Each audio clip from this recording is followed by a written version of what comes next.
Chapter 52, Holy Sister. The journey to Red Leaf Town's library was very dangerous. If a normal player went there, there was a 30% chance for that person to die once. As for the remaining 70%, he would die many times. Hence, before heading to the library, Shifeng stored all the hard stones and the Philosopher's Stone into the bank. The Philosopher's Stone would drop after death. If Shifeng had unexpectedly died on the way to the library, then it would be a major loss. Following which, Shifeng took out the 4 skill books he bought previously and chose to learn them.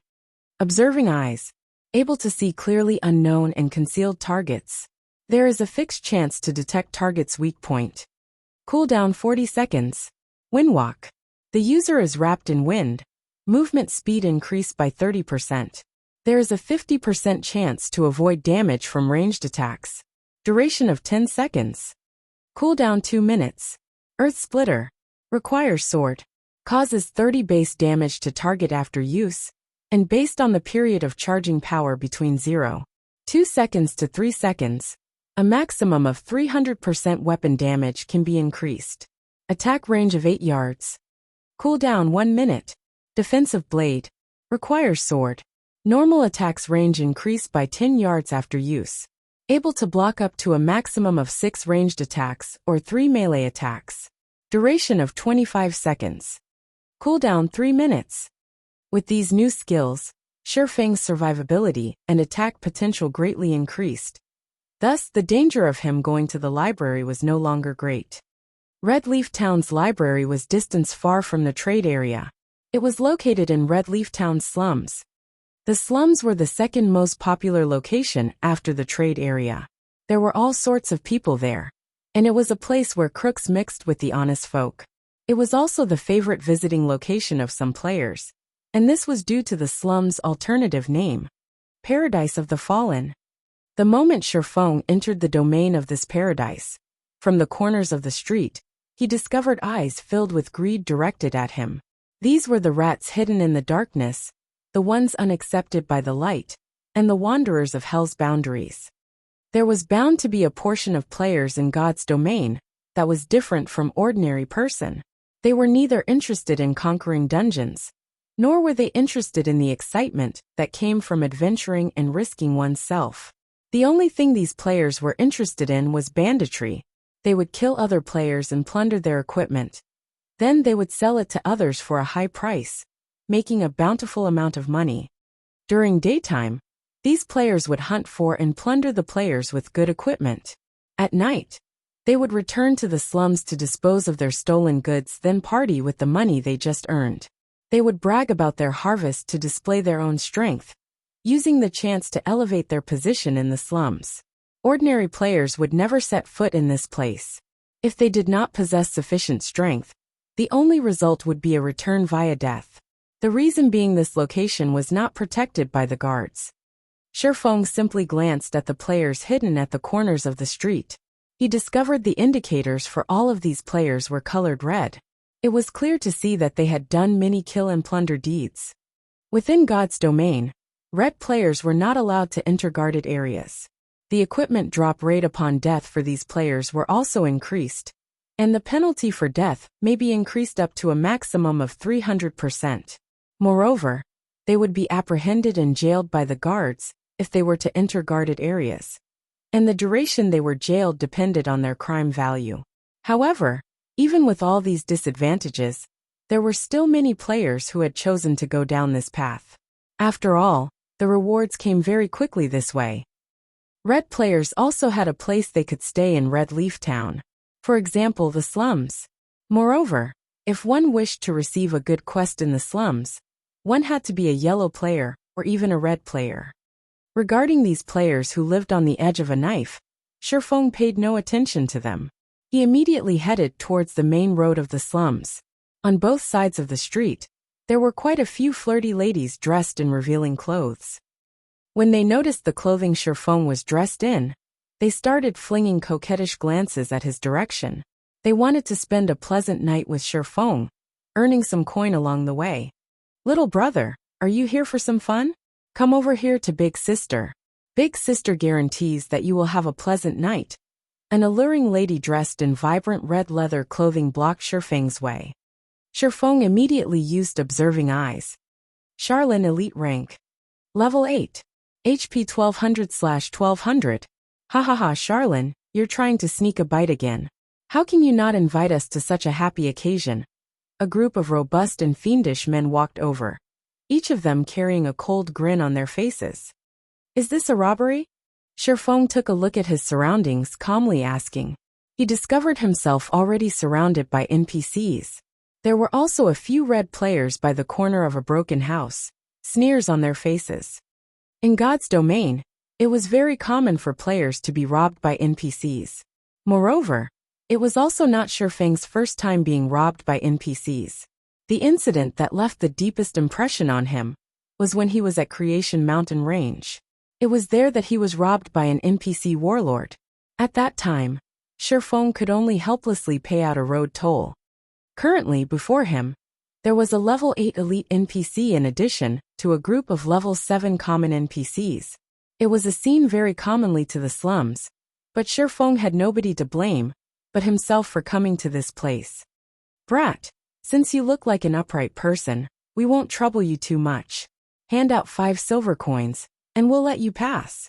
Otherwise, we'll personally take action, a scarred man said with a sneer. Then come over here and get it. Shifeng sneered as he pulled out the abyssal blade. If you were to pay the road toll, then congratulations. Not only would you lose your money, but you also had to lose your life. You would lose at least a piece of equipment that was on your person. This was the reason why normal players had a 30% chance of dying once in the slums. If you wanted these NPCs that wandered the boundaries of darkness to uphold their promise, there was definitely something broken with your brain. Charlene's attractive face revealed a trace of malevolence. Brat, you are courting death. A level 7 blade-wielding man rushed at Shifeng. Shifeng stabbed the abyssal blade towards the man without hesitation. Double chop, chop, thundering flash, earth splitter. Sword slash after sword slash pierced through the man's neck and heart. With a body fully geared with bronze equipment, combined with the abyssal blade's attack power, Shifeng's attacks had immediately reduced the man's 750 HP down to 0. Still want to continue? Shifeng glanced at the surrounding NPCs, sneering. The NPCs were all shocked by Shifeng. They all parted and gave way to Shifeng, one after another. Meanwhile, the players hiding in a corner were also shocked. Shifeng had killed off a level 7 NPC in just a few moves. This player was just too strong. Naturally, these players would not find trouble with a player whom they knew was strong. In the slums, strength was everything. Stealthily, these players left the scene of the incident. Only Charlene stayed behind with an interested expression. Little brother, you are really powerful. You've made Big Sister truly admire you. I wonder where you are headed. Big Sister can guide you there and save you a lot of trouble, whereas you only have to pay a very small price. Charlene walked towards Shifeng, offering with a calm smile. No need to trouble yourself. I'm familiar with the way to the library. Shifeng did not wish to get entangled with these NPCs. He only wished to search for clues regarding the Elven diary. Charlene smiled with even more joy when she heard Shifeng decline. I am the librarian, Charlene. You can ask me matters regarding the library. There is no one more familiar with it than myself. Charlene puffed out her prided twin peaks, smiling sweetly. Isn't Red Leaf Town's librarian a holy sister? Shifeng did not believe her. Oh, are you talking about this? Charlene took out a set of nun's clothing and changed into it within an instant. Suddenly, her wild demeanor completely vanished. She was like an angel that had descended to the world, incomparably divine. Her presence made others desire repentance before her. At the same time, the information that Charlene displayed had changed. Holy Sister Charlene Divine Official. Level 20. HP 10, 000/10, 000. Shifeng was also shocked. What kind of situation was this? Even NPCs had a side job? Chapter 53, Darkness Descends. Shifeng was still slightly unable to accept Charlene's makeover. However, Shifeng could be considered lucky for being able to meet the rumored librarian. According to the information he knew, the librarian of Red Leaf Town was full of mystery, her whereabouts unknown. Shifeng never imagined the librarian to be the female NPC who participated in a robbery against him. If Shifeng had truly started a fight with Charlene just now, the consequences would be unimaginable. What did playing the pig to eat the tiger mean? Charlene was definitely a veteran in this field. Divine Official was the Tier 3 job advancement for an oracle. In the case of swordsman, it was called Sword King, whereas between these two was the Sword Master. Even if a Divine Official was only level 20, she could still easily dispatch a level 50 lord. Perhaps, Charlene was the most powerful NPC in all of Red Leaf Town. Hee, do you believe me now? Charlene giggled at Shifeng. Her entire body radiated a golden glow, as if she were the reincarnation of Mother Mary. Since you have some business with me, let's talk about it at the library. System. Player has activated the epic quest, Darkness Descends. Contents unknown. Shifeng stumbled suddenly when he heard the system notification, nearly falling. What was the reason for him to actually trigger this epic quest? Darkness Descends was the famous epic quest of God's domain. From the information he collected from the internet and Shadow, the difficulty for completing this epic quest was truly unimaginable. Of course, the rewards were also unimaginably bountiful. In Shifeng's previous life, the person who completed this epic quest was the Spirit Emperor, Fantasy Extinguisher. He was a legendary character amongst summoners. He was globally ranked within the top 20 summoners and top 500 in the entire game during the peak of God's domain. Although he was only ranked within the top 500 within God's domain, it should not be looked down upon. The entire world had a total population of 100 billion. Although there were only 100 million players in God's domain currently, this number would increase past 10 billion in a year. In 3 years, the number of players playing God's domain would go past 30 billion. Being able to rank within the top 500, Fantasy Extinguisher was definitely an amazing expert. However, the thing that made Shifeng feel odd was why this epic quest was found here. Fantasy Extinguisher's starting location was not in Starmoon Kingdom. Instead, it was in Black Dragon Empire, which was far from Starmoon Kingdom. Black Dragon Empire was far more powerful than Starmoon Kingdom. Its landmass was 3 times that of Starmoon Kingdom's. The competition between players and guilds there was much fiercer. Could it be a reward for getting the first clear on the hell mode of a dungeon? Shifeng silently guessed as he followed Charlene. He felt it was a great possibility. Otherwise, why would an epic quest that should be found in Black Dragon Empire be found here in Starmoon Kingdom? At this moment, Shifeng's system communication rang. Shifeng took a look at the caller, learning it was Gentle Snow contacting him. Miss Snow, do you have business with me? Seeing that you're logged on, I have something to tell you. Gentle Snow spoke in a very indifferent tone. She was like mysterious ice, unchanging even after 10,000 years, and had no interest towards anything at all. I'm in need of money to purchase something, so I might need more time to return the 15 silvers that I owe you. At the latest, I will return it to you by the end of today. All right. If you are really in a bind, tomorrow is fine as well, Shifeng calmly replied. He no longer paid any heed to the 15 silver coins Gentle Snow owed him. Currently, he had more than 1 gold coin on his person, and he was troubled over how to spend it. Gentle Snow was slightly surprised by Shifeng's indifference even toward that much money. However, since Shifeng had already said so, naturally, she would not be courteous to him. She softly thanked him, saying, "Thank you. However, aren't you afraid I won't return it, causing you to lose everything? You are the Snow Goddess.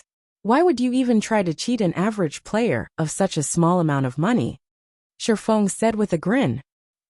Average? You dare call yourself average? Even I am shocked by the map and strategy you provided. We only spent an hour to clear the normal mode of the Deathly Forest, then went on to clear hard mode as well. Unfortunately, hell mode is just too hard. We could not clear it, no matter what. Gentle Snow faintly smiled, saying, I am very curious as to how you all managed to clear hell mode. If you said it was due to your party members' help, I would not believe you. To conquer the hell mode of the deathly forest, she especially rushed over elite members of Ouroboros from other towns. However, they couldn't get past the first chieftain rank boss Willie, no matter what they did. Willie's damage was especially terrifying. Even a shield warrior fully equipped with bronze equipment could not tank it. Gentle Snow truly could not understand how Shifeng's party had cleared hell mode. Just lucky, Shifeng honestly said. Since you don't want to say it, I still have to fight over a piece of equipment. So, I won't speak with you any longer. Don't forget our dungeon appointment. Gentle Snow did not continue pursuing Shifeng about how he was able to clear hell mode. Just hard mode alone gave them a great harvest. Fight over equipment? Is it the garrison heavy armor?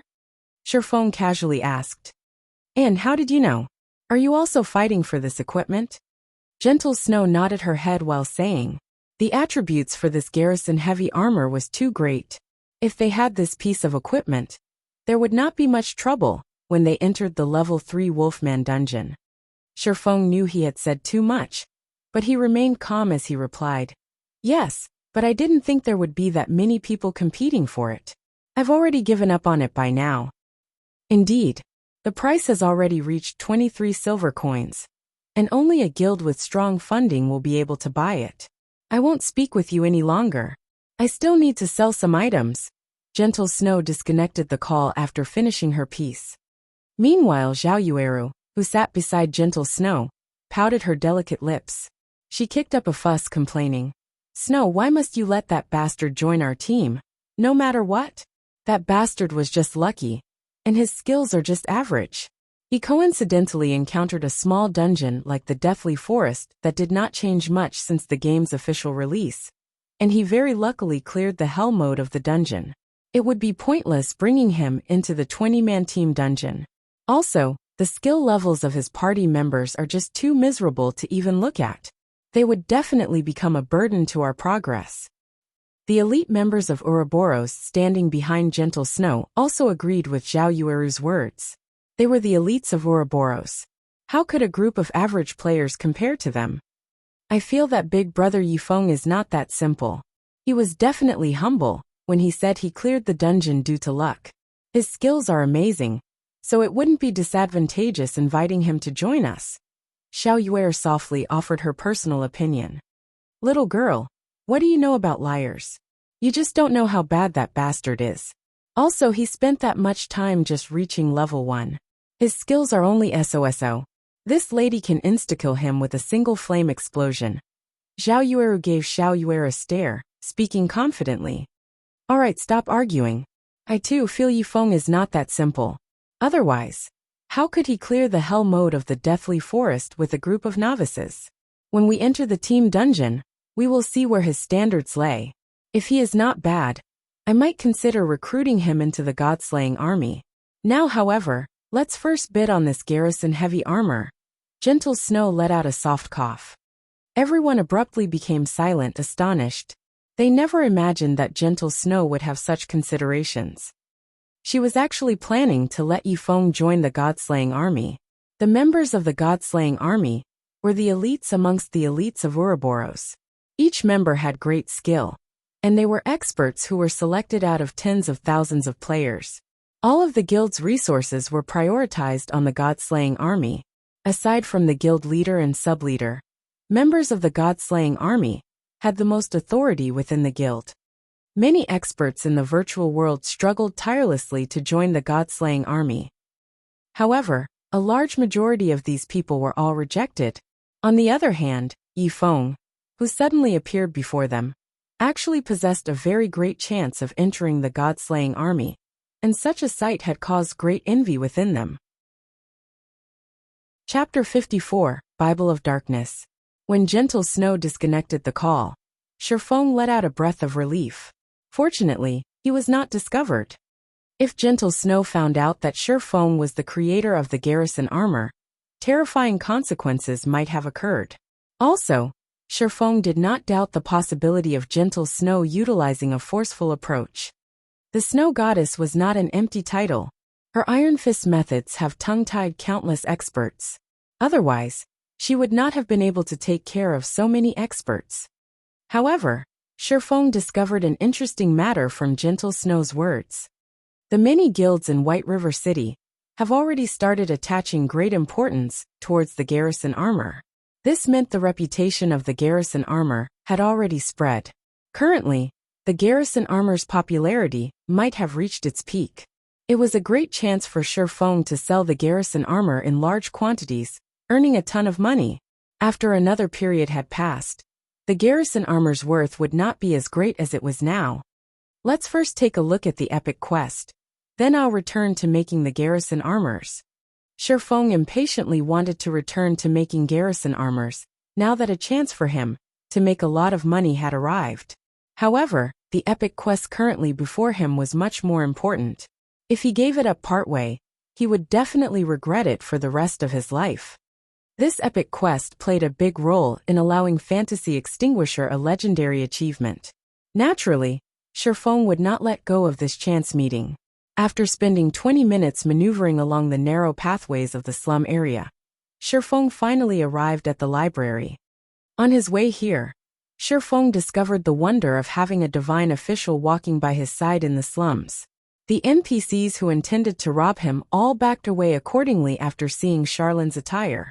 Otherwise, Shifeng would have needed to spend over an hour for this trip, continuously battling against these sewer rats. Moreover, these NPCs were literally dirt poor. Shifeng would not obtain any rewards for killing these NPCs, not even EXP. The library of Red Leaf Town had a withered appearance. The building only had 2 floors to it, and there was nobody present to manage it as dead leaves could be seen climbing the walls. Entering the library, dust and dirt covered the entire building. The books laying on the wooden table had long since been parceled up by a layer of dust.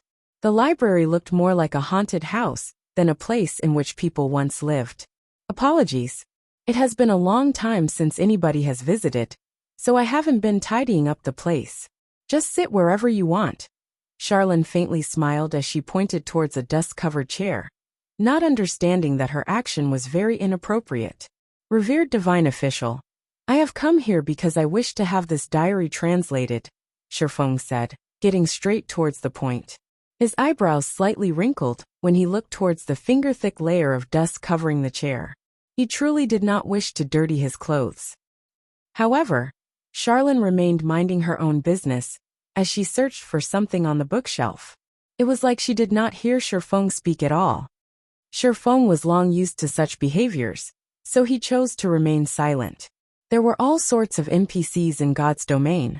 It was especially true for important NPCs. Unique and bizarre behaviors were considered small matters. There were well-known NPCs that were much more damnable. These NPCs caused many first-rate guilds to curse their mothers. After waiting for 10 whole minutes, Charlin finally came out from the pile of bookshelves. In her hands, she held a thick and tattered old book. I know why you are here. The moment you set foot in the slums, I could sense the evil energy coming from your body, Charlin said gravely. She placed the tattered book on the table, causing all the dust in the building to abruptly soar. Let me have a look at the item. Shifeng naturally knew the diary triggered such a scenario. He took out the tattered diary from his bag, carefully passing it to Charlin. Charlin was not in a hurry to receive the diary. Instead, she chanted out a phrase of divine words. Suddenly, streaks of golden divine words wrapped around the diary. Just when Shifeng was wondering about Charlin's actions, a change suddenly came over the diary. Black smoke suddenly appeared on its pitch-black cover, and a sinister-looking face came into view. It looked as if it was in extreme pain. Evil be gone! Divine spear! Charlin shouted, her jade-like hand drawing out divine words in midair. At the same time, she started singing out a Tier 3 divine curse, her voice echoing throughout the entire library. A golden-colored hexagram appeared above the library, covering the entire building, and from the magic formation, 3 golden spears of judgment came flying out. The spears pierced the diary, tearing apart the sinister face. Ha ha ha, I won't give up. We will meet again. The sinister face loudly laughed as it spoke the bone-chilling words. Both of its eyes were firmly affixed toward Shifeng, as if the words it spoke were meant for him. Within a moment, the black smoke above the diary dispersed. Meanwhile, Charlene's forehead was covered in sweat. Her complexion was deathly pale, and she currently looked extremely weak. System: you have been cursed by a great demon. All attributes reduced by 50%. Experience received from killing monsters reduced by 95%. System: you have been eyed by a great demon. The phantom of the great demon will come for you in 30 days. If you are killed by the phantom, your body will be taken over by the great demon. Crap. Make it more ruthless, why don't you? Regardless of how self-restrained he had been, Sherfong could not help but curse when he saw this notification. When compared to human standards, a great demon was the equivalent of a Tier 4 job. It was on the same level as a sword emperor. Although it was just a phantom, it would still require Charlene, who had a Tier 3 job, to handle it. However, instead of aiming for Charlene, the great demon actually went for a bystander and a minor character like Sherfong. With this curse around, how would he be able to level up? Not to mention the 50% reduction in attributes. It had caused his attributes to sink down to the level of an average player. It would be a problem if he wanted to kill monsters of a higher level. He also had to face the phantom of the great demon. Miss Charlene, are you alright? Although he was cursed, Sherfong still spoke politely. Charlene shook her head slightly, speaking with a smile. Nothing too bad. I never imagined that you would actually bring such a terrifying item. You've weakened me quite a bit. However, the problem has been resolved now. If you had dragged on for a few more days, your body might have been possessed by the great demon, and your body would suffer in hell for all eternity. Thank you, Miss Charlene. If it weren't for you, I might have already been dead. Although Charlene's words felt somewhat wrong, Sherfong had still thanked her. He rejoiced at the fact that he had come to the library without delay. Otherwise, he would truly be finished. However, the problem right now had yet to be resolved. No need for thanks. This diary is not as simple as it seems. It is a key. In it records the method to unlock the curse on a gate. Your job now is to find this gate, enter through it with this diary, and find the Bible of Darkness that is kept within. I can destroy the Bible of Darkness, as long as you retrieve it for me. Once it is destroyed, the great demon would not be able to descend, Charlene explained. System: Epic Quest Darkness Descends accepted. Find and destroy the Bible of Darkness, and prevent the great demon from descending. Rewards unknown. Although Sherfong had known about the extreme difficulty of completing an epic quest, there was still no need for it to be so damnable. At the very least, the quest should tell him where to find the Bible of Darkness. In Sherfang's previous life, Fantasy Extinguisher had completed this quest in Black Dragon Empire. However, Sherfong couldn't just go to Black Dragon Empire. Even if he went there, the teleportation gates had not been activated at this stage of the game, so he would have to run there. However, even if he ran till his legs broke, he would still need to waste several months before he could reach the borders of Black Dragon Empire. Chapter 55, Moondrip. Sherfong entered deep thought. He did not understand how Fantasy Extinguisher completed this epic quest in his previous life. Who the heck would know where the Bible of Darkness was stored? Moreover, in his previous life, the information Sherfong collected regarding this quest was very incomplete, so the parts he could use as reference were extremely limited. Currently, the evil curse Sherfong was shouldering even made leveling a problem. No matter what, he had to think of a solution to this problem. Otherwise, the problems he would face in the future would be even greater. Esteemed Miss Charlene, I am now cursed by the demon. Do you have any methods to resolve it? Sherfong calmed his heart. He turned to look at Charlene, who was currently in a delicate state, asking, Also, where can I find the Bible of Darkness? Even just a clue is helpful. Hearing Sherfang's series of questions, a bright smile appeared on Charlene's pure countenance. You sure have a lot of questions, huh, you little bastard? It's not like I don't have a method to resolve your curse. However, you should know to get something, you have to give something in return. There is only one way to dispel the curse, and that is to carry out a moon drip. The moon drip is a ceremony that can dispel all magic and curses in the world. However, many materials are required to carry out this ceremony. I will provide the materials required, but in return, you have to pay 3 gold coins as remuneration for my services. If you wish to obtain a clue to the Bible of Darkness, you have to pay an additional 10 gold coins as an information fee. Shifeng felt a chill going down his spine as he looked at Charlone's expression, which became more excited the more she explained. It was especially true for Charlone's eyes. Even if she looked incomparably pure right now, her appearance was still not enough to hide the burning desire within her eyes. In the end, one word still dictated everything. Money. System, do you wish to accept the quest to dispel the curse? Esteemed Miss Charlone, I am willing to pay the remunerations. What else could he have said? However, Charlone's asking price of 3 gold coins was just too high. There was not a single player in White River City who could afford such an amount right now. Since you are willing, then pay a deposit of 1 gold coin. Charlone stretched out her delicate hand without restraint. Seeing Charlone's actions, Shifeng suspected that she had some sort of X-ray technique. However, he had to pay the money sooner or later. So Shifeng reluctantly handed over 1 gold coin to Charlone. The moment Shifeng had handed over the money, he went from being a wealthy tycoon to being a poor peasant. Here, this is for you. You need to feel the energy within this thing first. It will lead you to the Moonlight Forest to collect 30 pieces of moonstone. It's fine if you just bring them back to me. Charlone took the shining gold coin with lightning speed, then took out a fist-sized crystal orb and passed it to Shifeng. System, quest Moon Drip accepted. You must collect 30 pieces of moonstone and 2 gold coins for Charlone. Upon completion, Charlone will dispel the evil curse of the great demon on you. Shifeng received the crystal orb and took a look at it. Teleportation magic orb, able to teleport the user to and from the Moonlight Forest immediately after activation.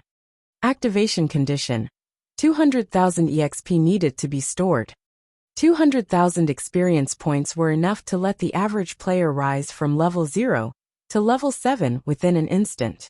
To Shifeng right now, such an amount was asking for his life. Currently, the experience he obtained from killing monsters would be reduced by 95%. He would obtain absolutely no experience from killing monsters of the same level. As for elites, he would just be able to obtain around 10 EXP for killing one that was a level higher. That meant he would have to kill 20,000 elites that were one level higher than him to collect 200,000 EXP. How long would it take for him to kill that many? Moreover, there weren't even that many elite monsters in Red Leaf Town. It really is worthy of being called an epic quest. The difficulty is truly insane. Shifeng bitterly laughed. In Shifeng's previous life, Fantasy Extinguisher had the support of the first-rate guild, Fantasy Shrine. So, he was able to complete the quest after much difficulty. However, Shifeng did not have the support of a first-rate guild. It would be extremely difficult if he wanted to complete the quest.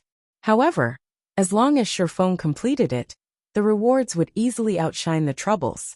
The rewards for this epic quest resulted in Fantasy Extinguisher's fame.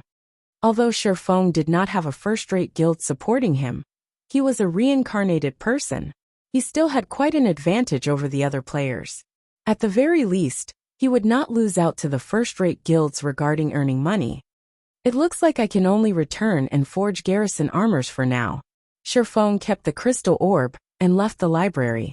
He planned to first earn enough gold coins before thinking of a way to store up 200,000 EXP. The sky outside was already bright by the time Shifeng returned to the trade area. Many players already left to kill monsters and level up, emptying the streets by quite a bit. Shifeng immediately went to the bank to retrieve the forging materials and the Philosopher's Stone. Just when Shifeng was headed to the Forging Association, a notification came from the system.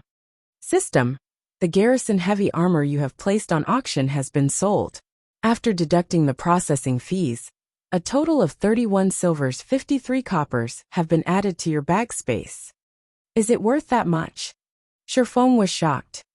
The level 3 garrison heavy armor was just a piece of equipment that had similar attributes to a mysterious iron equipment. At most, it was worth 20 silver coins. Now, however, it had been sold for over 30 silver coins. One could just imagine how frantic these guilds were towards the garrison heavy armor. Shifeng's enthusiasm was further boosted with the arrival of this information. He could not help but wish he could immediately forge 100 pieces of garrison armor, selling them and making a big profit. Hence, Shifeng activated Windwalk as he rushed towards the forging association. Without hesitation, Shifeng reserved an intermediate forging room for 20 hours. If he did not reap the money of those guilds right now, he would not be doing justice towards his own reincarnation. Inside the forging room, Shifeng refined all the stone he collected, going all out as he forged the garrison armors. When the first garrison armor was successfully forged, system, garrison armor has been successfully forged. Forgery proficiency increased by 2 points. Obtain 800 EXP. System, do you wish to store the experience obtained in the teleportation magic orb? Suddenly, Shifeng halted the work he was doing. He called out the system interface, taking a careful look. I obtained 800 EXP from forging. Shifeng placed a hand on his chin, pondering. Suddenly he said with a smile, how could I forget about this in a panic? The curse is only aimed at the experience obtained from killing monsters. It has no effect towards experience that is rewarded. Although a lot of time was needed to forge a piece of equipment, it was a different story if the success rate was very high. Shifeng's leveling speed at that time would be a lot faster than the average player. Even with the 95% experience reduction state, he was currently under. With such an opportune method in hand, the difficulty of the epic quest had been greatly reduced in an instant. Moreover, Shifeng had the Book of Forging. It could increase the success rate of forging the garrison armor up to 60%. With it, Shifeng's leveling speed would greatly surpass even the expert players. It would not be long before he would finish collecting the 200,000 EXP. In such a way, Shifeng could earn not just money, but experience as well. It was killing 2 birds with 1 stone. It was absolutely great. Fantasy Extinguisher most likely did not imagine there was such a quick method to dispelling the curse.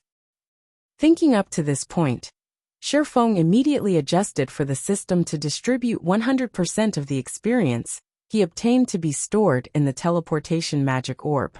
Then he picked up an ore and started happily forging equipment. Because of his improved mood, Shifeng's hands became much more nimble. The 100 refinement hammer in his hands was like a musical instrument, rhythmically beating out a moving melody. By the time Shifeng regained his sense of self, he was suddenly dumbfounded by the garrison armor before him. Chapter 56, Glimmer Chestplate. The current garrison armor before Shifeng was largely different than the previous ones. Its design had largely changed, and even the color had become a pale gold. This was absolutely not the garrison armor. Crap. Shifeng understood he had failed. Before, he was too absorbed into his own excitement while he was forging the equipment. He smashed the hammer in whichever way he wanted, giving the garrison armor a completely different appearance.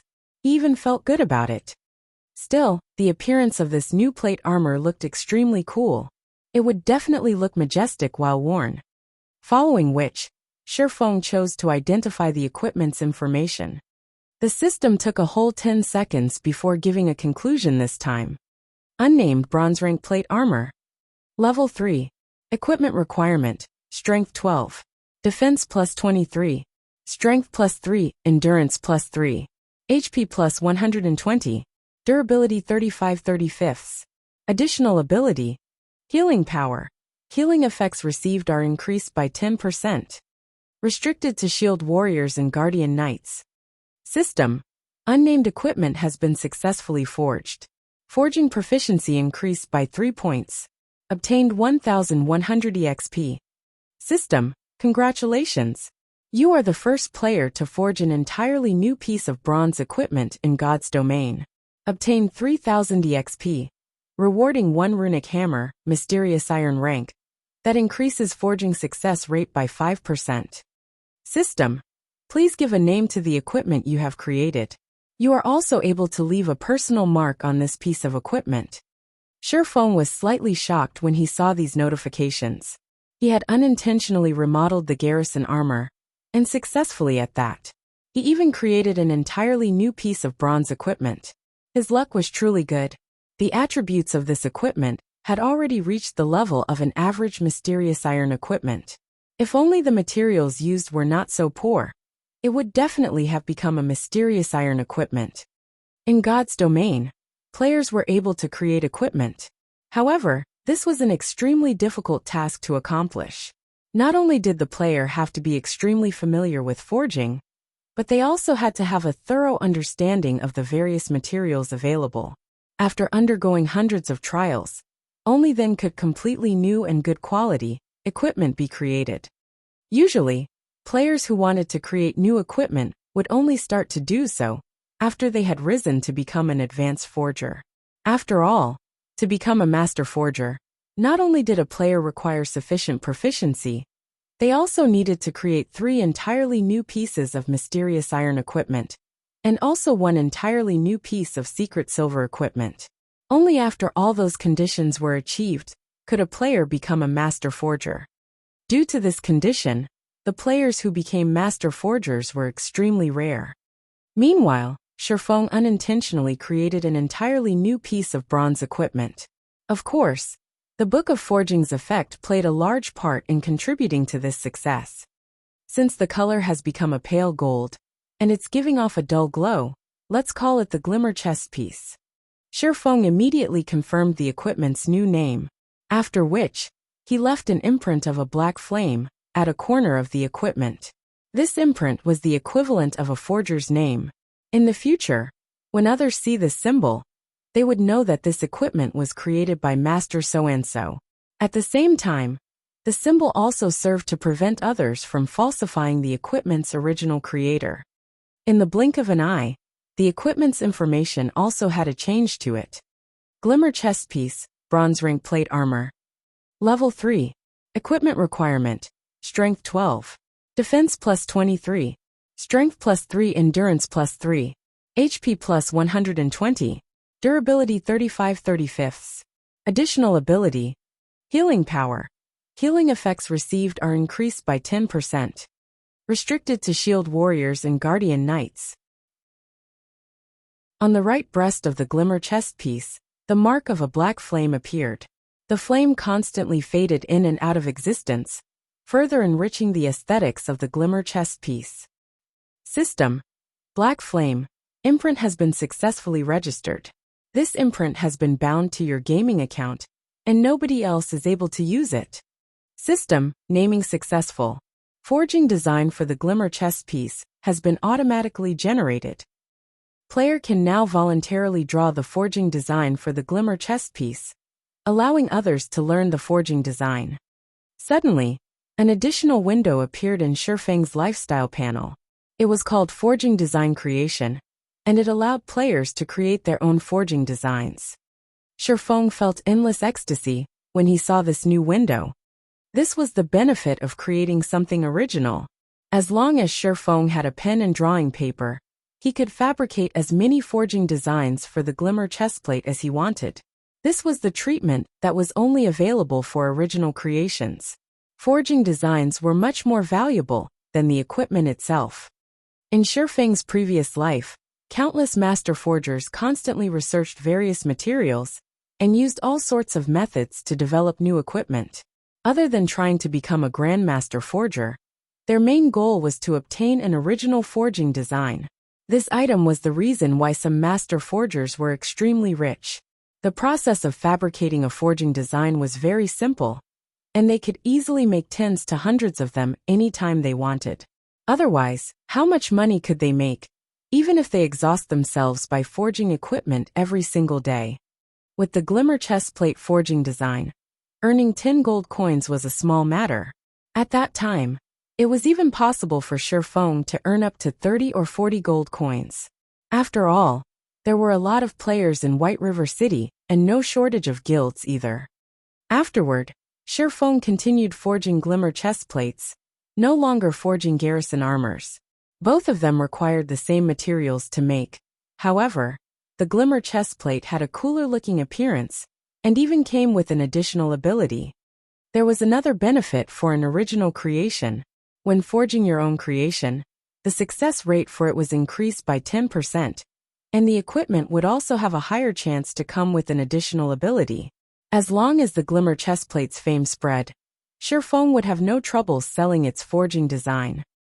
Time passed bit by bit. Shifeng was completely unaware of his surroundings as he forged equipment. His heart was filled with the thoughts of money. 1 gold coin, 2 gold coins, 3 gold coins. Piece after piece of shining golden equipment piled up in the entire forging room. When 10 hours had passed since Shifeng rented the forging room, a loud notification had come from the system. Only then had Shifeng suddenly realized 10 hours had already gone by. His gains were even more shocking, however. He successfully made a total of 142 pieces of equipment, and the materials he had bought were nearly depleted. Amongst the attributes of the equipment, there were some that were good, and some that were bad. The difference between them was the healing effects. The bad ones had 5%, while the good ones had 12%. There were a total of 76 pieces that had their healing effects below 7%, 48 pieces that had their healing effects between 7% and 9%, and 18 pieces that were between 10% and 12%. These pieces of equipment filled up over half of Shifeng's bag space. At the same time, Shifeng's proficiency also had a big increase, reaching up to 514 points. Shifeng was now halfway to becoming an intermediate forging apprentice. Shifeng took out the teleportation orb to have a look. The experience it had currently stored up was close to 150,000. As long as Shifeng continued putting in an effort for several more hours, he would be able to store up the 200,000 and immediately go to the Moonlight Forest. The speed at which Shifeng gained EXP was at least 2 to 3 times faster than the guild leaders of first-rate guilds.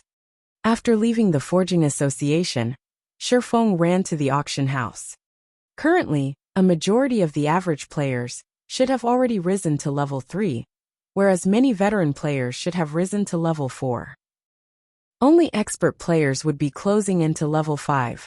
After all, a lot of experience was required to rise from level 4 to level 5. The amount needed was at least 3 to 4 times the amount needed to rise from level 3 to level 4. Right now was the perfect time for Shifeng to sell the level 3 bronze equipment. The various guilds should also have amassed quite an amount of wealth after more than 10 hours had passed, so it was a good chance for Shifeng to make a big catch. If another period of time were to pass, the prices of equipment would most likely be greatly reduced. After arriving at the auction house, Shifeng noticed that the number of logistic players present significantly had reduced. It seemed as if they were no longer as enthusiastic towards the garrison armor as before. Fellow brother, why are there suddenly so few people at the auction house? Shifeng walked up behind a logistic player, asking.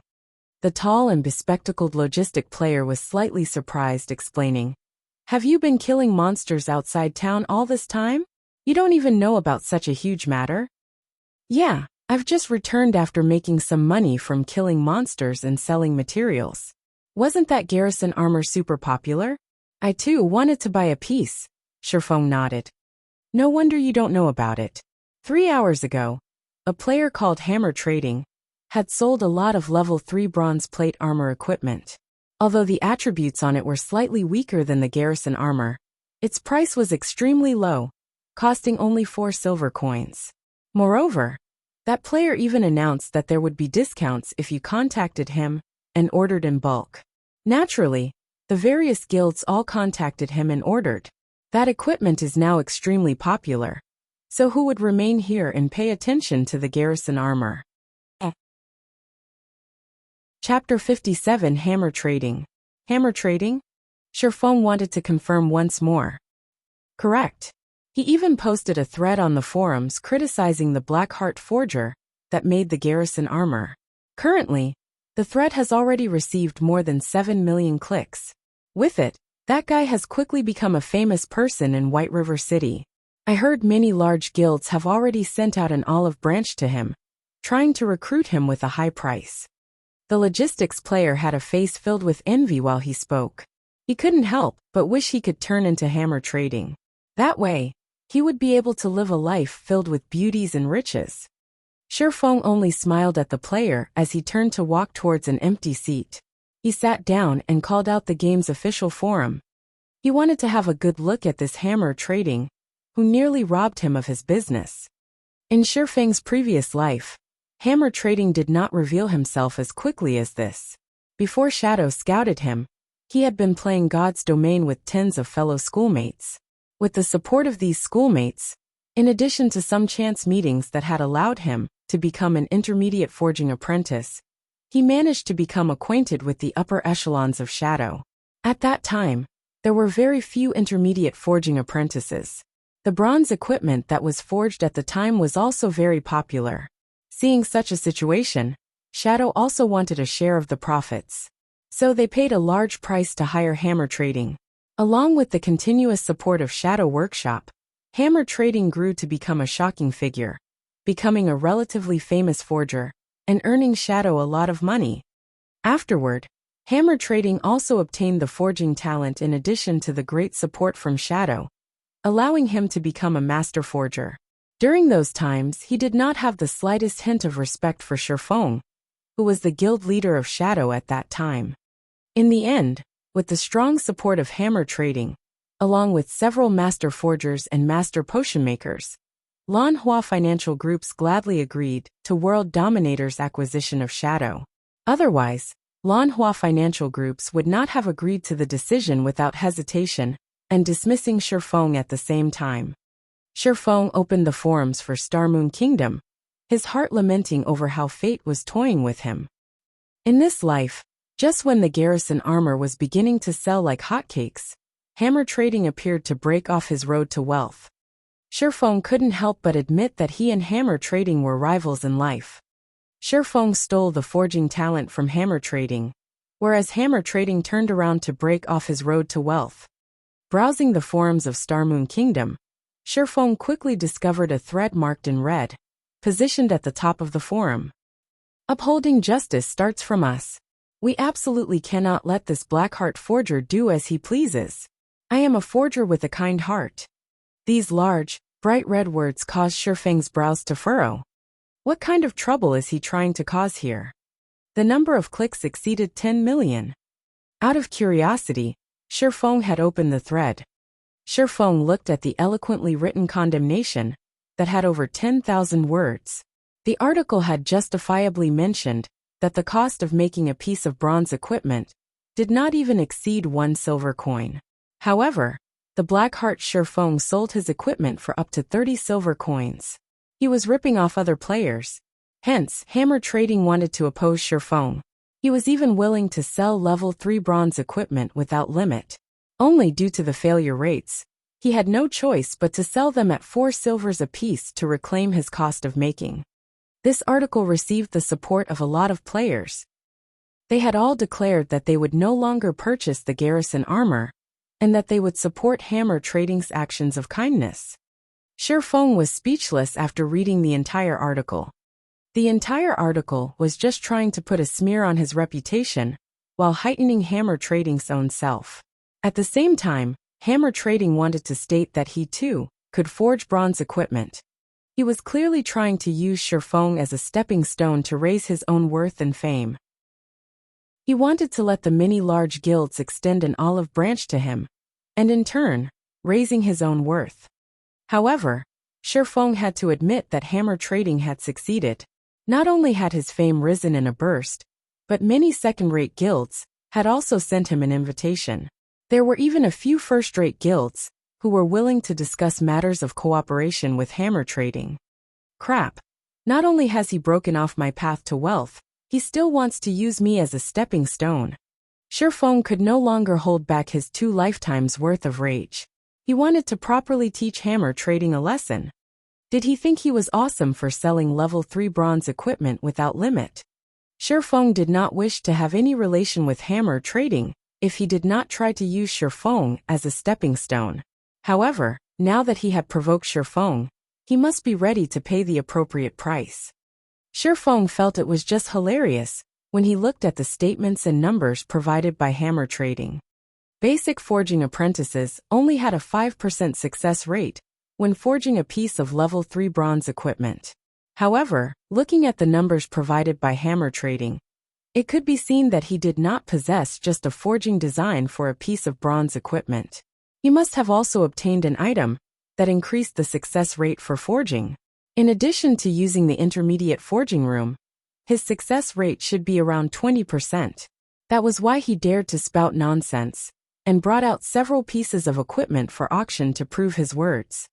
However, according to Shifeng's estimates, to raise his reputation, Hammer Trading was taking a loss of 1 silver coin for every piece of bronze equipment he sold. Although Shifeng did not know how much funding Hammer Trading had, he was still 10 years too early from competing with Shifeng. Selling at 4 silver coins is it? Shifeng would sell his equipment at 4 silver coins as well.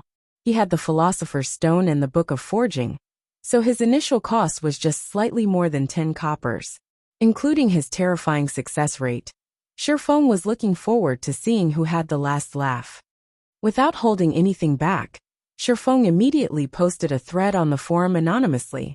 The article was titled "Shockingly High-Quality Plate Armor on Auction House." Afterward, he called up the interface for the auction house, placing 20 pieces of the worst glimmer chestplate on auction. The healing power on the glimmer chestplate had a remarkable effect on MTs when inside a dungeon. It was even better when compared to the garrison armor. When compared to Hammer Trading's Savage chestplate, it was more than 2 times better. Players would naturally know which equipment to choose when they saw the glimmer chestplate.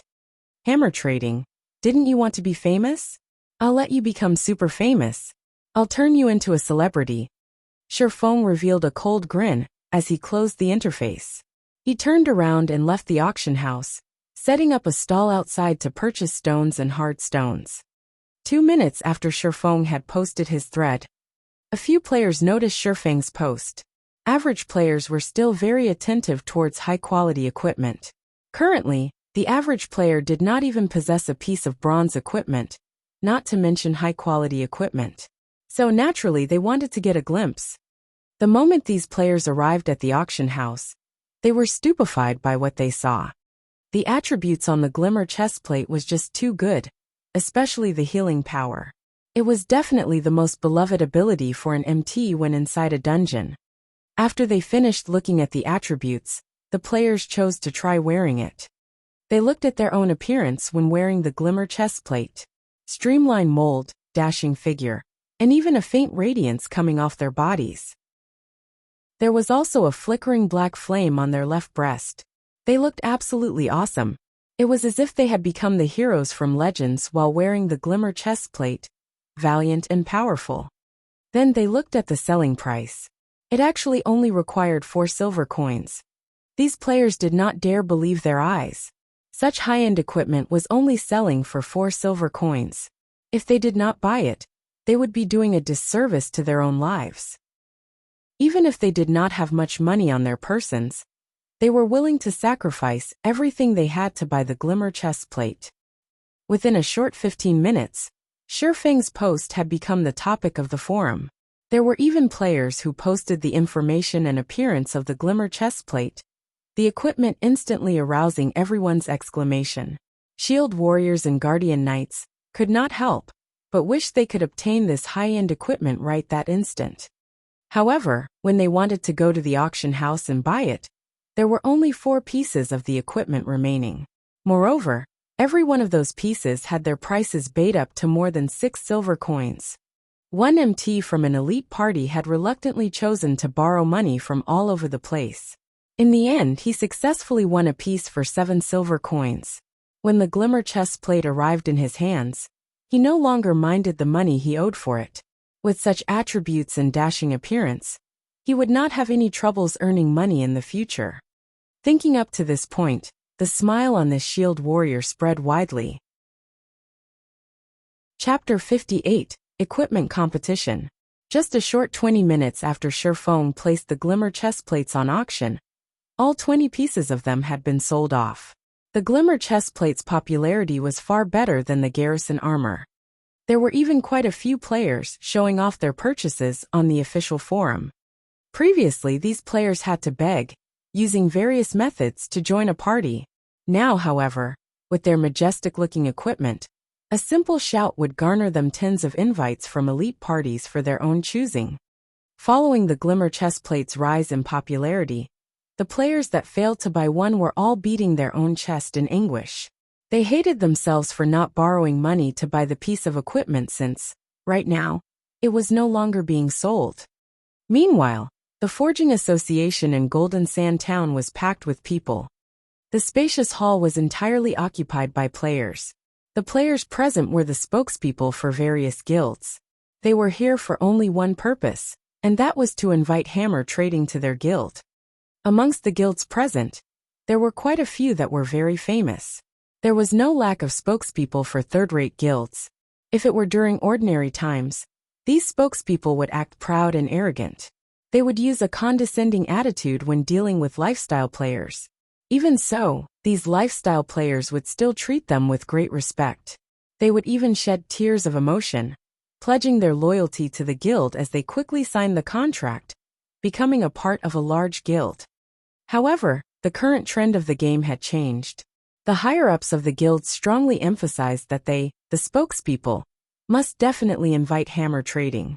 Otherwise, they could start packing up their bags. Hence why these guild spokespeople were like obedient grandchildren, standing and waiting in the hall for hammer trading summons. Inside an intermediate forging room on the second floor. "Brother Hammer, you're so awesome. I admire you so much. Before, those third-rate guilds would not recruit you no matter what. Now, they're just like grandchildren waiting upon you. They would not leave even if you chased them away." A sexy female cleric in her mid-20s hugged around Hammer Trading's robust arm, giggling and speaking with admiration. Her bulging chest was rubbing against his arm. Hammer Trading had a very brutish appearance. He had a thick beard and beady eyes, and his skin color was similar to yellowish wax.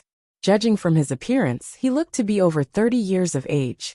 Nobody was able to tell, however, that Hammer Trading was just a university student in reality. His age was just slightly over 20. Ha ha ha, this is just a small matter. However, I truly have to thank the fool who opened the road for me, and has even hidden his name. He made all the large guilds know of my importance. Hammer Trading heartily laughed. He silently praised his own intelligence and wisdom for being able to think up of a plan to utilize that anonymous forger's fame. It allowed him his current good fortune, becoming every player's idol. Wait till I've entered a first-rate guild and rise into their upper echelons. It will be truly awesome. Right now, I'm just showing a small part of my prowess. Let those third-rate guilds continue waiting outside. I can use them to raise my own value and fame. "Boss, what are we going to do about all the orders we've received?" an assassin asked. Hammer Trading rolled his eyes at the assassin, saying in disdain, "Who cares about them? I'm taking a loss of 2 silver coins per piece of equipment. Do they think I'm running a charity? My goal has already been met. I'm only waiting for the first-rate guilds to come. Don't bother with the other players. Just tell them that we're too busy and don't have time." To use Sherfong as a stepping stone, Hammer Trading used up all the silver coins belonging to his classmates. He also spent a lot of credits to purchase a lot of materials and silver coins. Yet he only forged over 10 savage chest plates from all those materials. So selling each piece at a maximum of 4 silver coins caused a major loss for him. However, all his sacrifices were worth it. As long as he was recruited by a first-rate guild, he could get as many materials as he wanted, a huge salary, and even a line of female players desiring his attention. Hammer Trading felt invigorated just from thinking of all these benefits. Suddenly, a berserker entered the forging room with a panicked expression. "What happened, Hadron? Seeing as you're in such a hurry, has the upper echelon of a first-rate guild arrived?" Hammer Trading teasingly asked. "Big trouble. A lot of top-tier equipment has suddenly appeared at the auction house. All the players on the game's official forum are discussing it now, and the number of clicks on the post is madly increasing. The post has over 5 million clicks right now, and many guilds have started to notice it. Moreover, the equipment is being sold by the same anonymous forger. The equipment's price is set at a minimum of 4 silver coins. Everyone is starting to wonder about the identity of the forger responsible, and they are no longer paying any attention to you, boss. Moreover, there are already a few first-rate guilds who made a declaration on the forum. They are willing to hire that forger with a high salary and make him the chief forger of their guild. A few representatives of large guilds downstairs have also started leaving for the auction house. Hammer Trading's expression froze when hearing Hadron's words. He only managed to attract the attention of first-rate guilds after much difficulty. However, now that anonymous forger stole his wind, if he did not steal it back, those first-rate guilds would most likely forget about him. He has such nerve to steal my wind and position. Don't blame me for not being polite. Making that kind of top-tier equipment has a high cost and low success rate. If you sell it at 4 silver coins, then I'll sell at 3 silver coins. I wonder just how much you can afford to lose? Hammer Trading abruptly stood up. He wanted to let Shifeng know he would definitely not let the position of chief forger and his future happiness go. He was already taking a loss of 2 silver coins for making the savage chestplate that had inferior attributes. Then, Shifeng would at least lose 4 to 5 silver coins for selling each piece of top-tier equipment at 4 silver coins. Maybe even more. Hammer Trading believed he could outlast Shifeng. But boss, we don't have many silver coins remaining. At most, we can afford to forge 10 more savage chestplates, Hedron worryingly said. What is there to be afraid of? I still have some funds. Worst comes to worst, I'll spend some more credits to buy materials and silver coins. I believe I can get rid of that little bastard. For every piece of equipment that little bastard sells, he's taking a loss of at least double or triple of ours. Why should we be afraid? Hammer Trading confidently asked. He assured himself that Shifeng, too, was trying to attract the attention of first-rate guilds by doing such lossful business. However, he would definitely be the final champion. An hour later, a few additional savage chestplates appeared on White River City's auction house. Their minimum selling price was 3 silver coins each. At the same time, a new post appeared on the game's official forum. For the benefit of the masses, I, Hammer Trading, have decided to sell the savage chestplate at 3 silver coins each. I will make a stand against this Blackheart forger to the end. Requesting support. Requesting encouragement. Suddenly, a wave of players followed the post, sending it to the top of the forum. Every one of them supported Hammer Trading's kind actions. As a result of this incident, all of White River City became lively. Everyone understood this was a competition between 2 forgers that were capable of forging bronze equipment. Every player in White River City watched on with anticipation. The ones who would profit from this exchange, in the end, would definitely be them, the players. It would not be long before they would be able to purchase bronze equipment at a low price. The various guilds also started watching by the sidelines, no longer expressing any of their intentions. They were all waiting for the final victor, while at the same time buying all of the equipment and developing their guild's strength. However, Shifeng himself did not know of this matter.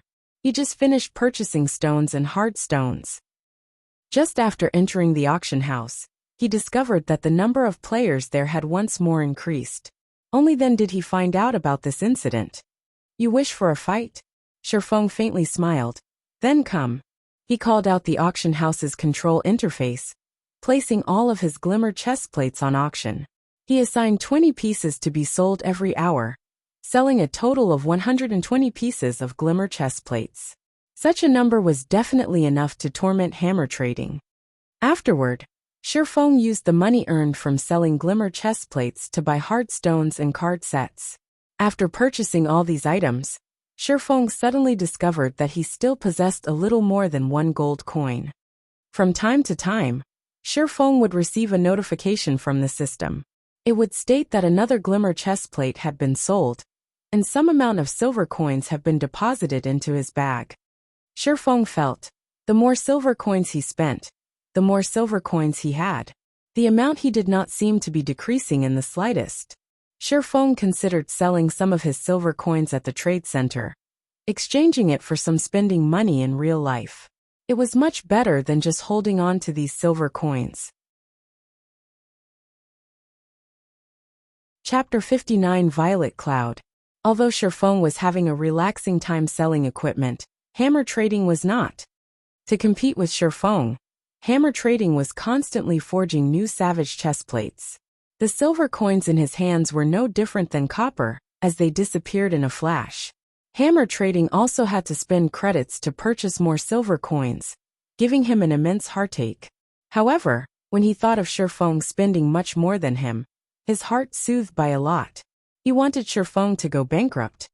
Meanwhile, Sherfeng left the lively auction house. He arrived at the bank, storing all the card sets and hard stones he had collected into his warehouse. Sherfeng was extremely excited as he looked at over 1,000 slots of his warehouse filled. This was the benefit of being reincarnated. In his previous life, he in a miserable state thanks to these items. Now, however, they became one of his biggest sources of income. In the eyes of others, these items were still worthless. However, they would be priceless in the future. Their values could increase by over 10 folds, even tens of folds. It was especially true for card sets. A complete set would be worth tens of times more than a single piece. Even so, the large guilds would still have a hard time obtaining them. After he was finished storing the items, Sherfeng made a trip to the grocery store. He bought 5 stacks of white paper and 1 stack of pen and ink. These 2 items could be bought at extremely low prices at the grocery store. A stack of 200 white papers only sold for 10 copper coins, whereas a stack of 20 bottles of black ink sold for 15 copper coins. The best feathered pen also only sold for 20 copper. Even so, Sherfeng's casual purchase far exceeded the daily income of an average player. An average player would definitely be unable to spend in such a way. However, to Sherfeng, these copper coins could no longer be considered money. Moreover, these items were all necessary for making forging designs. Sherfeng would still buy them, even if they cost 10 silver coins. After buying the items, Sherfeng headed for the forging association. "Sir, do you need any cooling beverages? I have here the best fruit juice in Red Leaf Town. It tastes extremely good, and it is only 1 copper coin per cup." A fragile-looking young lady nervously asked a male guardian knight. The girl was holding onto a small basket, her doll-like eyes carrying with them earnest expectations as she looked at the man. "Scram! Don't annoy me. It's just a virtual item, moreover a beverage, yet you are actually charging 1 copper coin for it? I wouldn't want it even if you were giving it for free." The guardian knight cursed in rage, pushing the 16 or 17 years old girl away. He then added, "My luck is just bad. Just you wait and see. I'll take care of you if I don't get to buy a glimmer chest plate, because you delayed me." The girl that was pushed down but did not cry. Instead, she stood up without wavering. She clapped the dust off her clothes, proceeding to another player with a smile on her face. Sherfeng was faintly shocked. He never imagined the girl to be so tough. The average female player usually would not carry out such laborious tasks, not to mention receiving the insults from other players. When Sherfeng looked at this girl, he was reminded of his own past self. Sherfeng used observing eyes on the girl. Violet Cloud, level 1 cleric. Sherfeng's heart slightly tightened when he saw this name. This girl was actually Violet Cloud, one of the top 10 clerics in God's domain. If he could recruit her to his side, his team would have a considerable future. Ha ha ha. This is a virtual game, yet you're actually trying to earn money by selling cold beverages? Do you think you're milk tea, sister? Only idiots would buy them. Seeing that you're good looking, why don't you come over to my place tonight? I can even give you 1 silver coin. A lecherous man in his 30s walked up to Violet Cloud, drooling as he harassed her. "Sir, I am only selling cold beverages. Please have some self-respect." Violet Cloud retreated a step, resolutely saying, "I've given you praise, yet you're still headstrong. You're but a lowly lifestyle player.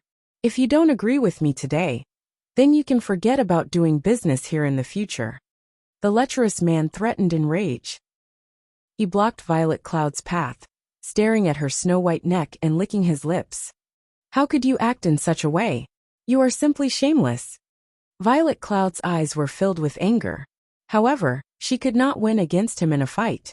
If she were to continue wasting time here, even her final hope would be gone. Hee, I am shameless. What are you going to do about it? Bite me? The man felt even better when he looked at Violet Cloud's panicked expression. Watching Violet Cloud trying to hold back from crying and the tears that were rolling about in her eyes, she became even more lovable. Uncle, please give way. I want 1,000 cups of fruit juice. Sherfong used observing eyes on the lecherous man. His name was displayed as Drifting Blood, and he was currently level 3. At this stage of the game, his level was considered relatively good. Drifting Blood turned towards Sherfong, sending him a glare, saying, Brat, this girl is mine. If you don't wish for something to happen to you, then scram. You want 1,000 cups? Then I want 10,000 cups. Do you think you're a tycoon capable of simply taking out 10 silver coins? If you continue competing with me like a fool, I'll send you back to level 0. If fighting were not prohibited within the town, he would have long since gotten rid of Sherfong. Ha ha ha. An amusing show this early in the day. Go for it. Don't hold back. Don't argue if you can fight. What a tycoon, spending 10 silver coins just like that. Unfortunately for him, he's angered Fatty Bear of Martial Union. There's going to be an amusing show to watch. Dog's fart tycoon. I bet he's just boasting to impress the girl. If he can really bring out 10 silver coins, I'll live stream myself eating shit. Quite a few busybodies stopped to watch the occurring scene. They all started a discussion about Sherfeng's actions. Sherfeng did not pay any attention to Drifting Blood at all. He grabbed Drifting Blood's shoulder, applying a slight force. Before Drifting Blood could react, he was already kneeling on the ground. No matter how much strength he used, even to the point where his face had turned beet red, he still could not stand back up. The surrounding onlookers were immediately dumbfounded. Sherfeng was just too courageous, directly taking action within the premises of Red Leaf Town. Was he not afraid of being caught and jailed by the guards? Also, how did Sherfeng possess such immense strength? He had actually suppressed a level 3 guardian knight with a single hand. Brat, you're dead for sure. Just you wait till the guards arrive. Drifting Blood looked towards Sherfeng, smiling in disdain. However, after waiting for some time, the guards had still not shown up. Sherfeng paid no attention to Drifting Blood as he firmly pressed him onto the ground, preventing him from even moving. Sherfeng looked towards Violet Cloud, his other hand holding out 10 silver coins, saying, 1,000 fruit juices, thank you. The players on the street, who were previously discussing amongst themselves, suddenly turned silent, their eyes nearly popping out of their sockets. This was 10 silver coins, not 10 copper coins. Currently, they had felt extremely wealthy to even have a single silver coin on their person. On the other hand, Sherfeng had just simply taken out 10 silver coins. How rich was Sherfeng? Was he really a brother tycoon? Violet Cloud rubbed her eyes. She looked at the 10 coins in Sherfeng's hand that gave off a silvery glow, her expression filled with incomparable shock. Originally, she thought Sherfeng was just trying to help her by saying so. Never would she have imagined that he would truly take out 10 silver coins to buy 1,000 cups of cold beverages that nobody wanted. Drifting Blood was similarly shocked. However, that shock quickly turned into greed.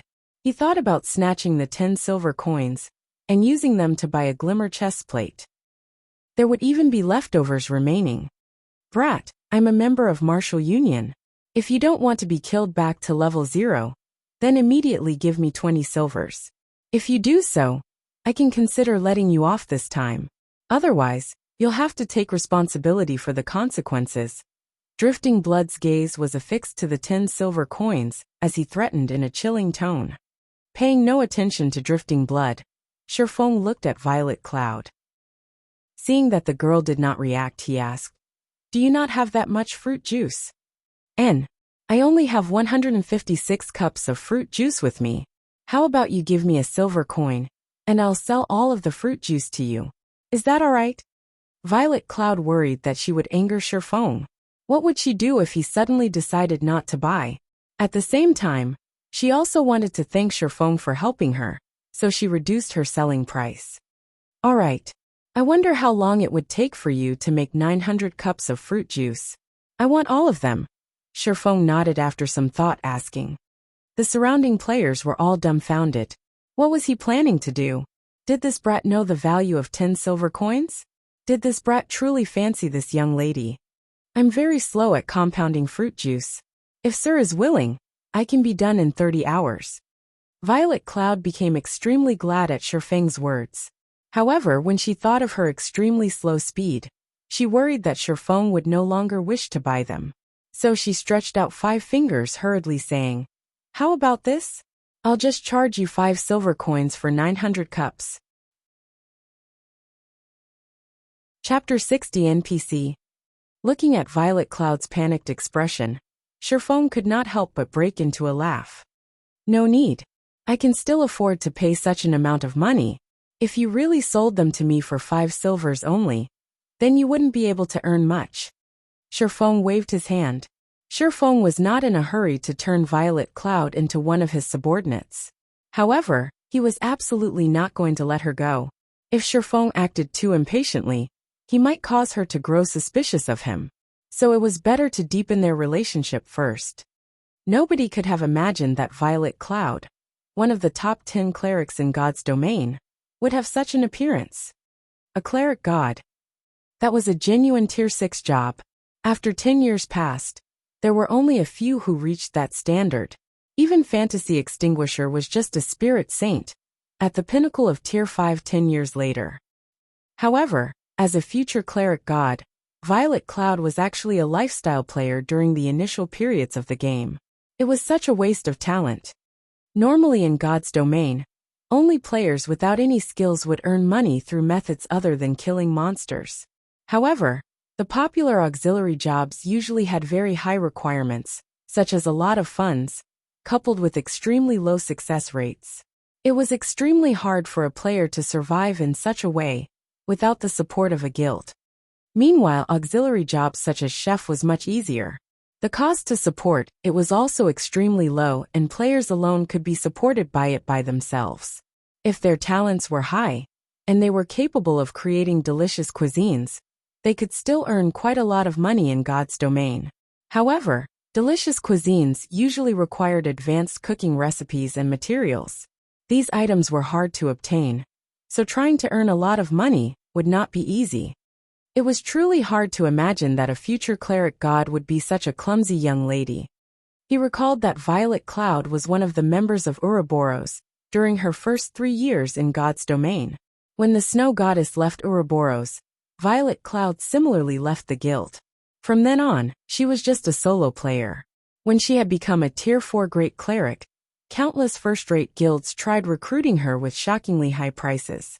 Ouroboros also tried countless times to invite her back. Unfortunately, Violet Cloud did not pay attention to any of them. Her actions greatly angered those first-rate guilds. Since they could not obtain her, they would destroy her. Hence, they sent many experts to assassinate Violet Cloud.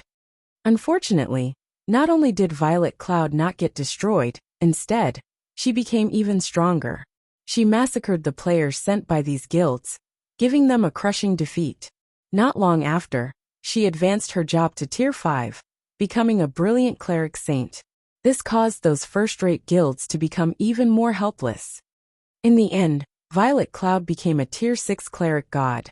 At that time, she searched for all those first-rate guilds to have her revenge. These guilds could only pay the price of blood to quell this matter. From then on, Violet Cloud became one of the top 10 cleric gods in the entire world. This incident caused the upper echelons of Ouroboros to greatly regret not asking her to stay all those years ago. As a result of this incident, everyone made fun of the inability of the upper echelons of Ouroboros. Instead of utilizing those with potential, they were only using those bootlickers whom they were fond of. In the end, they had missed the chance to become a super guild. However, Shifeng could not find a guild insignia on Violet Cloud's person right now. In addition to Violet Cloud's current appearance, Shifeng could guess Violet Cloud must have been discovered by the snow goddess later on, which in turn resulted in Violet Cloud feeling indebted to the snow goddess. Hence, Violet Cloud left Ouroboros when the snow goddess stopped playing God's domain. Meanwhile, Violet Cloud currently had yet to meet the snow goddess. It was the perfect chance for Shifeng to recruit her. Even if Violet Cloud was unskilled now, She had the potential to become a cleric god. As long as she was properly nurtured, she would definitely be able to become a cleric god in the future. Violet Cloud was no idiot. When she heard Shifeng saying so, she stared at Shifeng in a panic, both her hands covering her poorly developed chest as she retreated a step. Sir, aside from selling fruit juice, I won't be selling anything else. If you are regretting it now, you can take back your money. Violet Cloud handed over the silver coins she had just received. However, her eyes still carried with them a hint of unwillingness as she did. At her time of despair, a person suddenly emerged, saying that he wanted to purchase 1,000 cups of fruit juice. Moreover, he was even willing to wait for 30 hours without reducing her pay. She would not believe Shifeng had no ulterior motives, even if she were beaten to death. Forget Violet Cloud. Even the surrounding players would not believe it. If Shifeng did not have any ulterior motives, why would he save her? He even spent 10 silver coins to buy those unwanted beverages. Shifeng looked at Violet Cloud's vigilant expression and actions. He then looked towards her smooth flat chest, suddenly laughing. You're overthinking things. I really have no interest towards your flatlands. I'm only buying this many, because I just happen to have a use for fruit juice. If you don't wish to sell them to me, then so be it. I'll just find someone else to buy them from. Saying so, Shifeng released Drifting Blood as he turned away and left. However, Drifting Blood was not willing to let Shifeng go. Shifeng publicly humiliated him by forcing him to kneel with just a single hand. Moreover, when has Martial Union been afraid of anyone?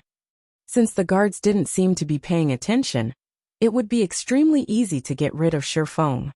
Thinking so, Drifting Blood pulled out a weapon and used charge at Shifeng.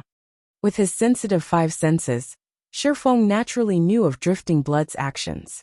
Shifeng spun around to face him, pulling out the abyssal blade and using parry. Dang!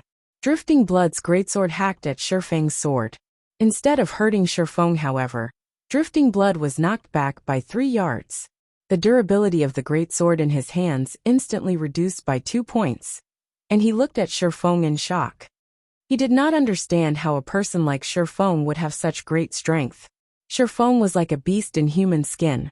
The surrounding players were similarly shocked. Drifting Blood was a berserker, so he must have definitely added a lot of strength points. He was also at level 3, similar to Shifeng. So how could the gap between them be so great? These players did not know, however, that this was still only half of Shifeng's real strength. After all, Shifeng could obtain 6 free attribute points for every increase to his level. It was 1.5 times that of an average player. Not to mention Shifeng's body was protected by bronze and mysterious iron equipment. There was even the powerful magic weapon. Even with just half of these aspects, Shifeng's strength far exceeded the average player. If Shifeng's strength had not been reduced by half, just by activating the strength hidden basic skill, and the strength provided by the magic weapon, Shifeng could destroy that basic greatsword without a problem. Brat, you're courting death. See how I'll take care of you. Drifting Blood naturally would not believe that Shifeng was his match. He immediately stood back up, lifting his greatsword as he looked at Shifeng. Idiot! Shifeng sheathed the abyssal blade, having completely lost interest in Drifting Blood. Watching Shifeng store his weapon, Drifting Blood thought Shifeng had become afraid and wanted to beg for mercy. However, he would not forgive Shifeng. Drifting Blood further increased the power in his hands. Just as Drifting Blood was about to slash at Shifeng, he was immediately sent into a fainted state. Before Drifting Blood could turn around and curse the bastard that attacked him, he suddenly discovered 6 silvery white armored guards standing before him. Without saying anything further, the guards placed Drifting Blood in shackles. You've violated a town law, take a trip with us. Any resistance and you'll be killed without consideration. The 2 guards grabbed Drifting Blood from both sides, turning around and dragging him away. Crap, you've got the wrong person. I'm just an ordinary citizen. It's that bastard who attacked me first. You guys should be arresting him. Drifting Blood continuously pointed at Shifeng, yelling injustice and rage. However, the guards paid no attention to his bellowing, taking him away immediately. Everyone was also in shock. Why did the guards only appear now? Moreover, they even apprehended the wrong person. What sort of situation was this exactly? Could Shifeng actually be an NPC, a part of the nobility? Only nobles would have such authority. To the side, Violet Cloud had a blank expression on her face, unable to make sense of the situation. Why didn't the guards arrest Shifeng? Instead, they arrested Drifting Blood. Was Shifeng really a noble NPC? Violet Cloud's eyes were filled with reluctance as she watched Shifeng leaving. She bit her rosy lips, her delicate hands tightly gripping the hem of her shirt.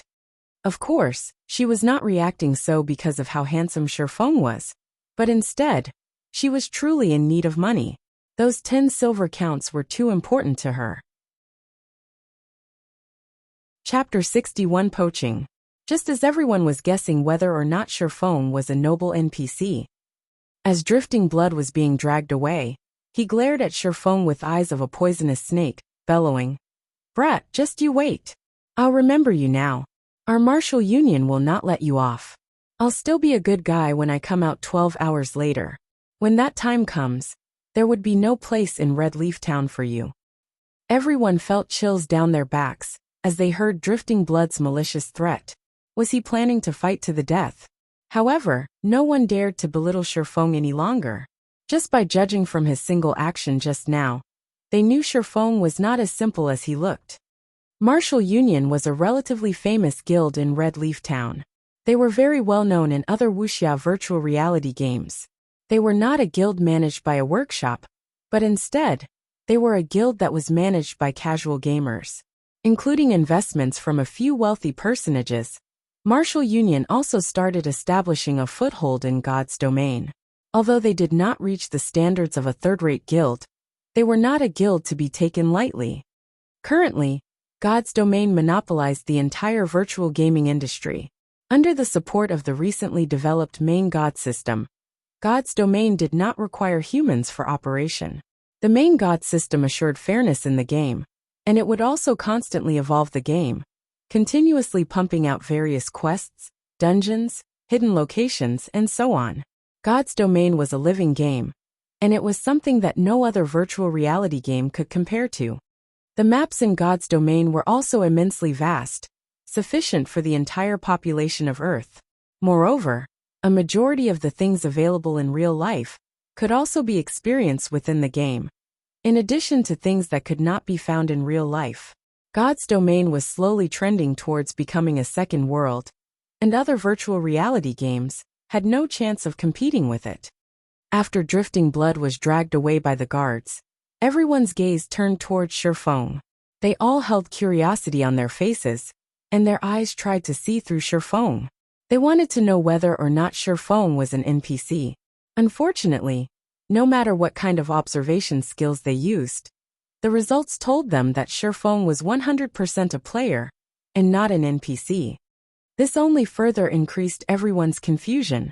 Yet, nobody dared to go over and ask Shifeng, as Shifeng might not even answer them. If by chance they were to cause Shifeng displeasure, who knew? They might be the next Drifting Blood. Shifeng looked at the puzzled faces of the people around him. He merely revealed a faint smile at the sight as he turned to leave. After living in God's domain for 10 years, he long since clearly understood the rules of God's domain. A player would be captured and jailed if he were to attack another player inside a safe zone. However, as long as an action did not cause any damage, even if it were an intense bodily contact, the guards would not pay heed to it. Pressing onto Drifting Blood and clapping his shoulders were both actions that did not cause damage. It was just that the strength behind it was different than what one would normally use for such actions. Naturally, the guards would not care about such actions. However, Drifting Blood used Charge, a skill that would cause the target to enter into a fainted state in addition to damage. Moreover, there were also his aggressive actions. The guards naturally would not let him off freely. Meanwhile, female players only had to activate the anti-harassment system to prevent harassing players from doing anything to them. However, Violet Cloud just recently entered God's domain, so it was natural for her not to know about it. Regarding Drifting Blood's threat, Shifeng paid no heed to it. Martial Union was a guild that did not even reach the standard of third-rate. Shifeng previously used to lead the weak shadow to stand off against many first-rate guilds, and these first-rate guilds were helpless dealing with them. Martial Union, a leisure guild that only had several thousand players, was not worth even mentioning. If they wished to find trouble with him, he would just deal with them. As a reincarnated person with a magic weapon in hand, what was he afraid of? As for deepening his relationship with Violet Cloud, Shifeng could only leave it aside for now as he searched for another way. The girl's vigilance was just too heavy for him to get through. However, Shifeng understood her reasons. If it were the snow goddess standing in his place, Violet Cloud might have a different reaction. Shifeng bitterly laughed, shaking his head as he left.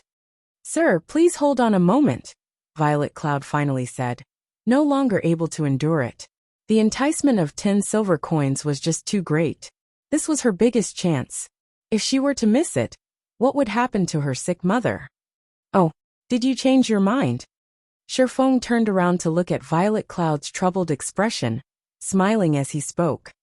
Violet Cloud stayed on guard as she looked at Shifeng's eyes, trying to discern any bad intentions within them. However, no matter how she looked at them, she could not discover any special emotions within them. Instead, she could feel a vast ocean hidden within the depths of Shifeng's eyes. However, she still asked in caution, "You truly want only the fruit juice and absolutely won't have other requests?" Shifeng was sweating profusely in his heart. For her to seek confirmation over and over, just how unreliable was he? He would have left long ago, were it not for her potential to become a cleric god, as even he was unable to endure being thought of as a lecherous bastard by others. "In any case, I'm in need of a chef to make some things for me. How about this? We'll set up a contract, and I'll hire you to be my chef. I'll give you the same treatment as a lifestyle player in a third-rate guild. You should be able to relax with the main god system's guarantee. If you don't have any problems, then follow me. If you still can't feel reassured, then just stay here." Shifeng let out a sigh, speaking unhurriedly. Violet Cloud was dumbfounded. The man before her was actually hiring her, and he was even giving her an ordinary job. It should be known that chef was a lifestyle job that nobody thought highly of. No one ever hired chef players. She had heard before, from her best friend, the treatment of a lifestyle player in a third-rate guild. At that time, her friend even showed off that her boyfriend was a lifestyle player in a third-rate guild, and how great the monthly treatment he received was. If he performed well, there would even be various kinds of benefits. The treatment was much better than many jobs that were available in real life, and this caused Violet Cloud to be extremely envious. "I'll follow you. However, I work very slowly. Is there really no problem?" Violet Cloud ground her teeth, deciding to agree with Shifeng. If she were to let go of this chance, what sort of future awaited her? Judging from his various performances, Shifeng did not seem like a bad person. Moreover, she was just a very ordinary female player. There was absolutely no need for him to conspire and trick her. This was a virtual world. If she did not reveal her address in real life, Shifeng would not be able to track her at all. Moreover, Shifeng would have to bear a great risk in doing so. "Follow me then. I still have some things I need to buy." Shifeng nodded his head, appearing to be very calm. However, inwardly he was in ecstasy. He had swindled a cleric god into his hands just like that. As for the snow goddess, Shifeng could only apologize and say, "First come, first served." Subsequently, Violet Cloud left with Shifeng. Shifeng brought along Violet Cloud, returning to the grocery shop once more. He bought an assortment of equipment used by chefs such as pots, spatulas, knives, and so on, spending less than 2 silver coins in total. Afterward, he went to the Chefs' Association, spending 1 silver coin to purchase 2 sheets of basic cooking recipes. One was a recipe for cooking wolf meat, the other for making an energizing drink. At the same time, he spent an additional 5 silver coins purchasing plenty of materials that were required by these recipes, as well as the materials for the fruit juice. Violet Cloud was shocked by Shifeng's actions. He actually spent so much money, buying so many things. He was just too rich. Her previous notion of Shifeng being unreliable completely changed now. The materials and recipes Shifeng had spent so much money buying were sufficient to allow her to promote herself to an advanced apprentice chef. This was a treatment not even the lifestyle players of first-rate guilds would receive. However, what Violet Cloud did not know of was that Shifeng felt that these items were very cheap. It was truly easy to nurture a chef.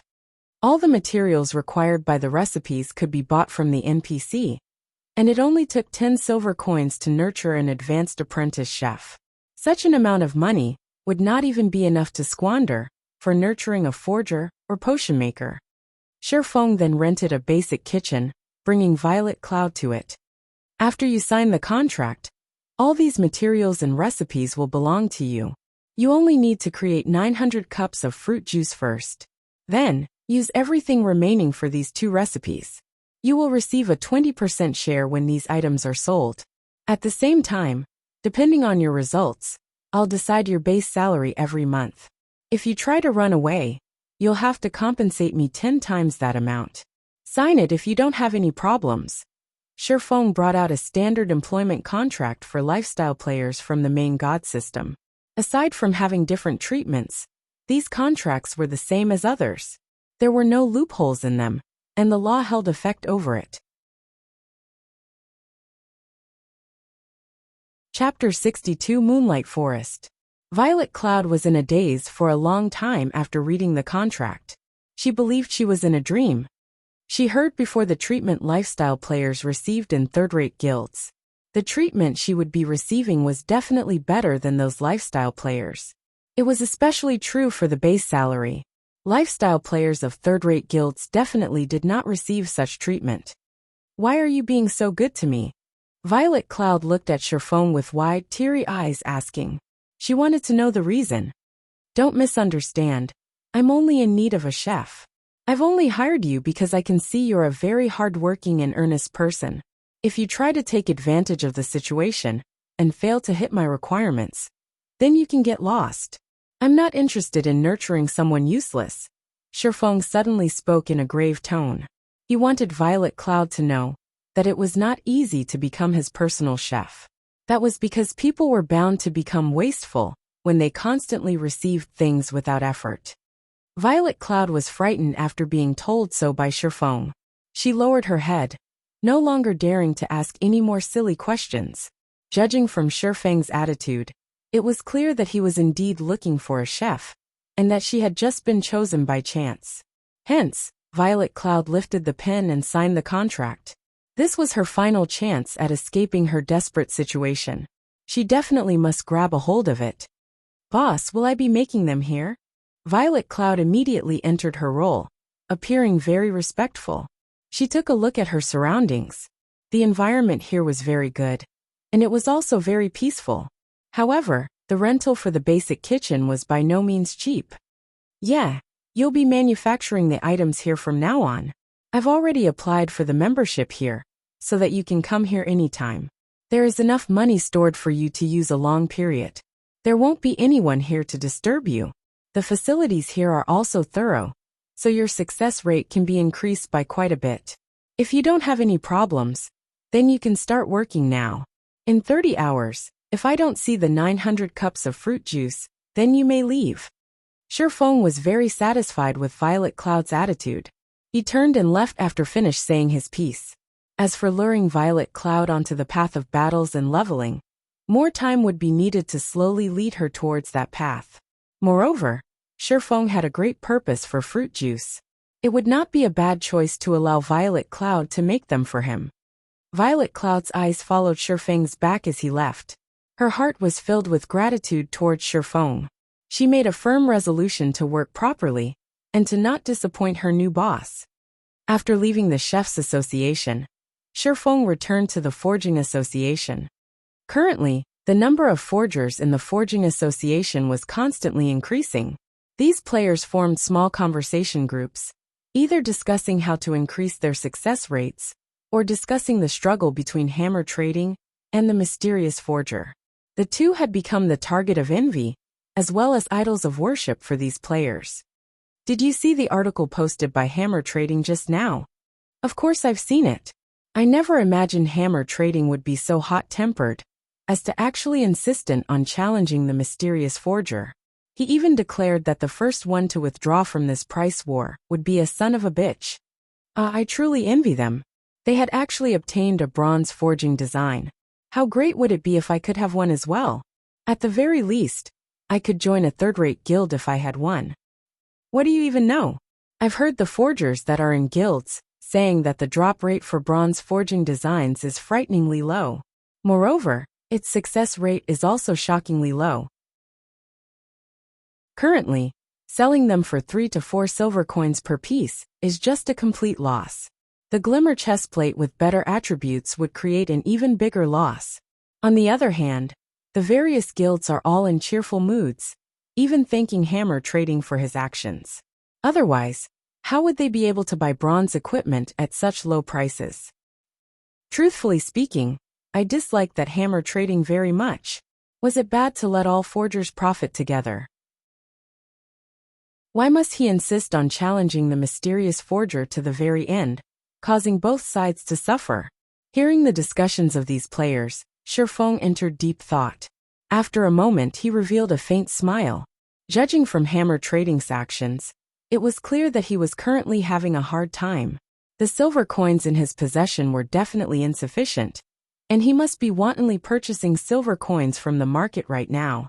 This would lead to a great increase in prices for silver coins, so it was the perfect chance for Shifeng to sell them. Shifeng wanted to thank Hammer Trading. If it were not for him, the market for equipment would not be as lively as it is now. Currently, there would be a large amount of silver coins entering his pockets every so often. Meanwhile, although Shifeng had spent quite a lot of it, the amount of money he possessed was still madly increasing. The money he possessed had already reached 3 gold coins. At the reception desk, Shifeng once more rented an intermediate forging room for 5 hours, starting a new round of forging and manufacturing. However, before he started forging, Shifeng entered the virtual center. He wanted to check the prices for God's Domain's game currency and sell some of the game currency he possessed. Just leaving it in his pockets was truly a waste. Shifeng was in the dark when he did not check, but the moment he did he was shocked. Although there was a large number of players in God's Domain, the number of players who were selling the game's currency did not exceed 100. More importantly, the selling prices were astonishing. A single silver coin was selling for 60 credits. The price was at least double of that during Shifeng's previous life. However, the number of silver coins sold by these players were very small, mostly around 2 to 3 silver coins per player. Aside from the sellers, there were also players who were buying God's Domain currency in bulk. The lowest buying price was at 55 credits per silver coin, while the highest was at 58 credits per silver coin. That meant that a single silver coin in God's Domain was enough for Shifeng to eat in luxury for 2 days. It was because of this competition that caused the prices of silver coins to be so expensive. At the current stage of the game, so long as a person had a brain, they would know not to sell any of their game currency. On the other hand, there were many guilds who were purchasing game currencies in bulk at a reasonable price. There were only a scant few money farming groups and workshops who would sell some of their currency. However, the amount they sold was extremely low. Moreover, their prices were extremely high. Only as a last resort would the various guilds buy currency from these groups. However, these guilds knew the price competition for equipment was a great chance for them to reap some benefits. So they would definitely purchase game currency in bulk. However, there was not that much game currency available for sale. They could only purchase the game currency sold at the virtual center. Moreover, where did the large amount of game currency flow to? A majority of it was definitely in Shifeng's pockets, while a minority was at the material merchant's side. That meant Shifeng was currently a big shot at selling game currency. Even a 100-man money farming group was far from being able to compare with Shifeng. Without hesitation, Shifeng immediately placed 3 gold coins up for sale, selling each silver coin at 60 credits. Shifeng still needed to collect the money to buy 2 virtual gaming helmets, so how could he be polite with these tycoons? Although the price was slightly high, to obtain equipment, the many guilds in White River City will definitely buy them. When that time came, all these game currencies would eventually return to his hands. After settling this matter, Shifeng started focusing on forging equipment and manufacturing forging designs. 5 hours went by quickly. Shifeng once more forged more than 80 glimmer chest plates and 50 forging designs for the glimmer chest plate. The 200,000 EXP required by the teleportation orb had been filled, and his own experience had also increased by quite a lot. He was just 22% away from level 4 now, and he was just short of slightly more than 200 proficiency points before becoming an intermediate forging apprentice. In this forging session, the forging designs made were the most valuable when compared to the equipment made. Looking at the current popularity of the glimmer chestplate, the various guilds were definitely in a rush to obtain their own bronze equipment forging design. They wanted to nurture their own forgers and create their own bronze equipment. After all, the drop rate of bronze equipment was extremely low. There were also not that many elite monsters available to hunt. In regards to the millions of players in White River City, the amount of equipment sold by Shifeng and Hammer Trading was insignificant. There were still swarms of players requiring the equipment. After leaving the forging room, the amount of money in Shifeng's pockets once more increased by a lot. Hence, Shifeng made a trip to the trade area, once more purchasing stones and hard stones. He then cleared out the card sets and hard stones that were sold at the auction house, and in turn, placing the over 80 glimmer chestplates on auction. However, the selling price for the equipment this time was slightly different. The minimum price was no longer at 4 silver coins, but 3 silver coins. Hammer Trading was quickly nearing insanity from the competition. When Hammer Trading saw Shifeng had once again lowered his selling price, Hammer Trading even spat out blood. Now that Shifeng reduced his selling price, naturally, Hammer Trading had to reduce his as well. Did Shifeng want him to sell a kidney? Must he be so merciless? The person himself, however, did not put much consideration into such matters. Shifeng only wanted to advertise the glimmer chestplate. After leaving the auction house, Shifeng stored the philosopher's stone and materials in the bank. Afterward, Shifeng went to the pharmacy to purchase 2 stacks of basic regeneration potions. He then went to the magic shop, purchasing over 10 types of magic scrolls. He bought 5 pieces of each kind, and each piece cost around 20 to 40 coppers. Now that the experience required by the teleportation magic orb has been fully collected, Shifeng could go to the Moonlight Forest. However, the Moonlight Forest was not an easy and relaxing place to stay. On the contrary, crises came one after another there, making the place extremely dangerous. Players dubbed the map as the Land of Eternal Rest. Without proper preparations, players would definitely die 10 out of 10 times there. The scrolls Shifeng bought were all necessary tools for him to survive in the wilderness. Before, he did not have that much money, so he did not bother with purchasing the magic scrolls. Now that he did, he naturally would not be courteous. At the very least, these scrolls could improve his survival chances there, rather dying 9 out of 10 times. Following which, Shifeng searched for a deserted location and activated the teleportation magic orb. Shifeng then transformed into a streak of white light, vanishing from Red Leaf Town.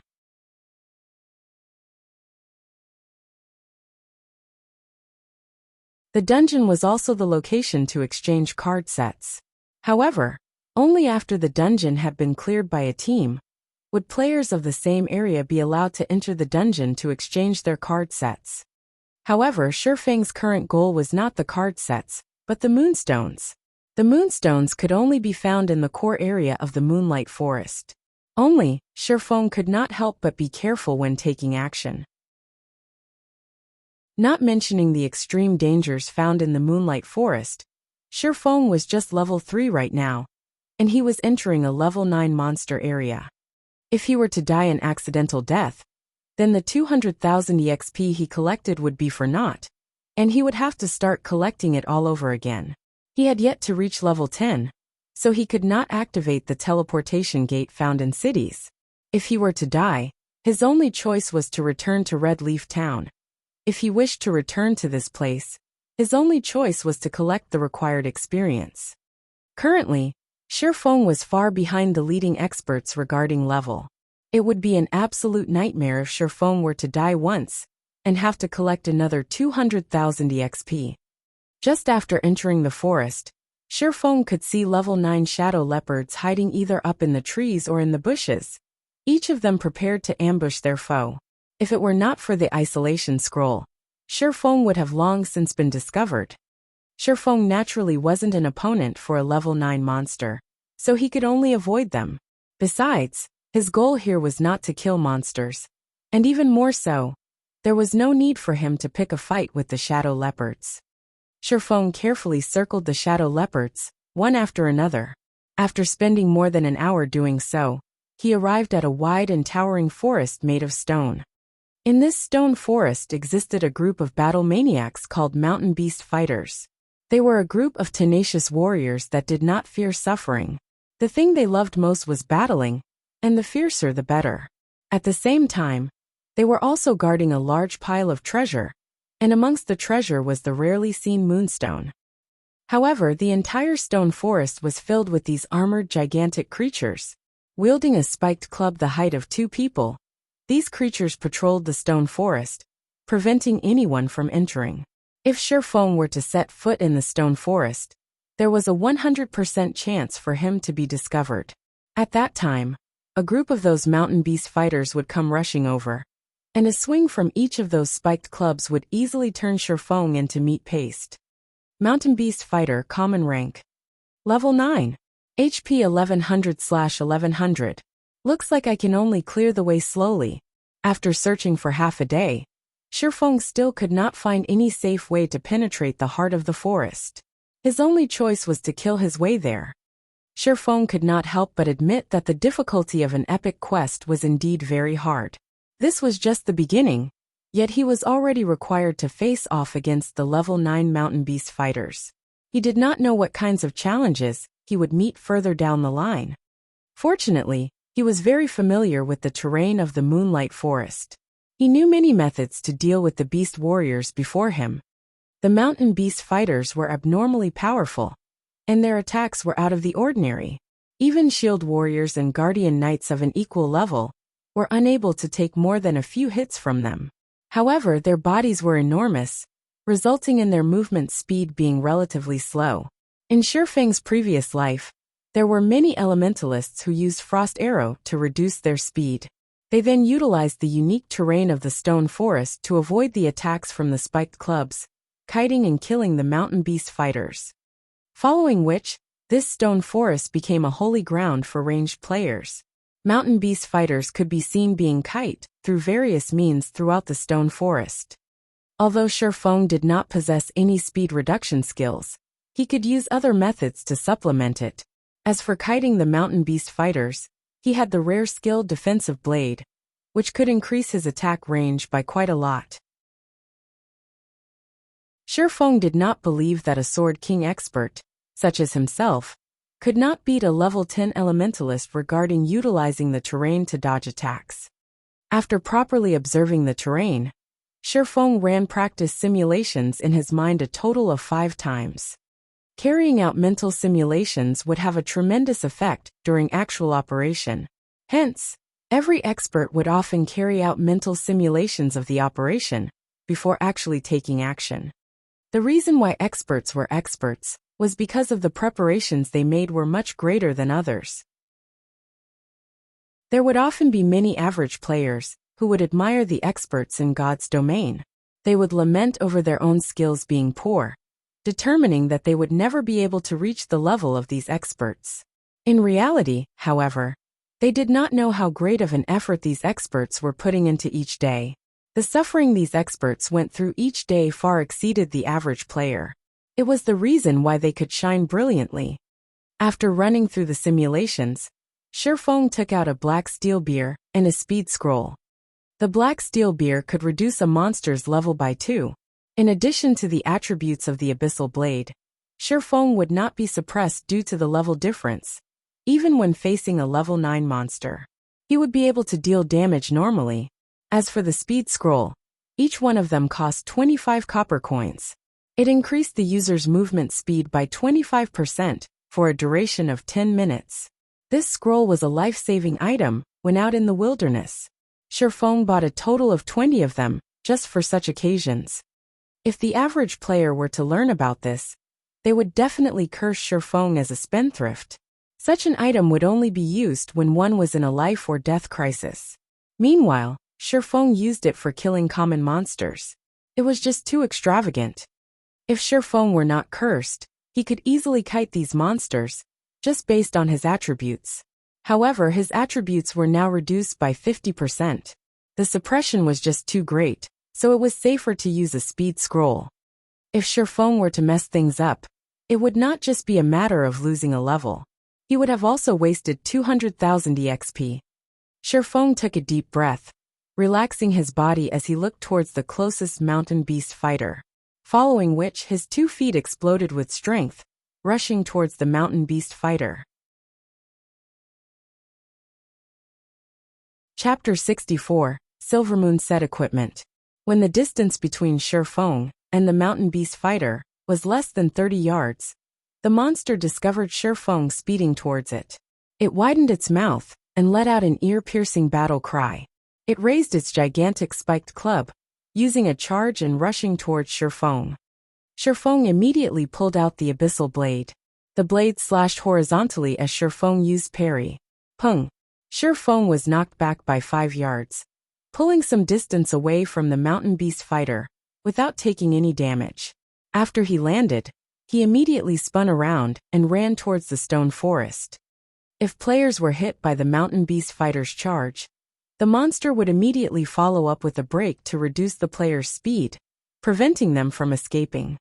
In Shifeng's previous life, the elementalists who were struck by the beast fighter's charge would immediately use Frozen Nova to freeze the monster for 8 seconds. They would take the chance to gain some distance, then continue by kiting the monster. The mountain beast fighters would only use charge on the first meeting, using suppressing skills afterward. As long as the elementalists did not let the monsters catch up to them, there would be no danger whatsoever. Also, nearby there were numerous large rocks that could be used to toy with the mountain beast fighters, making the process of killing them a lot easier. After using the speed scroll, Shifeng's speed was faster than the mountain beast fighter just by a thread. It was not very obvious, but it was this small difference that prevented the mountain beast fighter from catching up to him. After entering the densely packed stone forest, Shifeng turned around and used Thundering Flash.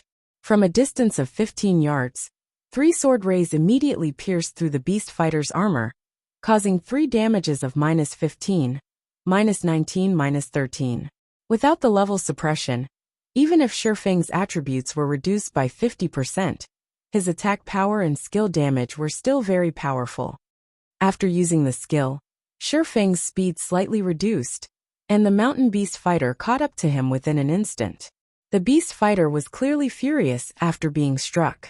It roared as it brandished its spiked club, smashing it at Shifeng. Shifeng hurriedly turned his body, hiding by a nearby rock. The spiked club did not land on Shifeng. It only hit the stone and created a splash of broken rocks. During this attack, Shifeng, once again, pulled a distance of over 8 yards away from the monster. After using Thundering Flash, Shifeng activated Defensive Blade. His attack range suddenly increased to 15 yards. As long as he maintained a 5-yard distance between the mountain beast fighter, the monster would not be able to land a hit on him. Shifeng brandished his sword as he paid attention to the distance between him and the monster, pulling back to avoid the club whenever he was too close. In such a way, streak after streak of sword light landed on the mountain beast fighter's body. The beast fighter could only bellow in helplessness as its HP continuously fell. It never imagined that a human could actually be so agile and cunning. Every time its attack was about to land, the human would dodge towards a nearby rock. Its bulky spike club could not land a hit at all. Instead, it only served to create a gap between itself and the human. Just when the mountain beast fighter's HP went below 7%, another mountain beast fighter suddenly appeared from behind a rock. It blocked Shifeng's path, using charge at him. Scram! Faced with the sudden appearance of another monster, Shifeng immediately used Abyssal Bind on it, preventing the monster from moving. At the same time, the Abyssal Bind also cancelled the life-threatening charge. Since the mountain beast fighter had been locked up, Shifeng naturally would not let the skill go to waste. He immediately used Wind Blade, instantly shaking off the low HP mountain beast fighter, and his blade landed on the bound mountain beast fighter's neck. Shifeng continued by using Double Chop, causing a bleeding effect on the monster. He then used another chop on the monster. Just within 3 seconds, Shifeng had taken away 16% of this mountain beast fighter's HP. Seeing as the low HP mountain beast fighter was about to catch up, Shifeng dodged and arrived at behind the restricted beast fighter. He raised the pitch-black abyssal blade high, abruptly slashing down. Thundering flash. Above the heads of both mountain beast fighters, 3 consecutive damages of -16, -19, -23 appeared.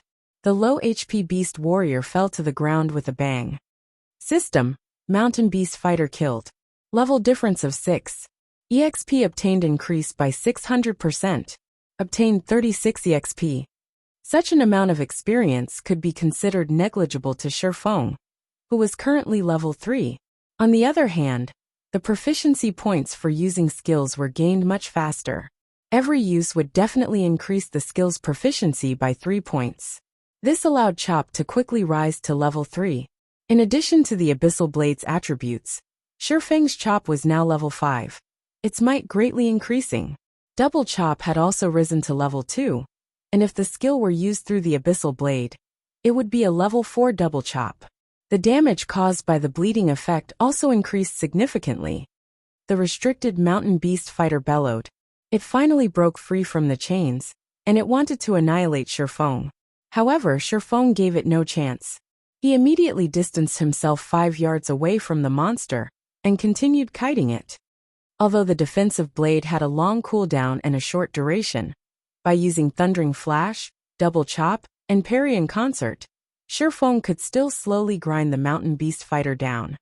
Not a minute later, another mountain beast fighter fell. However, the mountain beast fighters did not reward Shifeng with anything special. There were only 3 pieces of hard stone and 2 copper coins. On the other hand, killing these mountain beast fighters was a good way to grind skill proficiency points. Subsequently, Shifeng advanced forward while killing mountain beast fighters. These monsters had a short respawn time, so from time to time, Shifeng would attract 2 to 3 of these mountain beast fighters. Fortunately, the stone forest had narrow spaces. This resulted in the beast fighters blocking each other's path, their numbers causing their speed to reduce instead. Seeing this, Shifeng had sudden inspiration.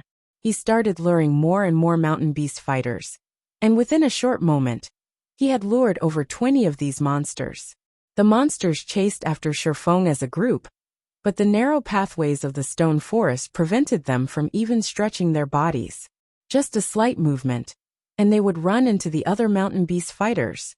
Such a situation allowed Shifeng to become much more relaxed. Shifeng constantly used Thundering Flash and various other skills to burn off the HP of the mountain beast fighters behind him. Shifeng kept luring new mountain beast fighters as he attacked the ones behind him. In such a way, Shifeng's skill proficiency points increased without stop. After 3 hours, Thundering Flash had risen to level 3, Chop had risen to level 5, Double Chop to level 4, Wind Blade to level 3, Defensive Blade to level 2, and Windwalk to level 2. This increase allowed Shifeng to kill monsters with greater ease. With the increase from the Abyssal Blade, the damage from a single Thundering Flash could take away over 90 HP from each mountain beast fighter. A chop could also cause more than 60 points of damage. The bleeding damage caused by Double Chop was also very powerful. However, Shifeng's level remained at 3. He was still quite a distance away from level 4. If it were not for the curse, he would have long since risen in level. Looking at the ground littered with mountain beast fighter corpses, Shifeng decided to take a rest and pick up the loot. Otherwise, All these corpses would become too much of a hindrance. In God's domain, if a player did not pick up the loot, the monster's corpse would require 24 hours before it was removed by the system. The loot from hundreds of mountain beast fighters was extremely shocking. Just from the money dropped, there was already more than 4 silver coins. There was also a lot of materials. As for the moonstones, 7 pieces were dropped. It was still quite a distance away from 30 pieces. Moreover, a few pieces of level 7 to level 10 common equipment also dropped. Isn't this a piece of the Silvermoon set equipment? Shifeng picked up a silvery white helmet from the ground, slightly shocked. Silvermoon helmet, bronze plate armor. Equipment requirement, strength 35. Defense plus 43. Strength plus 5, agility plus 4, endurance plus 4. Battle recovery plus 1. Durability 40/40ths. Limited to berserkers and swordsmen. This helmet was 1 out of 5 pieces of equipment belonging to the Silvermoon set equipment. As long as 2 pieces of the set were collected, the first set effect could be activated. 4 pieces of equipment were required for the second set effect, while all 5 pieces were needed for the third set effect. Each set effect was better than the previous. The Silvermoon set equipment was regarded as one of the best set equipment for berserkers and swordsmen below level 10. However, its drop rate was extremely low, and it was extremely hard to gather a complete set. Unlike other equipment, the Silvermoon set equipment did not possess a level limit. It was only limited by attributes. So long as a player fulfilled the required attributes, they would be able to wear it. Suddenly, Shifeng grew a great interest towards the Silvermoon set equipment. Maybe it was because the map had yet to be populated, so the drop rate right now was so high. If Shifeng were to miss out on this chance, he would definitely regret it in the future. 35 points in strength, to the average player, they would most likely need to reach level 8 or level 9 before they would be able to wear this equipment. However, with Shifeng's attributes, he would be able to wear it as long as he removed the curse and reached level 5. If he were to collect the complete set, his attributes would literally soar to the sky. At that time, killing a level 5 shield warrior with a full body of bronze equipment would just be child's play. Just the thought of it excited Shifeng.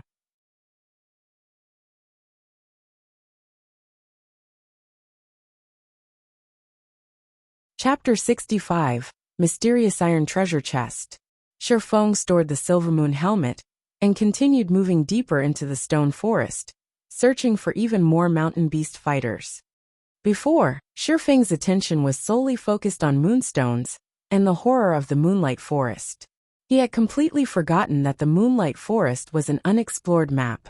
The treasures here were bountiful beyond comparison. It was just that, in Shifeng's previous life, when he arrived at the Moonlight Forest, the place had long since been ransacked by those experts of first-rate and second-rate guilds, leaving only scraps behind. Even then, Shifeng still had to compete with the other guilds for them. As for the average players, they didn't even have the chance to obtain those second-hand goods. By the time the average players arrived, who knew how many times the Moonlight Forest had been ransacked? However, these players still treated this place as a treasured land. One could imagine just how attractive the untouched Moonlight Forest was. Now that he was here, a step ahead, those first-rate and second-rate guilds would not have their turn. He would personally explore every corner of the Moonlight Forest and plunder everything, letting those guilds have a taste of getting second-hand goods. 2 hours later, Shifeng finally arrived at the core of the stone forest. On his way here, Shifeng continuously killed mountain beast fighters, obtaining 3 more pieces of moonstone and a lot of money and materials. By chance, Shifeng had discovered a camp made by the mountain beast fighters. The camp was guarded by mountain beast fighters on all sides, and just a rough calculation told Shifeng that there were over 40 of these monsters. Moreover, there were several squads of mountain beast fighters patrolling near the camp.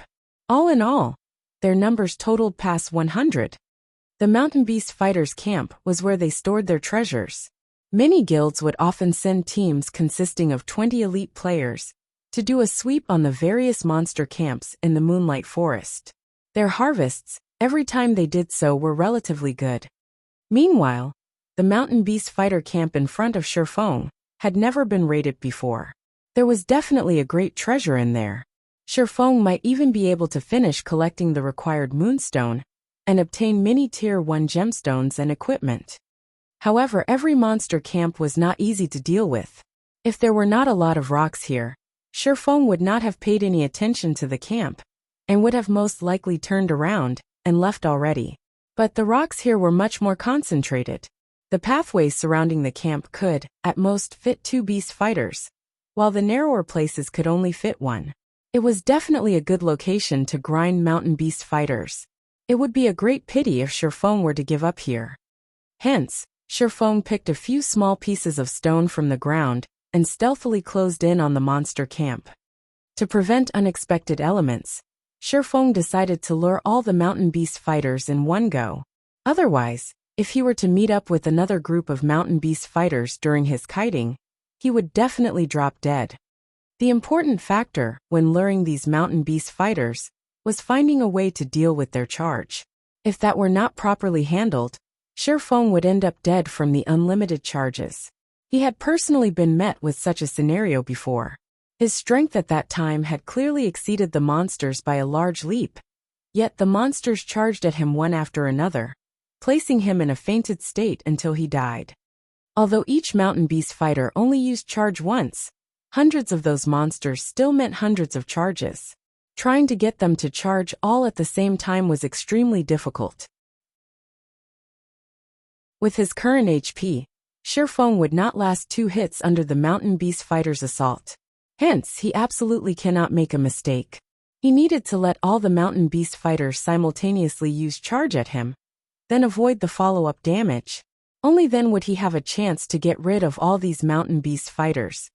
He needed to get a good grasp on the timing when all the mountain beast fighters rushed over.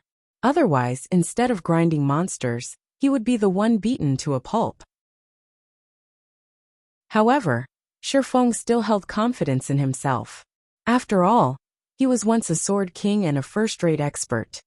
The mountain beast fighter on guard used its furry hand to caress its beloved Nuedo. It stood up high on the wall. Its blood-red eyes were constantly surveying its surroundings. As long as it discovered an intruder, it would immediately charge over and let its blade enjoy a delicious meal. Suddenly, a stone flew towards the mountain beast fighter, striking its head. When the beast fighter turned its head towards the direction the stone came from, it discovered a human a distance away. There was also a piece of stone in the human's hand. Then, the beast fighter caressed its head that had been struck, suddenly entering a burning rage. A mere ant dared to throw a stone at it. Ho! Ho! Ho! The roar from the mountain beast fighter alarmed the entire nest of monsters. Mountain beast fighters came rushing out of the camp, one after another, all of them rushing to kill Shifeng. Meanwhile, Shifeng continued throwing stones towards the other squads of mountain beast fighters. In just a short moment, he had enraged all of those monsters, causing them to rush at him. Seeing over 100 mountain beast fighters running towards him, Shifeng remained unhurried. He used Phantom Kill, allowing his doppelganger to run into the stone forest while he faced off with the monsters. Not to mention Shifeng alone, even a 20-man elite team would not be able to handle over 100 mountain beast fighters at the same time. As the distance between Shifeng and the mountain beast fighters shortened, Shifeng's heart madly beat. His actions this time were insane. If there were even the tiniest mistake, only death awaited him. It had been a very long time since he had done something so exciting. His blood boiled, and his 5 senses grew even more sensitive. When the mountain beast fighters were no more than 30 yards from Shifeng, a majority of the beasts were within the range to use charge. After a wrathful roar, a large majority of the mountain beast fighters simultaneously activated charge, with a few using it a moment later. Shifeng immediately activated Defensive Blade. The skill could block 3 melee attacks.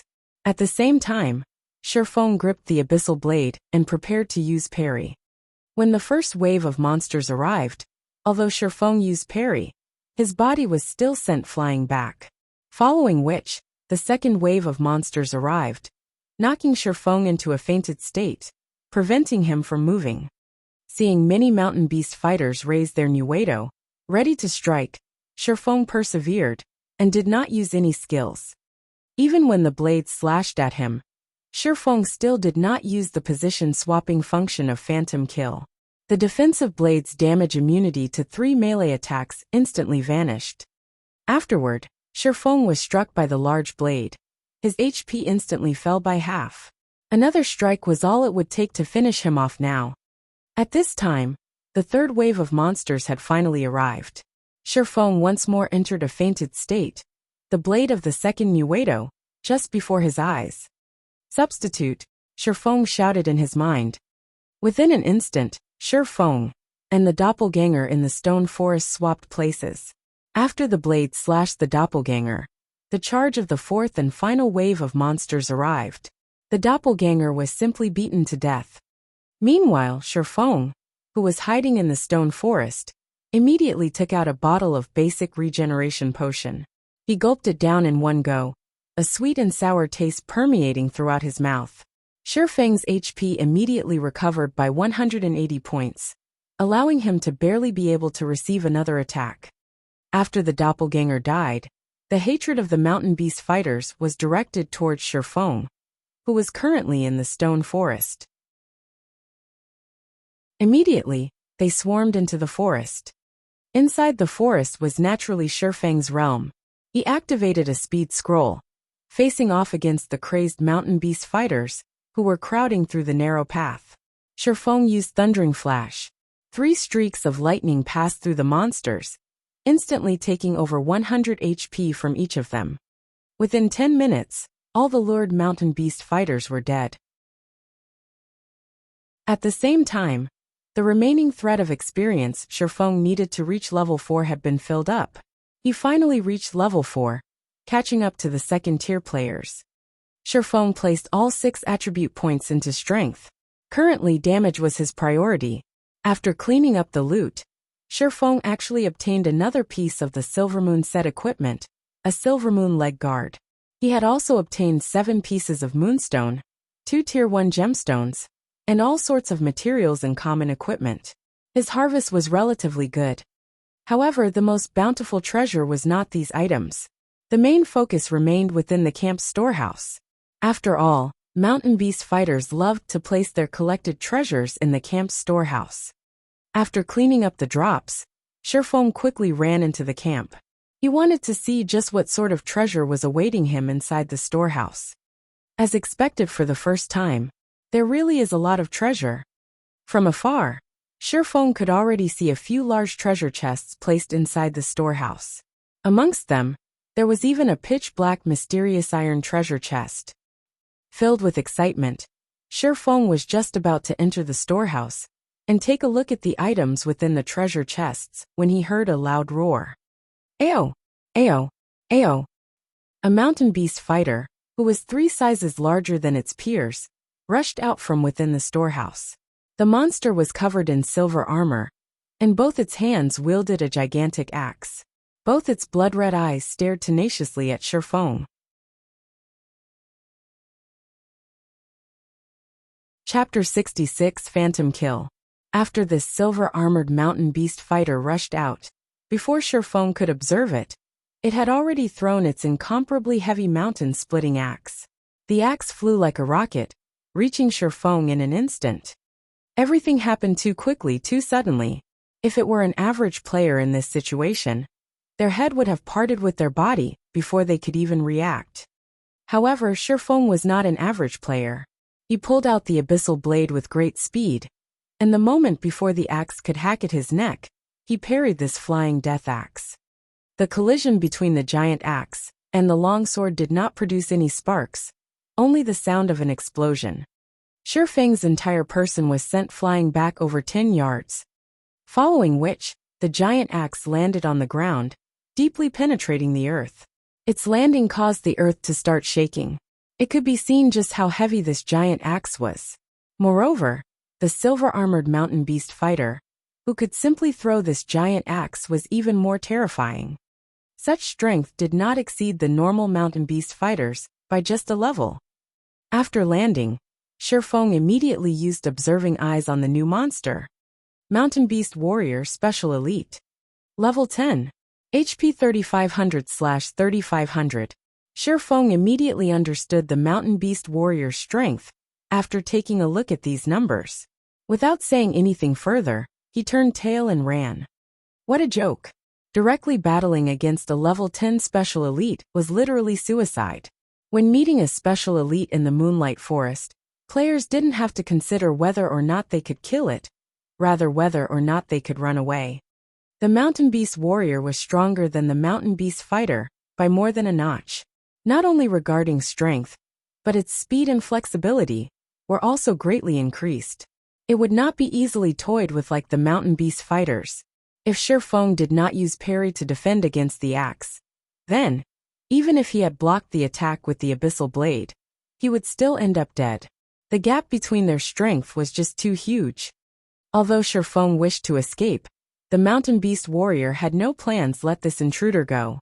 It used charge to rush at Shifeng, picking up its giant axe along the way. The way it picked up the weapon was as if it were picking up a leaf, effortless. Seeing that the Mountain Beast Warrior had used charge, Shifeng knew he could not shake it off. He turned his body around in midair, pointing his sword at the Mountain Beast Warrior. Abyssal Bind. Within an instant, the Mountain Beast Warrior, who was swiftly rushing at Shifeng, was restricted by pitch-black chains. It could not move even a muscle, only helplessly stare at Shifeng. Shifeng did not dare stay any longer. He activated Windwalk, leaving the campsite at high speed and fleeing into the stone forest. With the added speed from Windwalk, the Mountain Beast Warrior had no chance of catching up to him. About 20 seconds later, finally broke away from it. Shifeng turned his head around to take a look, discovering the Mountain Beast Warrior already turning around and heading back to its camp. Thereupon, Shifeng let out a breath of relief. If it had continued chasing, Shifeng's Windwalk would have timed out. His luck was truly rotten. There was actually a special elite inside the campsite. In his previous life, there were no monster camps that were guarded by a special elite. There would only be the occasional normal elite monster. Shifeng felt unfortunate for losing the mysterious iron treasure chest. Currently, Blackie's communication arrived. Brother Feng, all of our members have reached level 4. Moreover, we obtained a lot of ore equipment and skill books. Everyone has learned quite a few skills, and our strength has greatly increased. Unfortunately, our leveling speed from grinding gnomes has greatly decreased.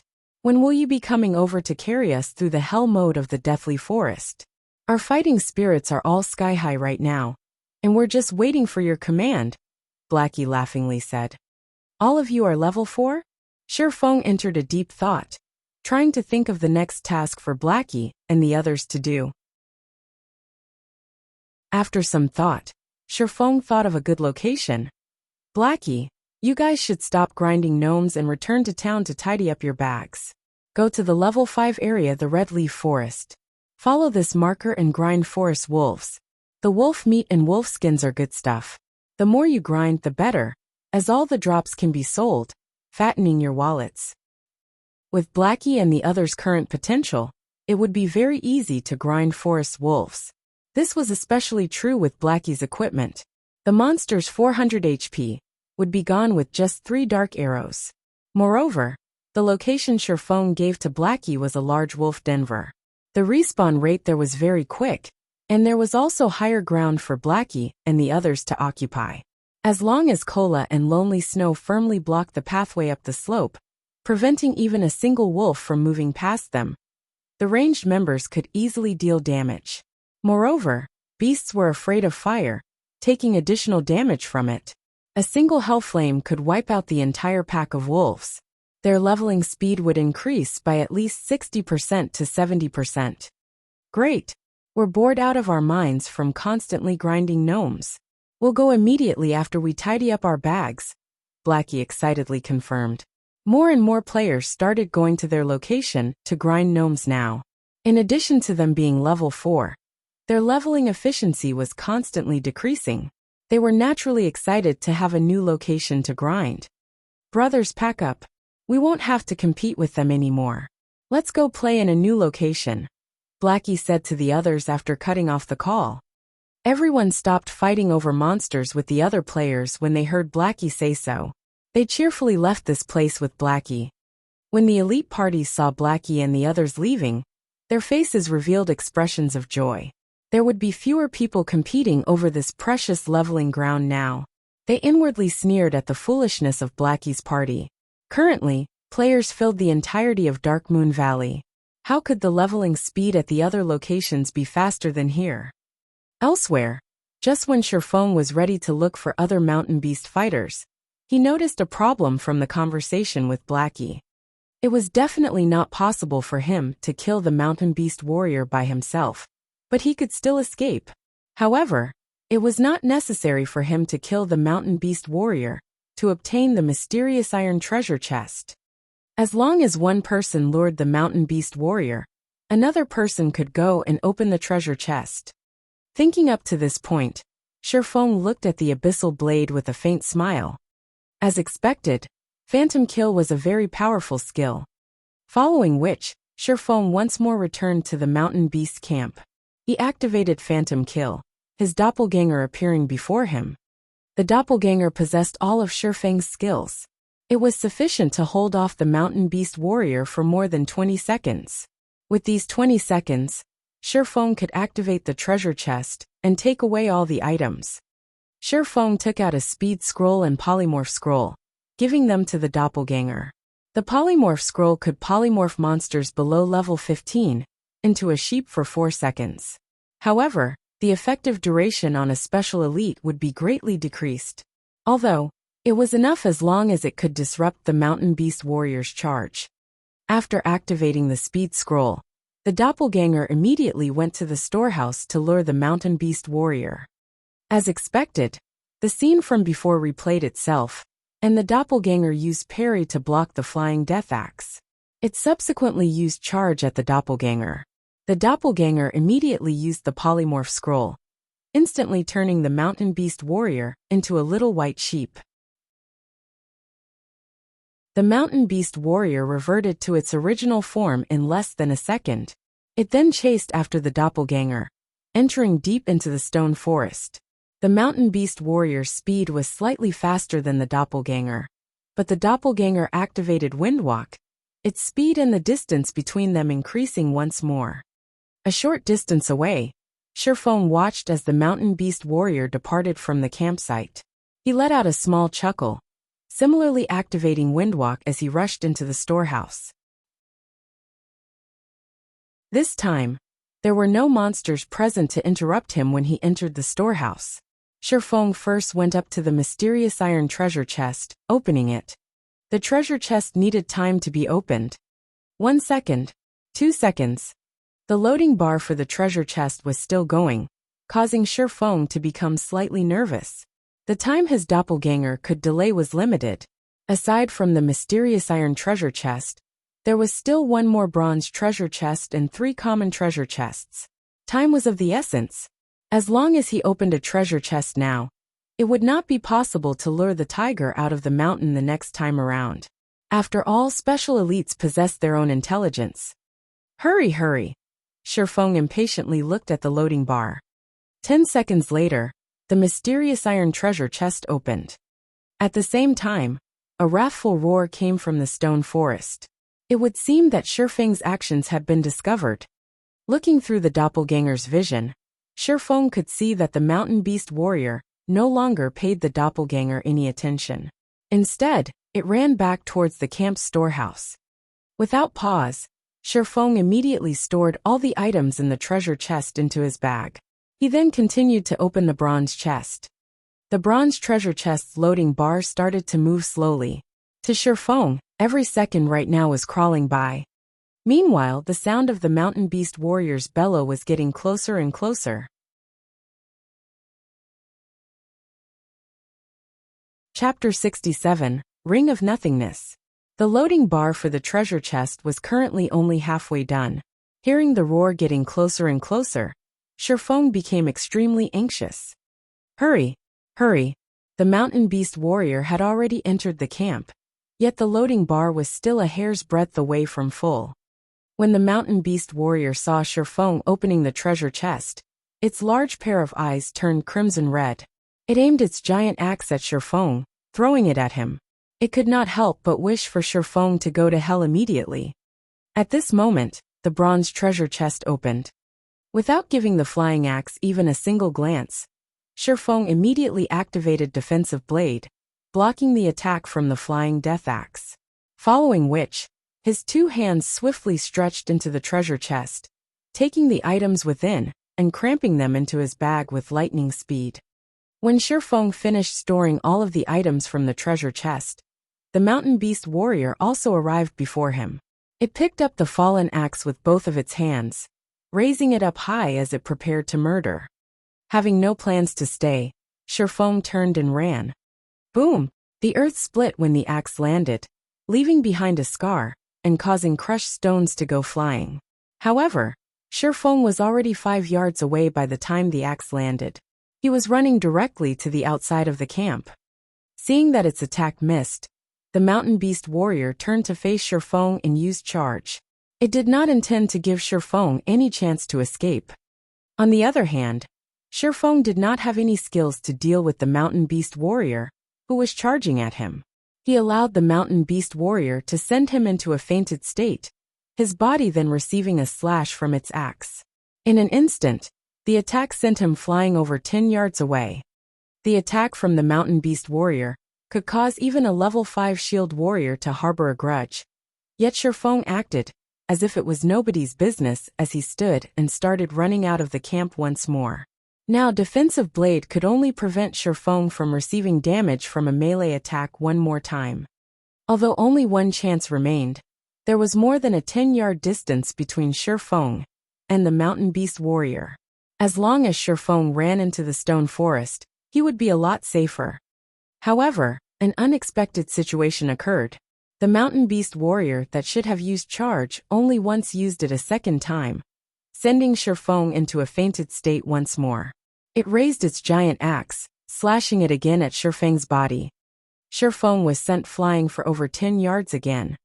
This time it immediately threw him out of the camp. He was just a short distance away from the stone forest now. However, Shifeng's expression became much more serious. The current mountain beast warrior was completely different from before. Previously, it only used charge once. Now it used charge twice. That meant that there was a possibility for a third or fourth charge, maybe even more. That meant, as long as the distance between Shifeng and the mountain beast warrior exceeded 8 yards, the mountain beast warrior would use charge. This was definitely not good news. Just as expected, the moment Shifeng stepped out of the 8-yard range, the mountain beast warrior used charge once again. If Shifeng were to be hit once more, he would definitely die. He was not willing to die just yet. Shifeng took out a polymorph scroll, immediately turning the mountain beast warrior that was charging at him into a sheep. Although it was polymorphed only for a second, just 1 second was enough for Shifeng to run a long distance away. As long as Shifeng could run out of the 30-yard range, it would be too far for the mountain beast warrior to use charge. Just after running 15 yards away, the mountain beast warrior recovered. Shifeng immediately spun around and cast Abyssal Bind. He then activated Gravity Liberation, his speed soaring greatly. The 3 seconds binding this time allowed Shifeng to easily run past the 30-yard range, entering the stone forest. Currently, some of the mountain beast fighters in the stone forest had already respawned, and by coincidence, one of them was blocking the path ahead of Shifeng. Being struck by inspiration, Shifeng quickly took the initiative. Wind Blade. Before the mountain beast fighter could react, Shifeng rushed to its front and brushed past it. Shifeng then took out another polymorph scroll, turning the mountain beast fighter into a sheep. With the speed increase from Wind Blade, Shifeng easily shook off the mountain beast warrior that was stubbornly chasing after him, escaping it quickly. After finding a safe location, Shifeng sat down to rest as he slowly looked through the items in his bag. Shifeng went from clueless to shocked. He had to admit that ransacking the camp was extremely profitable. Just this one time was enough to make up for his hours of hard work. He instantly collected all of the moonstone he needed, completing his quest. The next thing he needed to do was to leave the Moonlight Forest and dispel the curse. Amongst these treasures, aside from the large amount of moonstone, there were also 7 Tier 1 gemstones, 3 pieces of bronze equipment, and a single bronze-colored mysterious iron ring. Amongst the 3 pieces of bronze equipment, there was a silver moon arm guard. With it, Shifeng now had 3 out of 5 pieces of the silver moon set equipment. As long as he put in more effort, he might be able to truly collect a complete set. However, Shifeng did not have that much time. The earlier he removed the curse, the earlier he could regain his strength and level up quickly. He still had too many things to do, and he could not do any of them without levels.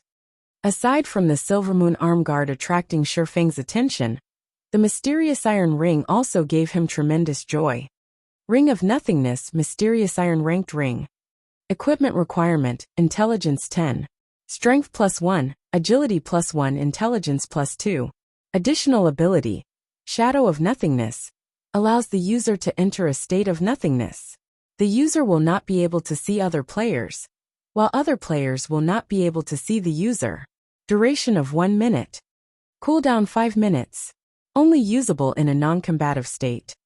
Rings such as this, which possessed an additional ability, were extremely rare. It was as rare as the Ring of Gravity, possessing many uses. In his previous life, Shifeng had done a lot of research on the Moonlight Forest. Including the information found on the internet, he knew the spawn locations of many treasure chests. Originally, he planned to only go to a few locations that were easy to obtain treasure chests before leaving the Moonlight Forest. Now that he had the Ring of Nothingness, his train of thought widened, and the number of treasure chests that he could obtain greatly increased. The Moonlight Forest was still a virgin land, and treasures could be found everywhere. It was especially true for treasure chests that had been opened for the first time. The items inside were the best. Since he could easily obtain these treasures, would it matter if he wasted a little more time? Following which, Shifeng put on the Ring of Nothingness. He then opened the map for the Moonlight Forest, confirming his current position. There was a bronze treasure chest not far from his location, so he kept the map and advanced towards the treasure chest. After walking for over 10 minutes, he arrived at ruins of a shrine. The ruins were surrounded by barbaric beastmen who were guarding it, with several elite beastmen in the midst as well. Meanwhile, the treasure chest was located inside the collapsed shrine. However, without a team of 20 elite players, it was impossible to clear off all the barbaric beastmen. Although he could not beat the barbaric beastmen, Shifeng had other methods to get to the treasure chest. Shifeng immediately called out his doppelganger, allowing it to move to a distance away and find a safe location. Meanwhile, Shifeng himself moved closer to the temple. While staying outside the detection range of the barbaric beastmen, Shifeng activated Shadow of Nothingness and entered a state of nothingness. He then ran towards the inside of the shrine with high speed. After entering a state of nothingness, Shifeng could no longer see those barbaric beastmen, and the same went for the barbaric beastmen, who could no longer see Shifeng. In such a way, Shifeng soundlessly entered the heavily guarded shrine. There were still several barbaric beastmen guarding inside the shrine. They were less than 20 yards away from the bronze treasure chest. Meanwhile, Shifeng unhurriedly opened the treasure chest. When opening the treasure chest, Shifeng's state of nothingness did not fade, so the channeling process finished without a hitch. However, the moment the treasure chest was opened, just after Shifeng's hand stretched into it, his state of nothingness vanished. Within an instant, the 5 barbaric beastmen inside the temple noticed Shifeng. Suddenly entering a rage, they waved their stone hammers as they rushed towards him. Shifeng activated Defensive Blade without hurry, storing the items in the treasure chest in his bag. Before the barbaric beastmen could break off the 3 layers of protection, Shifeng had taken all the items from the treasure chest. He then swapped places with his doppelganger, his original body arriving at a very safe location. Shifeng leisurely departed from the ruins, heading towards the location of the next treasure chest. Moonlight Forest was very large. With unyielding perseverance, Shifeng spent more than 10 hours before finally clearing the entirety of the Moonlight Forest. He harvested a total of 3 mysterious iron treasure chests, 22 bronze treasure chests, and 56 common treasure chests. His harvest was extremely invigorating. His entire bag was clogged full, and he was even forced to throw away several pieces of common equipment that had poor attributes. When he was arranging all these items, a beeping noise came from the system. Shifeng looked at the notification, seeing that it was the alarm that he previously set. It notified him that morning had arrived, and he needed to log off and rest. In consideration of his body, Shifeng looked for a safe location before logging off.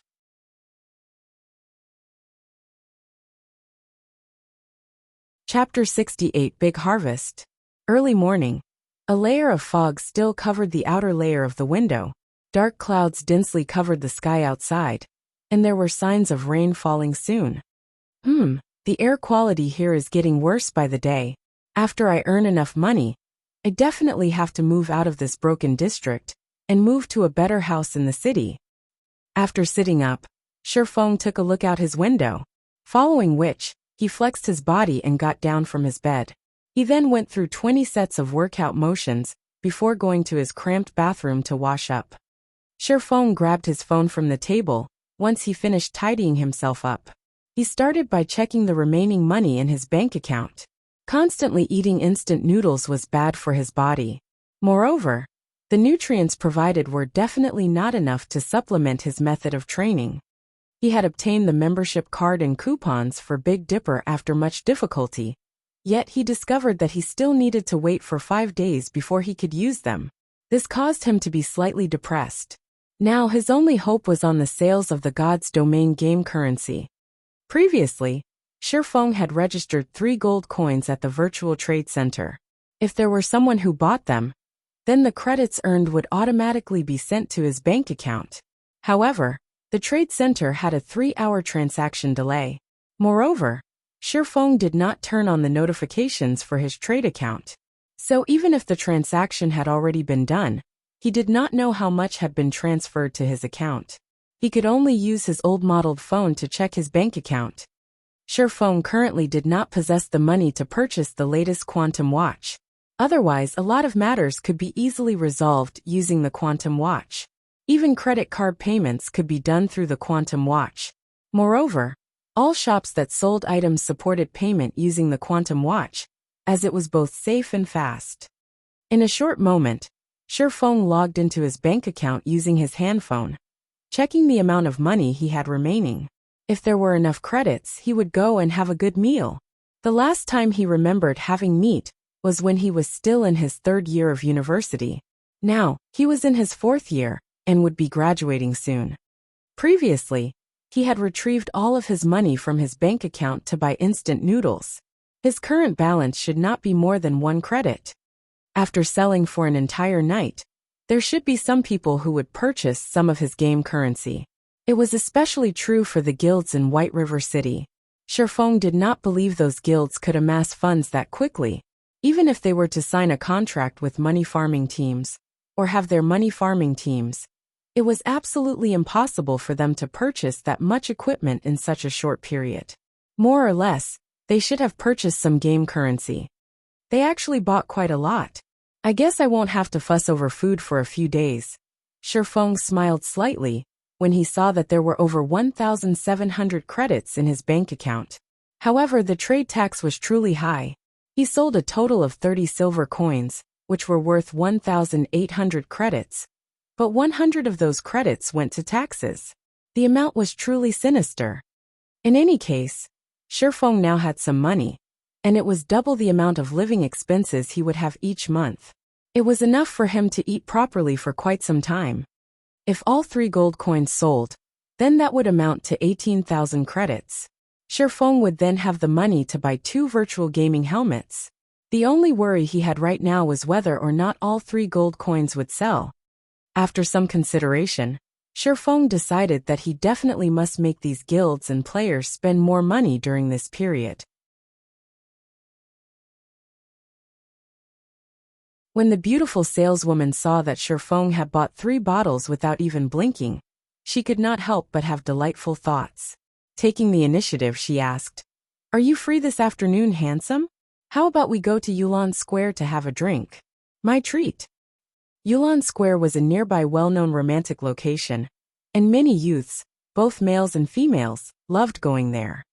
Looking at the beautiful saleswoman's graceful body and lust-filled eyes, she was much better than the gorgeously dressed girls in his class. However, Shifeng only gave her a calm smile. How could he not know what her thoughts were? He tactfully rejected her and turned around to leave. Shifeng's reaction caused the beautiful saleswoman to feel slightly unfortunate. A large catch had run away just like that. Was she not beautiful? Was her body lacking? Nutrient fluids were the pinnacle products of the new age. Not only could they slow down aging, but they could also discreetly mend the injuries that could not be detected, regenerate body cells, develop the brain cells, and many more astonishing impacts. These items have already become must-haves for athletes and martial artists.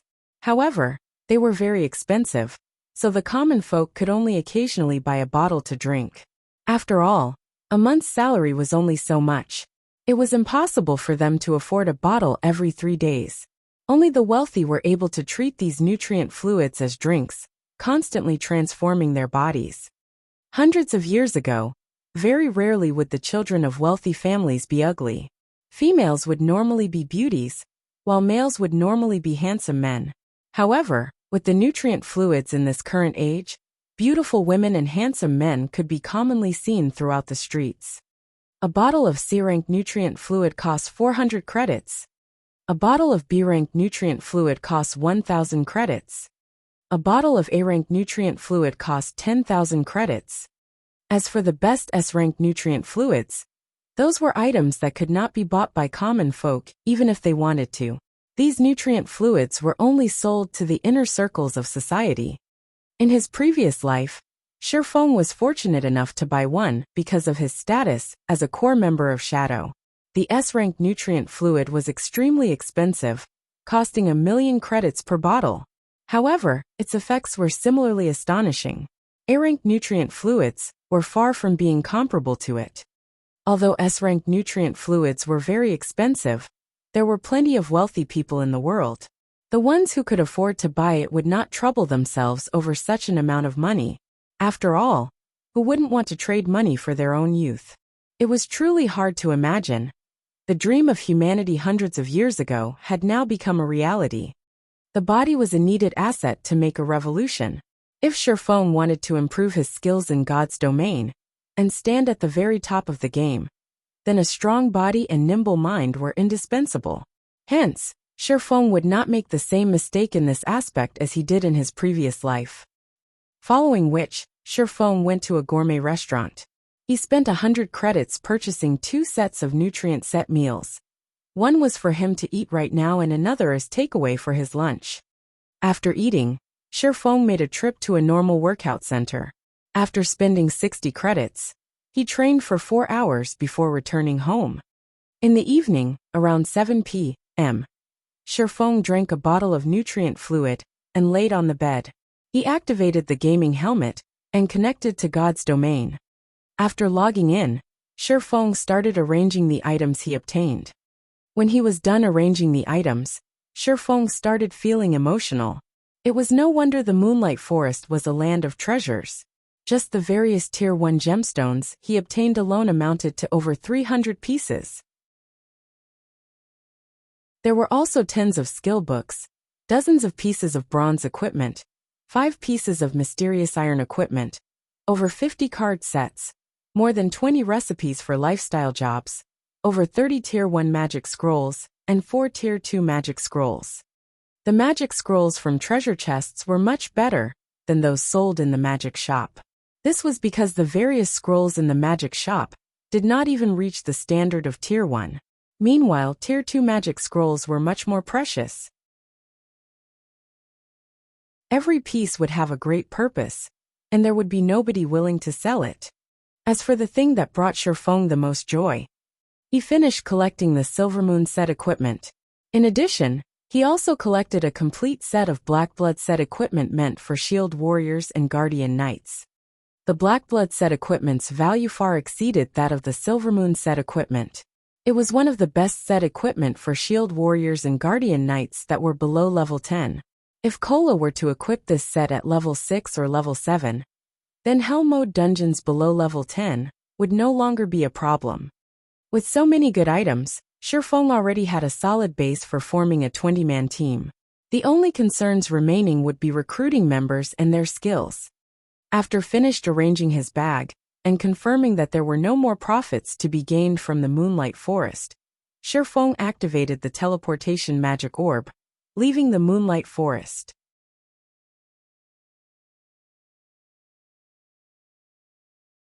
Chapter 69 Lunatic. In the real world, the sky slowly darkened as the sun went under the mountain. On the other hand, players in God's domain were welcoming the rise of the morning sun. Red Leaf Town was currently brightly lit as if it were daytime. In the trade area, players could be found everywhere as they pushed their way through the streets. Compared to yesterday, there were a lot more players currently in Red Leaf Town, and a lot of them were new players who were level 0. After being officially active for 2 days, many people started to notice the difference between God's domain and other virtual reality games. The battling alone was extremely attractive, not to mention other sources of entertainment. The monsters in God's domain improved with the increase in levels, making the battles seem increasingly real.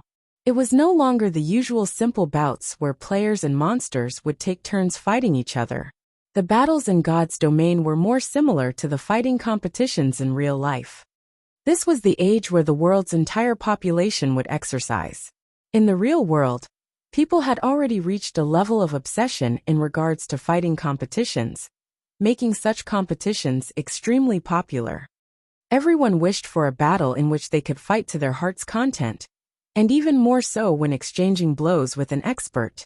They wanted to chase after the intense feeling of excitement that made one's blood boil. It was an addicting feeling that was impossible to give up. Meanwhile, God's domain had all of this, and there were no dangers to a person's life. Moreover, God's domain contained great adventures that were both fascinating and thrilling. There were also countless unknowns waiting to be discovered and explored. Time in the game was also double that of real life. Many players wished they could stay inside God's domain for the rest of their lives, living their second life within the game. It was also because of this reason that many players were attracted to God's domain. Many virtual gaming companies, after seeing this irreversible situation, declared bankruptcy, one after another, as they prepared to invest in God's domain. Such a situation also caused some unwilling veteran gamers to enter God's domain, greatly increasing the number of players. Just after returning to Red Leaf Town, Shifeng received a bunch of system notifications. Almost all of them were sales notifications from the auction house. Within an instant, the money Shifeng possessed increased to over 500 silver coins, or 5 gold coins. Shifeng still remembered having recently registering 3 gold coins at the virtual trade center. After less than a day's worth of effort, he now possessed an additional 5 gold coins. Those guilds obtained all this money after much difficulty, yet they all contributed to him in the end. Currently, there might not be another player in White River City who was wealthier than he was. The guild leaders of first-rate guilds were no exception. However, this was only the tip of the iceberg. The real money-making moment was just starting. Shifeng first stored all the items that were in his bag into his warehouse. He was not planning on selling them but instead kept them for future use. After all, items such as gemstones and skill books were hard currencies. Their prices would never depreciate. On the contrary, it was equipment that would depreciate along with the increase in player levels. Soon afterward, Shifeng started doing his old business again. Nighttime was the best period for doing business. Seeing that the sun was soon to rise, Shifeng set aside his quest for now and set up a street stall, purchasing stones, magic essences, hard stones, and card sets. Due to previous similar occurrences, many players would deliberately stay here and await Shifeng's arrival. Now, just a casual shout from Shifeng was enough to cause a crowd of players to come running towards him. In such a way, Shifeng bought materials while listening to the conversations of players nearby. The Assassins' Alliance has obtained great glory this time. They completed the insurrection of the Little Fishmen quest and earned a lot of guild reputation. It won't be long before the Assassins' Alliance will become a level 2 guild. What's the big deal? I've heard that a major event occurred in the capital city. The guild leader of a first-rate guild, Star River Federation, completed a major quest and has already become a first-class citizen. Just a little more, and he will become part of the nobility. When he obtains the status of a noble, what would a little guild reputation matter? After becoming a noble, he could go to the army camp and city hall to ask for guild quests. Star River Federation could catch up and surpass the Assassins' Alliance at any time. Including the various privileges available to nobles, their accumulated advantage is huge. Just the current Star River Federation was enough to suppress Ouroboros. When the fight for the capital city begins, the city would most likely fall into the hands of the Star River Federation. Those are just small matters. Now the most popular matter would have to be the showdown between that Black Flame Forger and Hammer Trading. Who doesn't know about that? Right now, there is most likely not a single person in the White River City area that doesn't know of it. However, I never truly imagined that the victor would be so quickly determined. Even further, I never thought that the final winner would be Hammer Trading. Hee. Thankfully I was quick-witted and borrowed some money to buy a glimmer chestplate. Many people are currently buying them at high prices. I could easily earn 3 silver coins as long as I resell the one I have. Exactly. Regardless of attributes or design, the glimmer chestplate is way better, so its cost must be extremely high. It only sold for such a low price because of the competition with Hammer Trading. Black Flame must have lost that battle after constantly losing money. Unfortunately, he is not selling even a single piece of the equipment right now. Otherwise, I would definitely borrow money to buy one. Right now Hammer Trading's fame has exploded. On the forums, he had even started proudly scolding the mysterious forger as incompetent, calling the mysterious forger a son of a bitch for not daring to compete with him. To increase their fame and influence, those first-rate guilds will certainly invite him. Hammer Trading must already be discussing contract terms with them right now. The chief forger of a first-rate guild, people would drool just thinking about such a position. However, we can only look on in envy, because we don't have a forging design for bronze equipment. If I had such an item, even if I were to go bankrupt, I would definitely compete with Hammer Trading to the end. When I get the chief position of a first-rate guild, my future will be filled with fame and fortune. When Shifeng heard their conversation, his brows slightly wrinkled. He then called up the official forum. Sure enough, Hammer Trading was ridiculing him with all sorts of insults. Son of a bitch. Weren't you so awesome? Why have you turned into a coward? Let's continue competing if you have the ability. See how I'll flatten a Blackheart forger like you. Looking at Hammer Trading's inferior shenanigans, Shifeng smiled calmly. He could not help but admire Hammer Trading. To become famous, he turned into a lunatic that was willing to use any means. Just like in Shifeng's previous life, to join world dominators and become their chief forger, Hammer Trading was willing to sell out their entire guild. After he finished purchasing the materials, Shifeng headed towards the auction house. After all the clamor Hammer Trading made, the glimmer chestplate had thoroughly become famous. Shifeng could now start his next money-making operation. In the current stage of the game, a majority of the average players were already level 3, while many veterans were level 4 and experts were level 5.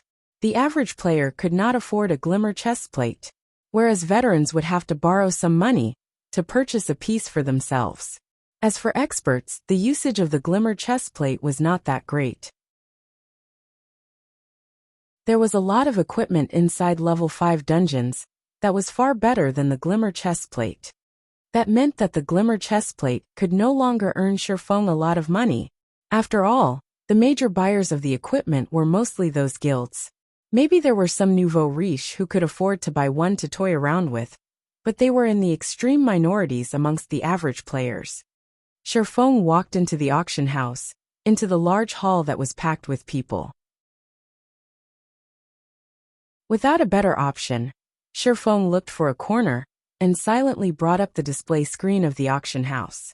He then placed 20 copies of the forging design for the glimmer chestplate on auction. The base price for each forging design was set at 30 silver coins, and they would be sold one by one at intervals of half an hour. It was not because Shifeng did not wish to sell them in bulk, but because doing so would result in their price staying low. Only through hunger marketing would he be able to reap the greatest profit. Let those guilds slowly fight amongst themselves. Afterwards, Shifeng cleaned out the accumulated hard stones and card sets from the auction house. He then left the auction house and headed towards the library.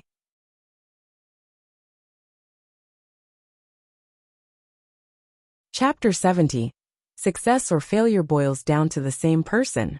Kuruk Fields. This was the playground for the level 6 grassland lion cubs.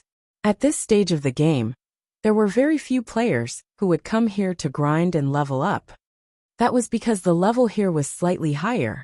Moreover, the monsters were numerous and concentrated, making them hard to kill. These grassland lion cubs hunted in groups of 3 to 5.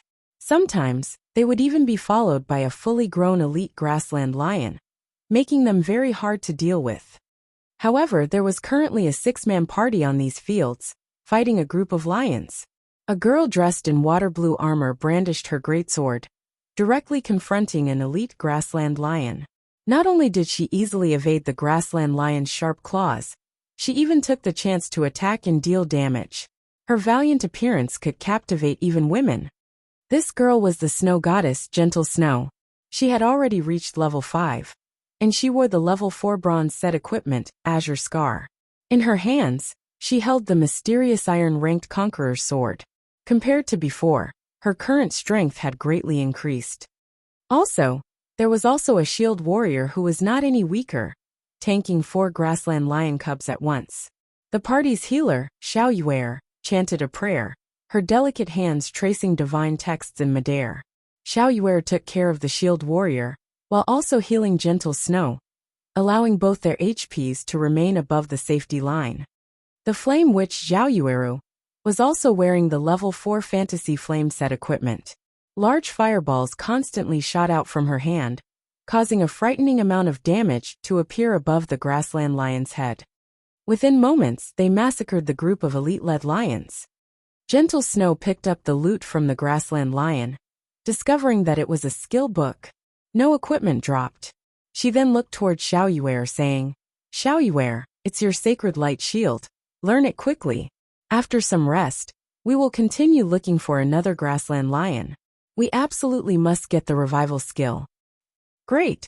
With this skill, healing won't be so intense anymore, Xiao Yuer happily said as she received the skill. Currently resting, Zhao Yueru suddenly asked in a curious tone, "Snow, that hammer trading has already garnered a huge amount of fame. We should at least send a person to recruit him. We can still increase our guild's fame if we're successful. Moreover, his forging skills are not bad. It would be unfortunate if we were to let some other guild snatch him away." No need. It won't be long before level 3 bronze equipment is of little value. He only knows how to forge level 3 bronze equipment and doesn't possess any forging designs for higher level equipment. Why should we spend a large sum of money fighting over him?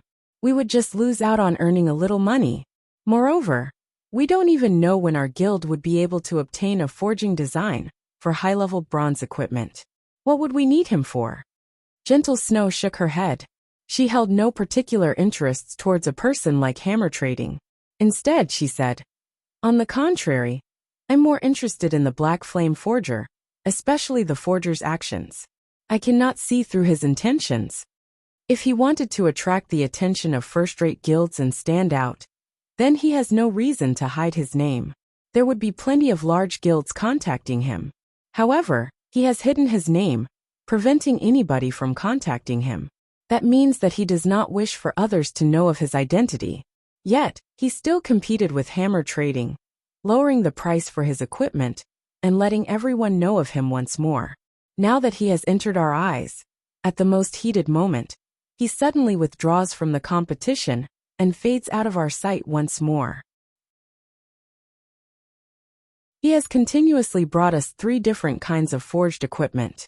Being able to obtain that many forging designs for bronze equipment shows that he has great strength. Yet why would he suddenly withdraw? What is this Black Flame Forger's goal? Or did he withdraw because he already achieved his goal? Until now, I still don't know what that Black Flame Forger is trying to do. He is filled with mystery in all aspects. Snow, how about I have someone research this forger? Hearing you say so, even I want to see what kind of person he is. After hearing Gentle Snow's analysis, realization struck Zhao Yueru. She suddenly grew an interest towards this Black Flame Forger. She also felt this person was not simple. Her interest towards the Black Flame Forger's identity overflowed. Just the thought of being able to expose this person's identity made her feel slightly excited. Meanwhile, inside an intermediate forging room on the 2nd floor of the Forging Association. Everyone, how goes your consideration? Hammer Trading sat cross-legged, casually asking as he looked at the representatives of the first-rate guilds with narrowed eyes. However, the conditions set out by Hammer Trading caused these first-rate guilds to go silent. Hammer Trading's conditions were too harsh. Just the villa he wanted in the city he lived in, and the annual salary of 5 million credits, would cause these guilds to take a step back, not to mention that he wanted all resources to be prioritized to him. Such treatment was most likely only enjoyed by the guild leader and the vice leader. Meanwhile, Hammer Trading wanted the same treatment as them. Then, didn't that mean he would be on equal footings with the guild leader and vice leader? You guys have to think through this clearly. It isn't easy for me to earn such a great reputation. As long as I join your guild, your popularity will immediately soar and surpass the other guilds. You won't have a shortage of bronze equipment, and will be able to earn a large sum of money because of my forging techniques. The price I've given shouldn't be considered much, Hammer Trading said with a smile. His face held an expression that said, if you don't recruit me, there will be others who will. Don't regret it when that time comes. Hammer Trading had these first-rate guilds eating out of the palm of his hand. Right now, each of these first-rate guilds wanted to be a step ahead of the others. If so, they would be able to have a larger advantage in taking hold of a city. The wealth that came with possessing control over a virtual city was not something a mere 5 million credits and a villa could compare to. Hammer Trading's asking price could be considered low. Looking at the representatives of these first-rate guilds, although their expressions held hesitation, their eyes flashed with the conviction of recruiting him. Hammer Trading suddenly felt his action of investing all of his possessions into the competition this time was truly wise. If he hadn't steeled his heart to borrow money from loan sharks at the last second, he might have actually lost to the Black Flame Forger. Fortunately, the Black Flame Forger bit the dust a step earlier than he did, allowing him to taste the final fruit of victory. Just as Hammer Trading was being pleased with himself, the expressions of the numerous representatives around the conference table suddenly changed. Each and every one of them revealed expressions of shock and ecstasy. Brother Hammer Trading, I am truly sorry, but our guild has decided to withdraw from this competition and yield to the other guilds. Our guild won't be joining anymore, and I still have matters to attend to, so I'll be leaving, Star River Federation's representative suddenly said. This price is just too high. Our guild can only give up as well. We can only hope to cooperate with you in the future. For a moment, all the guild representatives started leaving. Moreover, every one of them seemed to be in a hurry. It was as if they could not help but to immediately run to some other place, not wanting to waste even a little time. What do you all mean? Not negotiating anymore? You guys better not regret it. I'm a forger that can craft bronze equipment. I won't join in the future, even if you all beg me.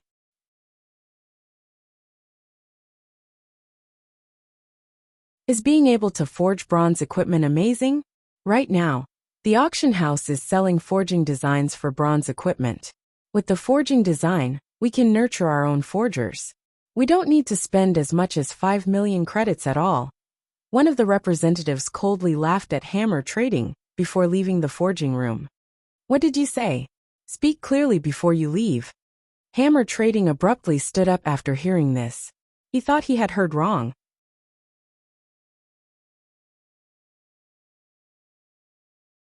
Chapter 71. Focus of the Auction House. Seeing as everyone had left, Hammer Trading sat in his chair paralyzed. Both his eyes had a lifeless look in them. There was actually someone who was selling forging design for bronze equipment at the auction house. How was this possible? Hammer Trading had no way of understanding such behavior. It was as foolish as literally handing the keys to a treasury filled with gold to someone else. Only a brain-dead person would do such an idiotic action. No, they must be trying to trick me. Hammer Trading abruptly stood up, calling out the official forum. He wanted to make these people regret. He wanted to rip them off for daring to look down on him. However, when Hammer Trading looked at a few pinned discussion threads, he became instantly dumbfounded. There really was an idiot who was selling a forging design. Bronze equipment forging design appearing in the auction house. Pictures as evidence available. Clicking on the thread to take a look, Hammer Trading's mind went thoroughly blank. The forging design was actually for the Glimmer chestplate. It was the equipment previously sold by the Black Flame Forger. Everyone was very aware of how good the attributes on this item were. It was an absolutely top-tier item. If a first-rate guild were to get a hold of this forging design, they would not need him. This was because fame served little purpose to a first-rate guild. Previously, he dared to act presumptuously because he learned the forging design for the Savage chestplate. Now that others had a better forging design, who would pay him any heed? In the discussion, many first-rate guilds declared the forging design to be theirs, and they would fight whoever dared competed with them over it. Hence, everyone had started paying attention to the problem of the ownership of this forging design. There was no longer anybody who paid attention to Hammer Trading. Instead, each and every one of them was joyful over his misfortune, making fun of his end. This incident led everyone to admire the mysterious player who was selling the forging design. This mysterious player's means were extremely great, and people could not help but praise him. There was practically no blood seen when he killed. He only used a piece of paper to cause Hammer Trading, the rising star that received the envy and admiration of tens of thousands, to fall from his heavenly altar, tumbling down into the bottomless abyss, and never being able to climb back up. Hammer Trading already bore a bitter hatred towards this player, who sold the forging design. Just when his life of luxury was within his reach, it was all destroyed. Moreover, it was destroyed by a person who was brain-dead. Fear not a godlike rival but fear a pig-like ally. Now that saying needed an additional verse. And fear more a foolish passerby. Hammer Trading's eyes had currently turned crimson, his face extremely ashen. His expression alone was enough to devour a person. Not good. I definitely must buy it no matter the price. As long as I buy it, I can get back all the advantages. At that time, not only will I have the Savage chestplate, but I will also have the Glimmer chestplate. When that time comes, those first-rate guilds will have to prostrate and beg before me. Hammer Trading's current expression was just like a gambler who lost badly. He placed all of his hopes on buying out the Glimmer chestplate forging design. Thinking up to this point, Hammer Trading was no longer able to hold himself back, as he swiftly rushed towards the auction house. However, it was not just Hammer Trading who was rushing towards the auction house. There were also the upper echelons of various guilds of various towns, under the influence of White River City. All of them wanted to purchase the forging design. After all, everyone knew how powerful the Glimmer chestplate was. Owning the forging design was the equivalent of owning a mountain of gold. This incident caused an uproar at the auction houses of the various towns in White River City. The auction houses became unusually lively, as players pushed against one another inside the building. The auction houses were filled to the entrances, making it hard for players even to enter. Meanwhile, the competition for the Glimmer chestplate forging design entered into full swing. Every one of the guilds had bid high prices. Within 10 short minutes, the price for the item had reached 1 gold coin. That's right, it was 1 gold coin. That was practically a large guild's entire fluid funds. In such a way, the price of the forging design constantly rose without any signs of stopping. Guild leader, I don't have enough money anymore. What do we do now? Crap, how can that be? I gave you 1 gold and 20 silvers. How can that not be enough? But it's selling at 1 gold 56 silvers now. Crap, these people are insane. It's just a forging design. Hold on a bit. I'll immediately ask for some money from the money farming team. I don't believe we can't get it. As the price of the glimmer chestplate forging design rose, bit by bit, each of the various guilds was constantly raising funds. They contacted money farming teams, their guild members, and in the end, even purchased from the virtual trade center. Meanwhile, Shifeng, the cause of all this madness in White River City, had just comfortably arrived at the library. Revered Miss Charlene, I have brought the items you requested. Can you dispel the curse for me now? Shifeng sincerely took out 2 gold coins, 30 pieces of moonstones, and the teleportation magic orb. After seeing the glittering gold coins, Charlene nodded her head in satisfaction. However, similar to the Holy Mother, Charlene shook her head and said in a pitiful tone, Adventurer, you have truly astonished me. You managed to gather all the needed materials in such a short period. If I had known earlier, I would have told you that the moon drip ceremony possessed tears. Tears? Shifeng looked at Charlene's regretful expression, and he could not help but feel slightly odd about the situation. It was as if he was a mouse being stared at by a cat. Mom, Charlene sighed, saying, the moon drip is a very ancient ceremony. In fact, aside from having a dispelling effect, there are still other effects.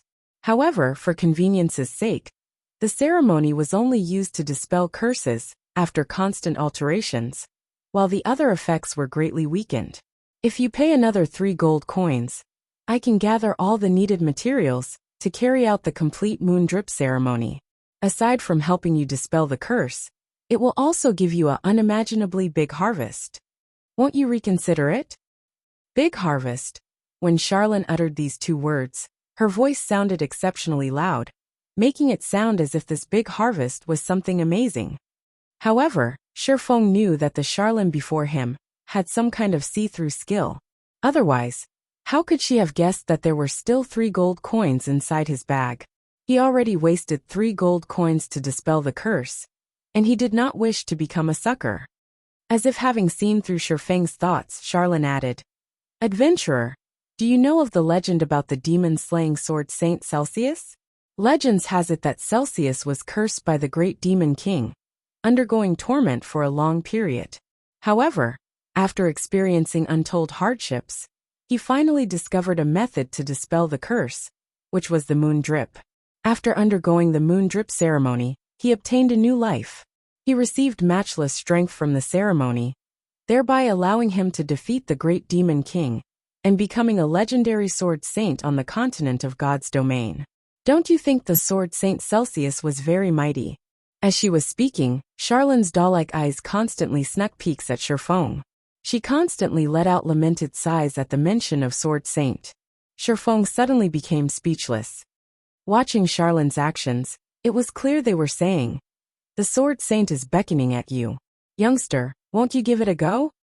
Shifeng glanced at Charlene's face, full of smiles, and his heart filled with helplessness. This Charlene was a diamond salesperson. Although Charlene possessed an unruly temperament and criminally attractive body, asking for 6 gold coins was just a huge scam. 6 gold coins. That was equivalent to 36,000 credits. Very well. His heart was moved. If he could become a sword saint in the future, it would all be worth it. The new wouldn't come if the old didn't go. Esteemed Miss Charlene, I wish to try the complete moon drip ceremony. Will there be any danger? Shifeng unwillingly dug out another 3 gold coins. After receiving the gold coins, Charlene happily smiled as she said, You can be at ease, adventurer. Although this is my first time, my skills are very good. Even my teacher praised me as a genius. Let us begin right away.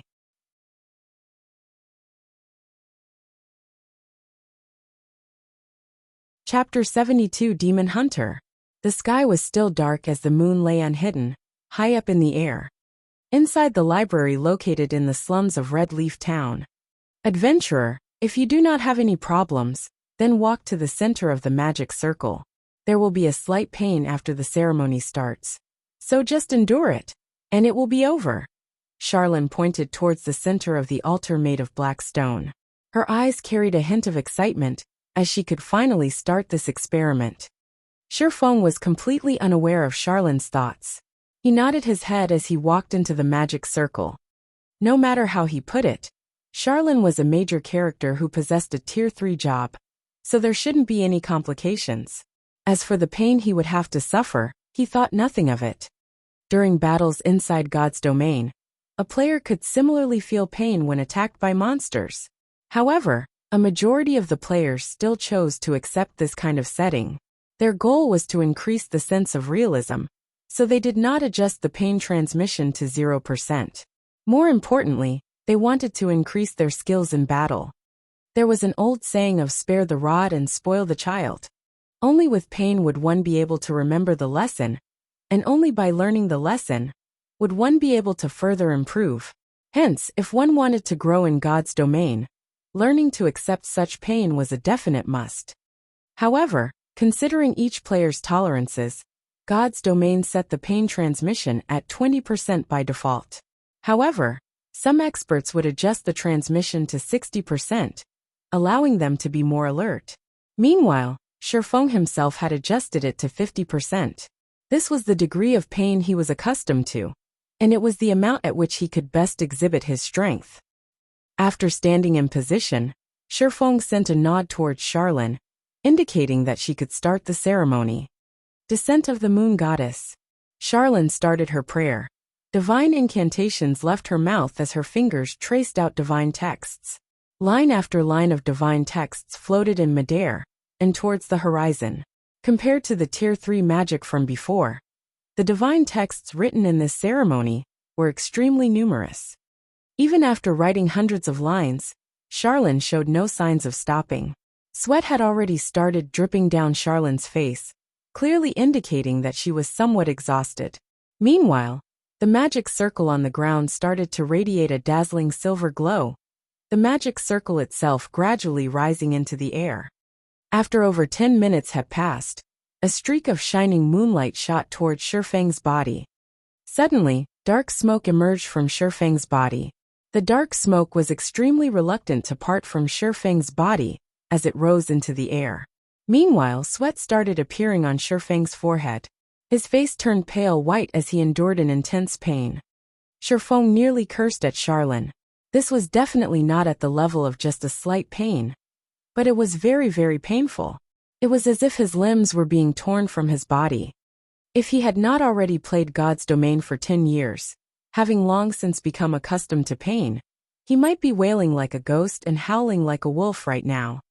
After persistently being lit by the moonlight for several minutes, the black smoke finally departed from Shifeng's body. However, it did not just simply fade away. Instead, it formed into a dark shadow that was a carbon copy of Shifeng. Adventurer, you need to kill this demon's doppelganger in order to dispel the curse. I have to conduct the ceremony, so I cannot lend you any aid. It is all up to you now, Charlene reminded. Somewhat exhausted, Shifeng used observing eyes on this dark shadow. Yifeng Demon's Doppelganger, Elite Rank. Level 4. HP 2,000/2000. An Elite. Shifeng's complexion turned serious. The demon's doppelganger did not have a lot of HP, and its level was similar to his. If this doppelganger did not possess any powerful skills, then dealing with it would not be a huge problem. However, that probability was slim. Wretched moon drip. Despicable human. Did you think that by using the complete moon drip to weaken my strength, you would be able to defeat me? I'll let you know the reason why lowly humans like you will never win against us powerful demons.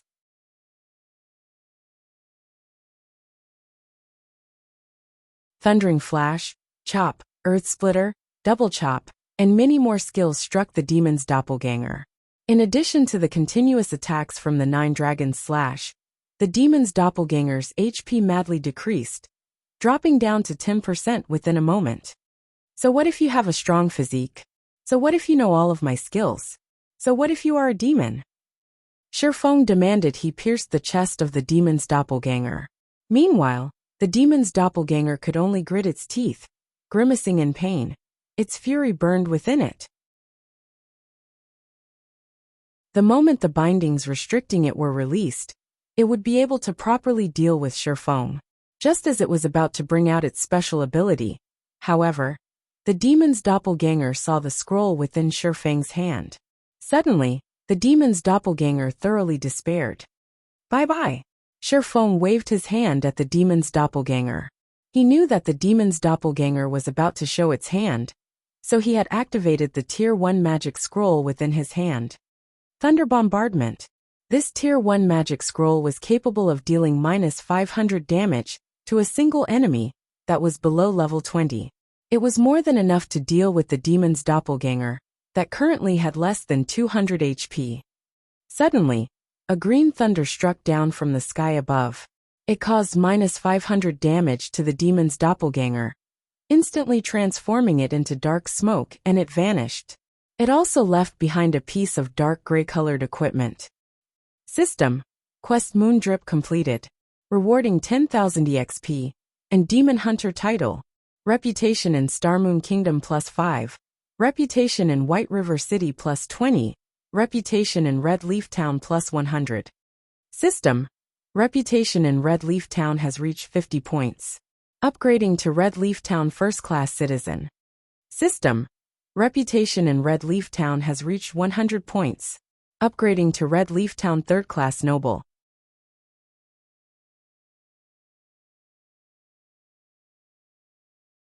Chapter 73 Demon Mask. Shifeng was slightly shocked at seeing the series of notifications. 10,000 EXP was not considered much to a level 4 player like himself. It only raised him to 27% of level 4, and there was still quite a distance away before he became level 5. On the contrary, it was the other rewards that caused his eyes to shine. Just by killing an extremely foolish elite demon, he was able to obtain an ample amount of reputation as payback. Shifeng truly did not dare imagine it was real. Reputation was extremely precious within God's domain. There were very few quests that could raise a player's reputation, and even those quests would only increase a minuscule amount. As long as a player's reputation was sufficiently high, they would be able to receive high-level quests that were normally unavailable. Players would also be able to purchase items that were not normally for sale, such as bronze equipment, special potions, and so on. At the same time, there would be discounts when purchasing items, and NPCs would have a favorable impression of you. All in all, there were many benefits brought about by reputation. After a player's reputation reached a certain degree, they could also become a noble. In God's domain, nobles were considered amongst the privileged class, and they enjoyed plenty of benefits. Being a noble was also a symbol of status. If a commoner were to anger a noble, the consequences would be severe. A light offense would result in imprisonment, while a heavy offense would result in execution. Hence, players did not dare offend nobles. So much so, that even if a noble were to beat up a commoner inside a safe zone, the guards would pay no heed to the commotion. This was the gap between statuses. This was also the reason Shifeng was so shocked. Now that he possessed the title of noble in Red Leaf Town, he would be able to do things with much more convenience in the future. Shifeng then thought of several high-level quests that only nobles could accept. What function does this Demon Hunter title have? Shifeng called out the system interface, taking a look at the information about the Demon Hunter title. Demon Hunter, a brave warrior and an exorcist of demons who is revered by others. Wherever you go, you will possess a status equal to a noble. You are the Grim Reaper, who is feared by all beings affiliated with darkness. In a 100-yard radius, monsters affiliated with darkness will have their attributes reduced by 10%. At the same time, attacks you deal towards monsters affiliated with darkness will have a 10% increase in damage. Crap! This title is just too awesome. Shifeng became slightly excited after reading the introduction to the Demon Hunter title. If a person did not have a considerable understanding of God's domain, they would have no understanding of the significance of this title. It was similar to how a dog would not know the value of a gemstone. Shifeng only became a noble in Red Leaf Town after his reputation there had reached 100 points. However, this title was only limited to Red Leaf Town. After leaving the Red Leaf Town, nobody would acknowledge him as a noble. Of course, if Shifeng were a noble of White River City, he would be acknowledged as one throughout the area under the administration of White River City. The title had a much wider range of application. Compared to a noble of a town, the difference between the two was obvious at a glance. Meanwhile, a demon hunter would have the status of a noble in every region. This meant that even after leaving Star Moon Kingdom, Shifeng would still be acknowledged as a noble in other countries. It should be known that not every country was friendly with each other. There were even some who were enemies. If Shifeng wanted to do a quest in another, he would have to go through many difficulties and even be discriminated against. However, with this title, he would no longer be discriminated against by NPCs. This was the true value of the Demon Hunter title. Compared to it, being a noble in Red Leaf Town was no longer worth mentioning. Shifeng picked up the equipment dropped by the demon's doppelganger. Demon Mask Special Item. Upon wearing it, the user can disguise himself as another person. Disguise cannot be broken without using a high-level observing skill. Truly a good item. The 6 gold I spent was definitely worth it. Shifeng happily stored the demon mask. This item was an artifact meant for robbing houses. Although he wouldn't do such a thing, it would not hurt him to use it for other matters. Adventurer, the ceremony has ended. Carrying out this ceremony has greatly weakened me, so I am going to White River City to recover for some time. If you wish to know more information about the Bible of Darkness, then find me there along with my payment. I will be waiting for you. Currently, Charlene appeared to be very delicate, her previous shrewdness completely gone. After saying her piece, she immediately activated a teleportation circle and went to White River City to recover. Shifeng was inwardly shocked as he watched Charlene's beautiful image departing. The moon drip ceremony this time was definitely not as simple as he previously thought. Otherwise, a divine official, which was a Tier 3 job, would not be so greatly weakened. Even Shifeng felt as though he would be able to defeat Charlene right now. One could imagine just how weakened Charlene was. Forget it, that's none of my business. Now that the curse has been dispelled, and my attributes have recovered, I can finally start speed leveling. The earlier I reach level 10, the earlier I can activate the teleportation gate to White River City. Shifeng shrugged his shoulders, no longer minding the matters of great characters. A small character like him still had many matters to take care of. To build up from nothing, many things needed to be done. Forget competing with those guilds. Just being paid attention to by a great demon had caused him enough headaches. He was not so leisurely as to pay attention to other matters. Following which, Shifeng departed from the library. He headed to the Chefs' Association to take a look at Violet Cloud's current progress. Red Leaf Town Trade Area. Just after setting foot in the trade area, Shifeng discovered something fishy. Now that the sun had risen, logic dictated that players should have gone out to level up. Yet, the streets were currently filled with players who were holding discussions with each other. In short, it was extremely lively. It was as if a festival of celebration was being held. From time to time, Shifeng could also see some of the upper echelons of large guilds running about the streets shouting. They were urgently shouting, purchasing game currency. The greater the amount, the more we'll pay. If it were any other time, Shifeng would not think much of it. However, the street was currently filled with various players purchasing game currency. Now that was something abnormal. What happened? The big shots from guilds were actually loosely buying game currency from average players. According to reason, these guilds would have their own money farming teams, or a signed contract with money farming specialists. In such a way, they would be able to obtain a lot of game currency. However, their current actions meant the game currency supplied by the money farming teams was insufficient. Originally, Shifeng was still fretting over the problem of how he would get these guilds to spend their money. Now, however, it would seem that he had done something unnecessary. With a wave of his finger, Shifeng called out the virtual trade center. He wanted to investigate the current trade conditions. Hell, what sort of situation is this? All of it is sold out already. Shifeng discovered that the remaining 2 gold 70 silver he registered had all sold out. Now over 15,000 credits were being transferred to his bank account. Consequently, Shifeng then took a look at the sales condition of other gods' domain game currency.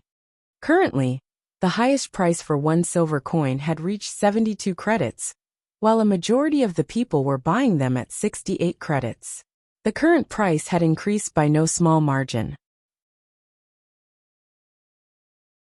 Just as Shifeng was rejoicing over having sold all of his gold coins, a cursing voice came from behind him, breaking his good mood.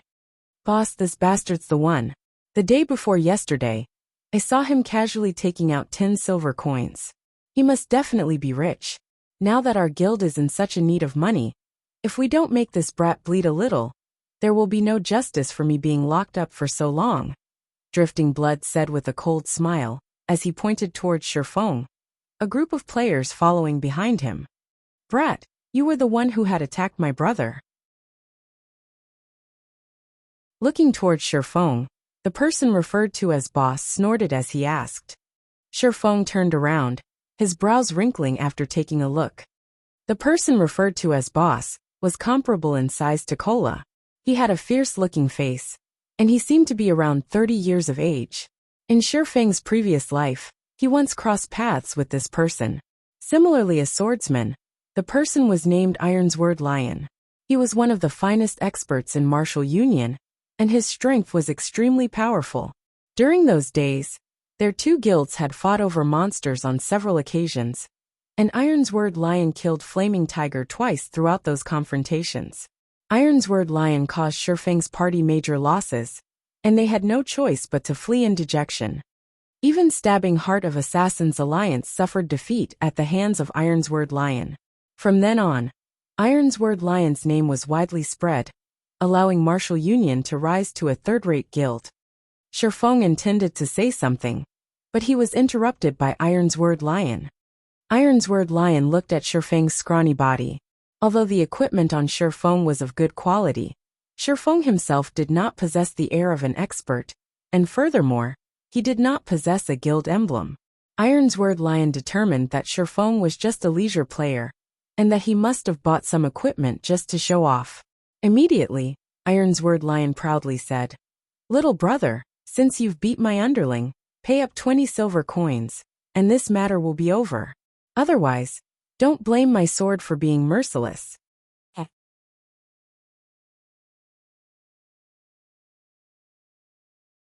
Chapter 74, Ironsword Lion. It would be a miracle not to attract attention, getting involved in a robbery in the middle of the bustling trade area. As expected, just after Ironsword Lion finished speaking, a crowd of players surrounded them to get in on the fun. "Huh, isn't that Ironsword Lion from Martial Union?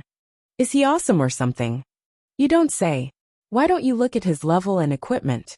He's one of the rare few level 5 experts, and he is wearing at least 6 pieces of bronze equipment. I've also seen the weapon in his hand before.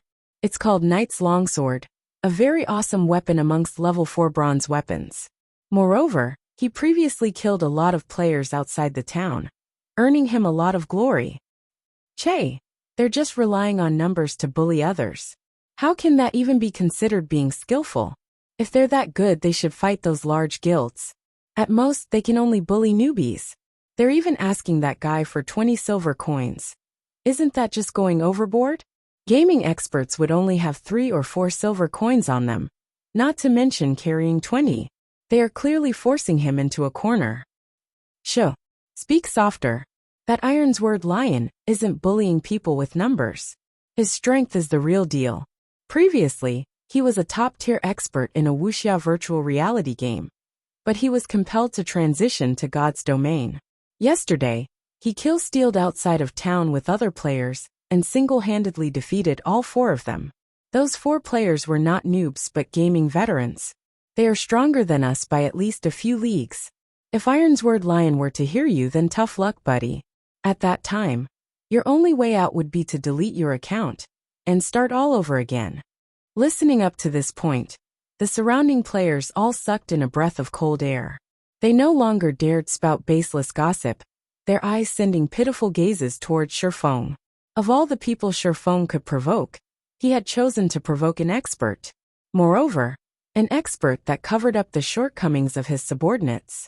Unless Shifeng deleted and recreated his account, he would definitely have to pay the 20 silver coins.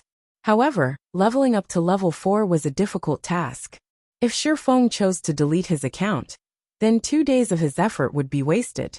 The average person would rather pay up than delete their accounts.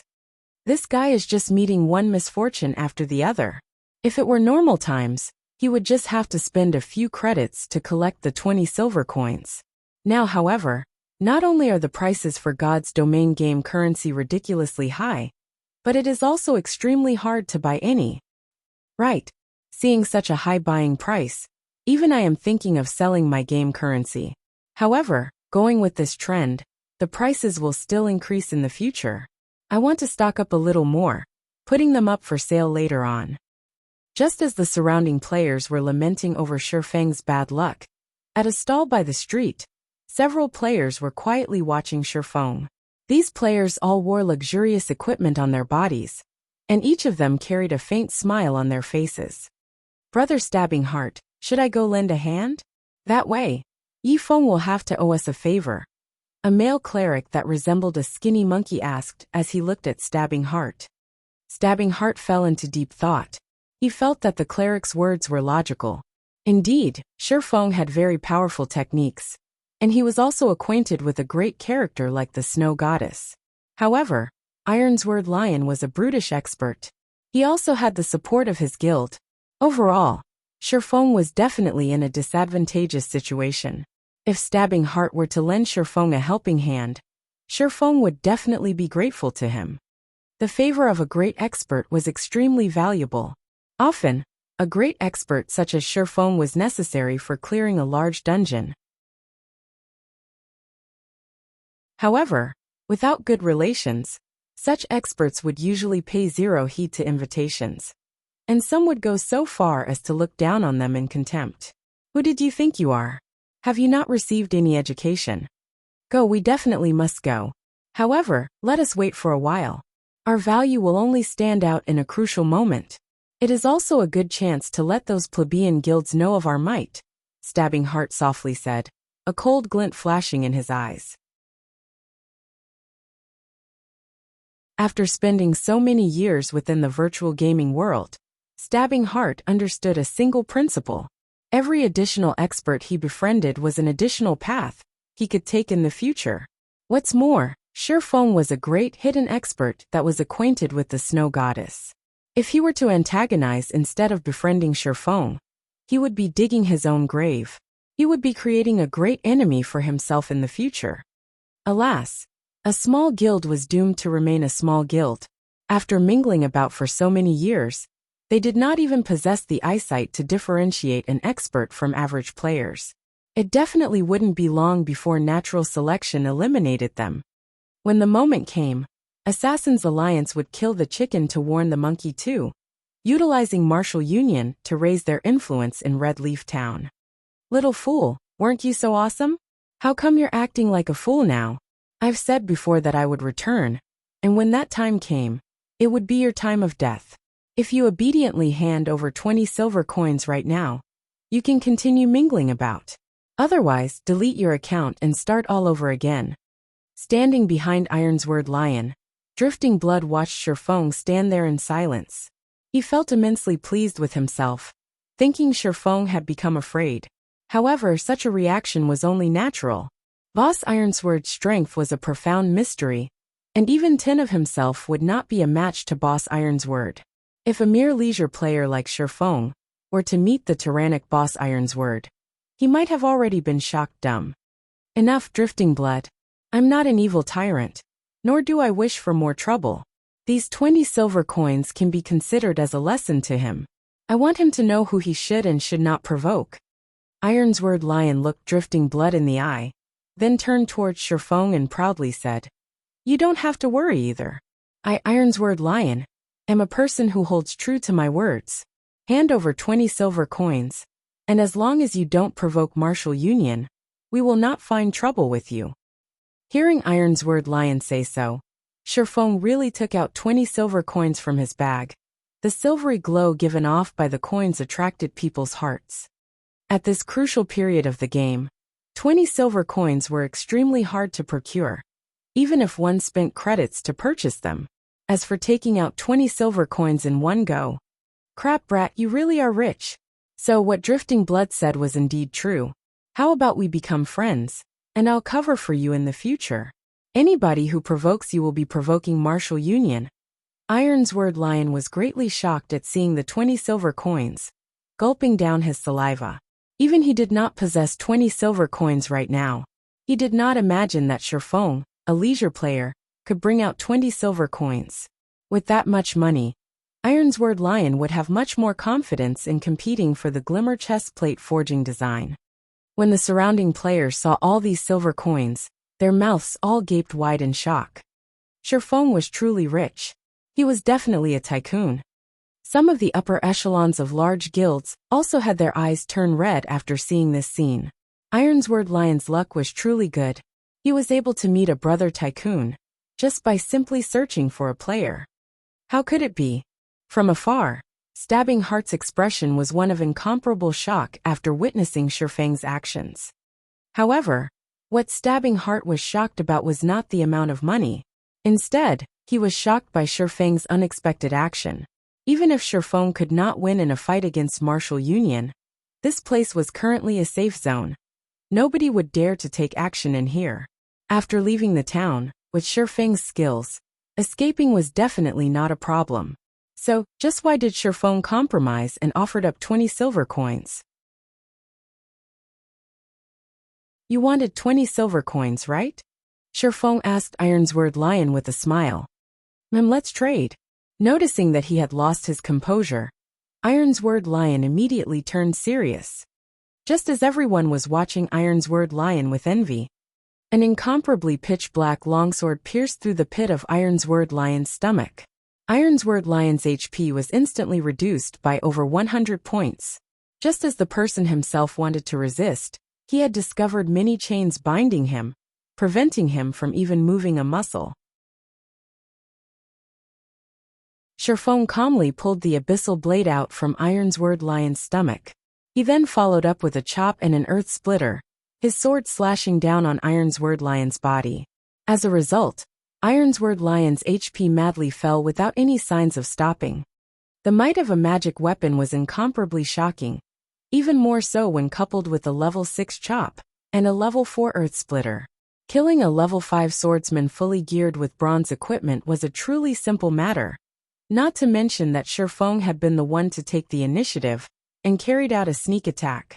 Even an expert would fall under such circumstances. These two attacks took all of Ironsword Lion's HP. Ironsword Lion did not even get the chance to retaliate before letting out a pitiful cry, his body falling to the ground, never to move again.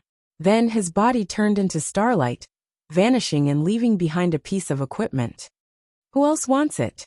Shifeng fixed his gaze on the members of Martial Union, giggling as he asked. The entire street of the trade area suddenly became deathly silent. Not a single person was able to mutter a word.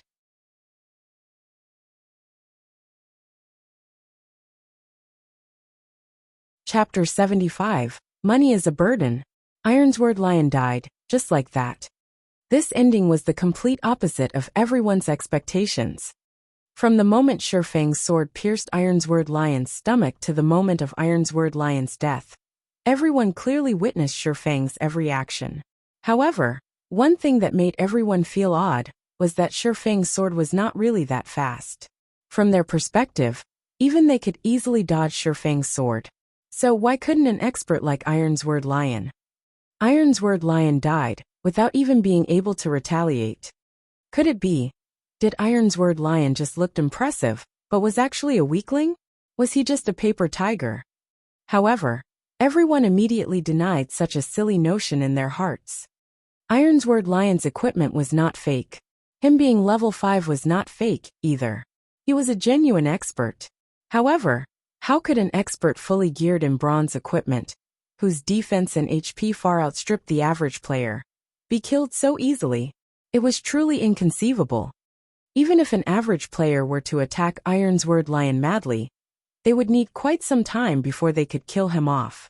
However, Ironsword Lion was taken care of by Shifeng in only 2 moves. How horrifying of an attack power did Shifeng possess to achieve such a feat? Thinking up to this point, everyone felt utterly defeated. What fat sheep? What tycoon? The Shifeng before them was simply a devil wearing a human mask, giggling at them. Meanwhile, they had been completely oblivious to the truth. A cold chill suddenly flowed through their bodies, causing them to shiver. They no longer dared to look at Shifeng's smiling face. You're despicable. Drifting Blood retreated a few steps, his trembling finger pointing at Shifeng. Currently, Drifting Blood was facing incomparable shock in his heart. Compared to other people, he had a much greater understanding of Ironsword Lion's strength. Regarding Shifeng's strength, he had a deep experience and fear of it. He became even more frightened now that he was targeted by Shifeng once more. However, after having a better understanding of the situation, the place they were currently was a safe zone. What should he be afraid of? Suddenly he laughingly said, "You're finished. Since you dared kill inside a safe zone, nobody will be able to protect you now. Just wait for the guards to come give you your sentence and lock you up." Everyone came to a sudden realization after hearing Drifting Blood say so. Previously, Shifeng sent all of them into shock. They had actually forgotten that this place was a safe zone, and there were powerful guards protecting this place. Even if Shifeng was powerful, was he able to overpower the guards? In a moment, Shifeng would definitely be captured by the guards, falling to a miserable end. Truly a pity. However, he is truly courageous for killing someone inside a safe zone. It would still be worthwhile, even if he were killed by the guards and sent to closed confinement. Whatever the case, he was able to shine for a moment. He will still be a hero when he gets released tomorrow. So cool. Big brother expert. Little sister knows how to warm beds. Please add me as a friend. Please help me level. I swear I'll be obedient. Amongst the players present, plenty started admiring Shifeng's courage. Not only did he dare to go against martial union, he even challenged the laws of Red Leaf Town. Shifeng was literally their idol. Quite a number of good-looking female players started looking up information about Shifeng. Some of them had even taken the initiative to send him a friend request, wanting to get to know him. At this moment, a team of heavily armored soldiers walked over. Drifting Blood pointed at Shifeng, laughingly saying, "Weren't you very awesome? I want to see what you're going to do this time. Not only are you going to lose a level, but you will also be confined for 24 hours. Even if you are an expert, you will be reduced to a second-rate player after being confined for a day. At that time, I'll be looking forward to how our martial union will take care of you. Whether you go up to heaven or fall to hell, nobody will be able to save you." A distance away, Stabbing Heart was currently feeling endless regret. Although Shifeng's series of actions just now looked to be slow, the feeling it gave off was extremely natural. His actions were as natural as breathing, not a hint of awkwardness about them. Stabbing Heart's admiration for Shifeng was even greater now. Shifeng's actions were the assassination techniques that Stabbing Heart pursued after. Average people would not understand what this represented. However, Stabbing Heart had played plenty of virtual reality games before, and he also had experience participating in fighting competitions. Hence, he understood just how powerful Shifeng's skills were. If it were the him of the past, Stabbing Heart would not feel anything special about Shifeng. However, he previously had the fortune of interacting with a martial arts master. That martial arts master previously mentioned such a situation. Battling itself was just the pursuit of the simplest method of slaughter. When such a technique was mastered to the extreme, others would be unable to feel any awkwardness about it. Instead, it would give off a very natural feeling.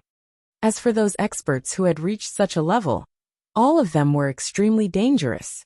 That was because, even if they were to stand before you with a smile, slashing a blade across your throat, and you clearly witnessed it all, you would still take it as a joke.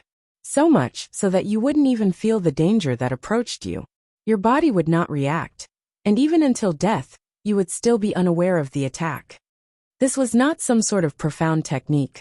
It was a kind of instinct that could only be learned after experiencing countless battles and training. However, such brutal training was not something the average person could go through. However, Shifeng had taken away Stabbing Heart's rare chance at making Shifeng owe him a favor. Stabbing Heart did not imagine Shifeng would be so decisive, killing Ironsword Lion with zero hesitation. How was he supposed to show off now? How was he supposed to find an opportunity to seek Shifeng's guidance now? Stabbing Heart had no ways to deal with the guards who just arrived. Regarding this situation, Stabbing Heart held bitter hatred towards Ironsword Lion. The person actually caused him to lose a good chance to ask for guidance. Wearing a silvery gray heavy armor, the guard captain walked up to Shifeng. The other guards surrounded him accordingly, causing the atmosphere of the street to become abnormally oppressive. "Mr. Guards, it was him who killed my big brother. You definitely must arrest him." Drifting Blood walked towards the guard captain, his face carrying a cold smile as he pointed at Shifeng, accusing. However, the guard captain paid no heed to Drifting Blood. Instead, his deep gaze shifted to Shifeng, a faint smile appearing on his face, saying, "Revered Lord Demon Hunter, this place is Red Leaf Town. According to the laws of the town, you have to pay the price for killing someone here. Otherwise, I can only invite you to make a trip to the confinement room." Everyone became dumbfounded after listening to the guard captain's words. Drifting Blood's mouth widened even more. It could fit 3 chicken eggs. What sort of situation was this? The guards did not actually kill Shifeng on the spot. Moreover, he would only be confined if he did not pay the fine. Was Shifeng the town mayor's son or something? No, that wasn't right. The town mayor was already dead. No one understood why the guards were so courteous today. When usually meeting them, not to mention a faint smile, they were gods of slaughter with grim expressions. "I only killed him because he threatened me. However, I am not an unreasonable person. Tell me, what price do I have to pay?" Shifeng nodded his head, calmly turning towards Drifting Blood and giving him a calm smile. Shifeng had his own reasons for daring to kill Ironsword Lion. Everyone else just recently entered God's domain, so they were still unfamiliar with the rules of the game. However, Shifeng had lived within God's domain for 10 years. He had long since memorized what actions he could and could not take, and to what extent he could take them. Shifeng was currently a noble. His status far outstripped that of commoners. If he was not a noble, he might have just turned around and left without paying any attention to Ironsword Lion. At worst, he would just start an exciting battle if they were to meet outside the town. Who would win at that time was still an unknown. However, Shifeng was now a noble. Even if he killed a normal player, the guards would not speak much of it, only requiring Shifeng to pay a fine. As for how much he would have to pay, that depended on his identity and status. However, according to his own wealth, Shifeng was still able to accept the fine. 2 silver coins. The guard captain straightforwardly said. "Okay, got it. Here are 20 silver coins, keep them." Shifeng did not imagine that it would be so cheap. Hence, he took out 20 silver coins and passed it to the guard captain. "Lord Demon Hunter, what are you trying to do here?" Looking at the 20 silver coins in his hand, the guard captain oddly asked. "Nothing much. These people before me threatened me previously, so I still wish to kill a few more people. Take it as an advance payment." The guard captain was stunned. Finished speaking, Shifeng unsheathed the abyssal blade. He used the level 5 thundering flash. 3 streaks of thunder instantly piercing the bodies of Drifting Blood and the others. All of them were instantly killed, dropping quite a lot of equipment. Even till death, Drifting Blood had not reacted to what happened.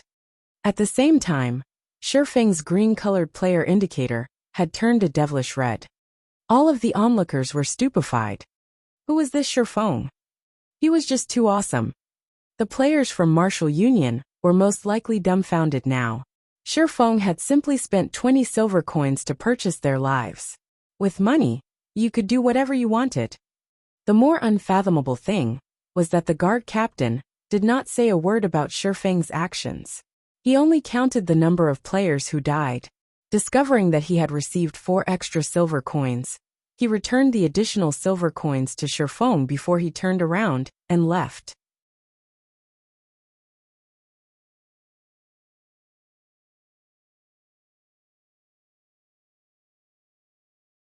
With the appearance of the Assassin's Alliance, the surrounding players no longer dared to have ideas over Shifeng. Since they could not fish up any advantages, everyone promptly left the scene. Many thanks, Shifeng said gratefully, looking towards Stabbing Heart. Nonsense. With Brother Yifeng's strength, even if I didn't show up, they would still be helpless against you. I was just pushing the boat along the current. Stabbing Heart cupped his hands, saying in admiration, "Today, Brother Yifeng has really widened my horizons. Even I would find it hard to kill Ironsword Lion. I did not imagine Brother Yifeng's skills to be so powerful as to get rid of Ironsword Lion in just a few moves." "I was just lucky," Shifeng calmly said with a smile. Brother Yifeng really is humble. However, there is one matter that I can't make sense of. Why won't the guards find trouble with Brother Yifeng, even when you killed players in the safe zone? Stabbing Heart had faintly guessed the answer already. However, he still did not believe that Shifeng could accomplish it that quickly. "Nothing much. I only have such a special privilege because I just completed a quest and became a noble in Red Leaf Town." Shifeng did not hide the truth from Stabbing Heart. He knew that he would not be able to hide it, so he might as well reveal a portion of the truth. As for the Demon Hunter title, he would still have to keep it a secret. Otherwise, it would be too eye-catching and attract unwanted trouble. Stabbing Heart's heart loudly thumped when hearing Shifeng's explanation. His eyes stared at Shifeng, mind boggled. Assassin's Alliance had spent an unknown amount of effort to obtain reputation for Red Leaf Town. Yet they only managed to obtain 10 reputation to date. Even Broken Wind, guild leader of the first-rate guild, Star River Federation, was only a first-class citizen, and there was still a long way to go before he became a noble. However, the Shifeng before him was actually a noble already. The difference between them was just too huge. Originally, Stabbing Heart already had a high estimation of Shifeng's strength. He truly did not imagine that he was still underestimating Shifeng. However, according to his memory, he was acquainted with most of the top-tier experts that use swords. Even the ones he weren't acquainted with, he had at least met before. However, Shifeng did not resemble any of the figures in Stabbing Heart's memory. However, the world was a wide place. There was bound to be some top-tier experts who hid from the world. Now that God's domain's influence was growing larger by the day, it wasn't particularly strange for these experts to enter God's domain as well. It was no wonder that the snow goddess acted extremely friendly when dealing with Shifeng. Stabbing Heart guessed that Shifeng was an extremely famous but hidden expert, and that he was merely unaware of him. The earlier he tightened the connection with such hidden experts, the greater the aid it would be towards the guild's future development. Thinking of up to this point, Stabbing Heart smiled slightly. He felt his luck was good for discovering a top-tier expert like Shifeng. Shifeng, on the other hand, did not know why Stabbing Heart suddenly smiled. He took a glance at the street filled with guilds purchasing game currency, abruptly asking, "Brother Stabbing Heart, I wonder what has happened here? Why are there so many guilds trying to collect game currency?" "Oh, you don't know?" Stabbing Heart was slightly shocked, looking at Shifeng with astonished eyes. This matter had already become well known amongst the players in White River City, so how could Shifeng not know about it? Shifeng shook his head, saying, "I've been doing my quest all this time, only returning now. So that's why. This matter has also only recently started." Stabbing Heart came to a realization. He then explained, "Not long ago, a glimmer chestplate forging design appeared on the auction house. You should know how good the attributes on the glimmer chestplate are. The usefulness of its forging design goes without saying. After all the guilds discovered its existence, all of them started competing over it. Our guild is no exception. Unfortunately, our guild's background is still slightly lacking, and Star River Federation won the forging design for 2 gold and 33 silver coins. Originally, our guild had already given up. However, it wasn't long before another glimmer chestplate forging design appeared on the auction house. That was the start of all the commotion.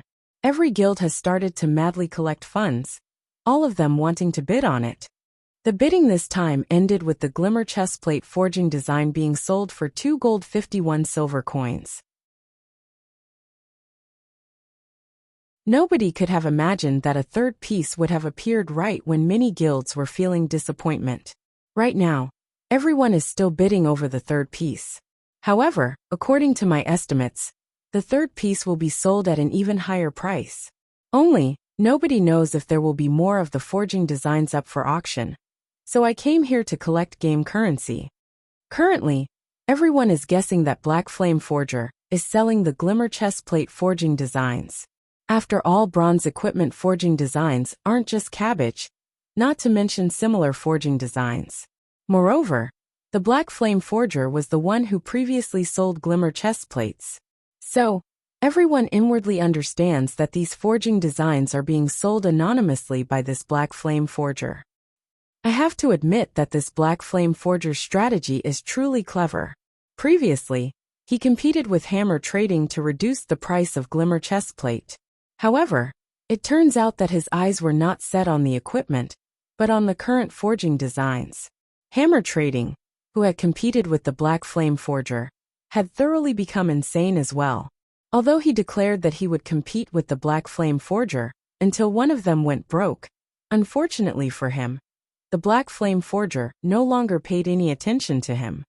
Currently, a lot of people wish to get in touch with the Black Flame Forger. Unfortunately, there is no way to contact that person. The Snow Goddess of Ouroboros even posted a thread on the forums, asking the Black Flame Forger to contact her. She wants to discuss the matters of cooperation, and wants him to state his price without hesitation. With this, the Black Flame Forger had thoroughly become famous. Aside from White River City, the entire Starmoon Kingdom is currently discussing the Black Flame Forger. He is currently acknowledged as the #1 forger in all of Starmoon Kingdom. Stabbing Heart felt deep regret as he spoke. His expression revealed reverence towards the Black Flame Forger. So that's it. I wonder if Brother Stabbing Heart would be interested in purchasing the glimmer chestplate forging design? Sherfong casually asked Stabbing Heart, after having a general grasp of the situation.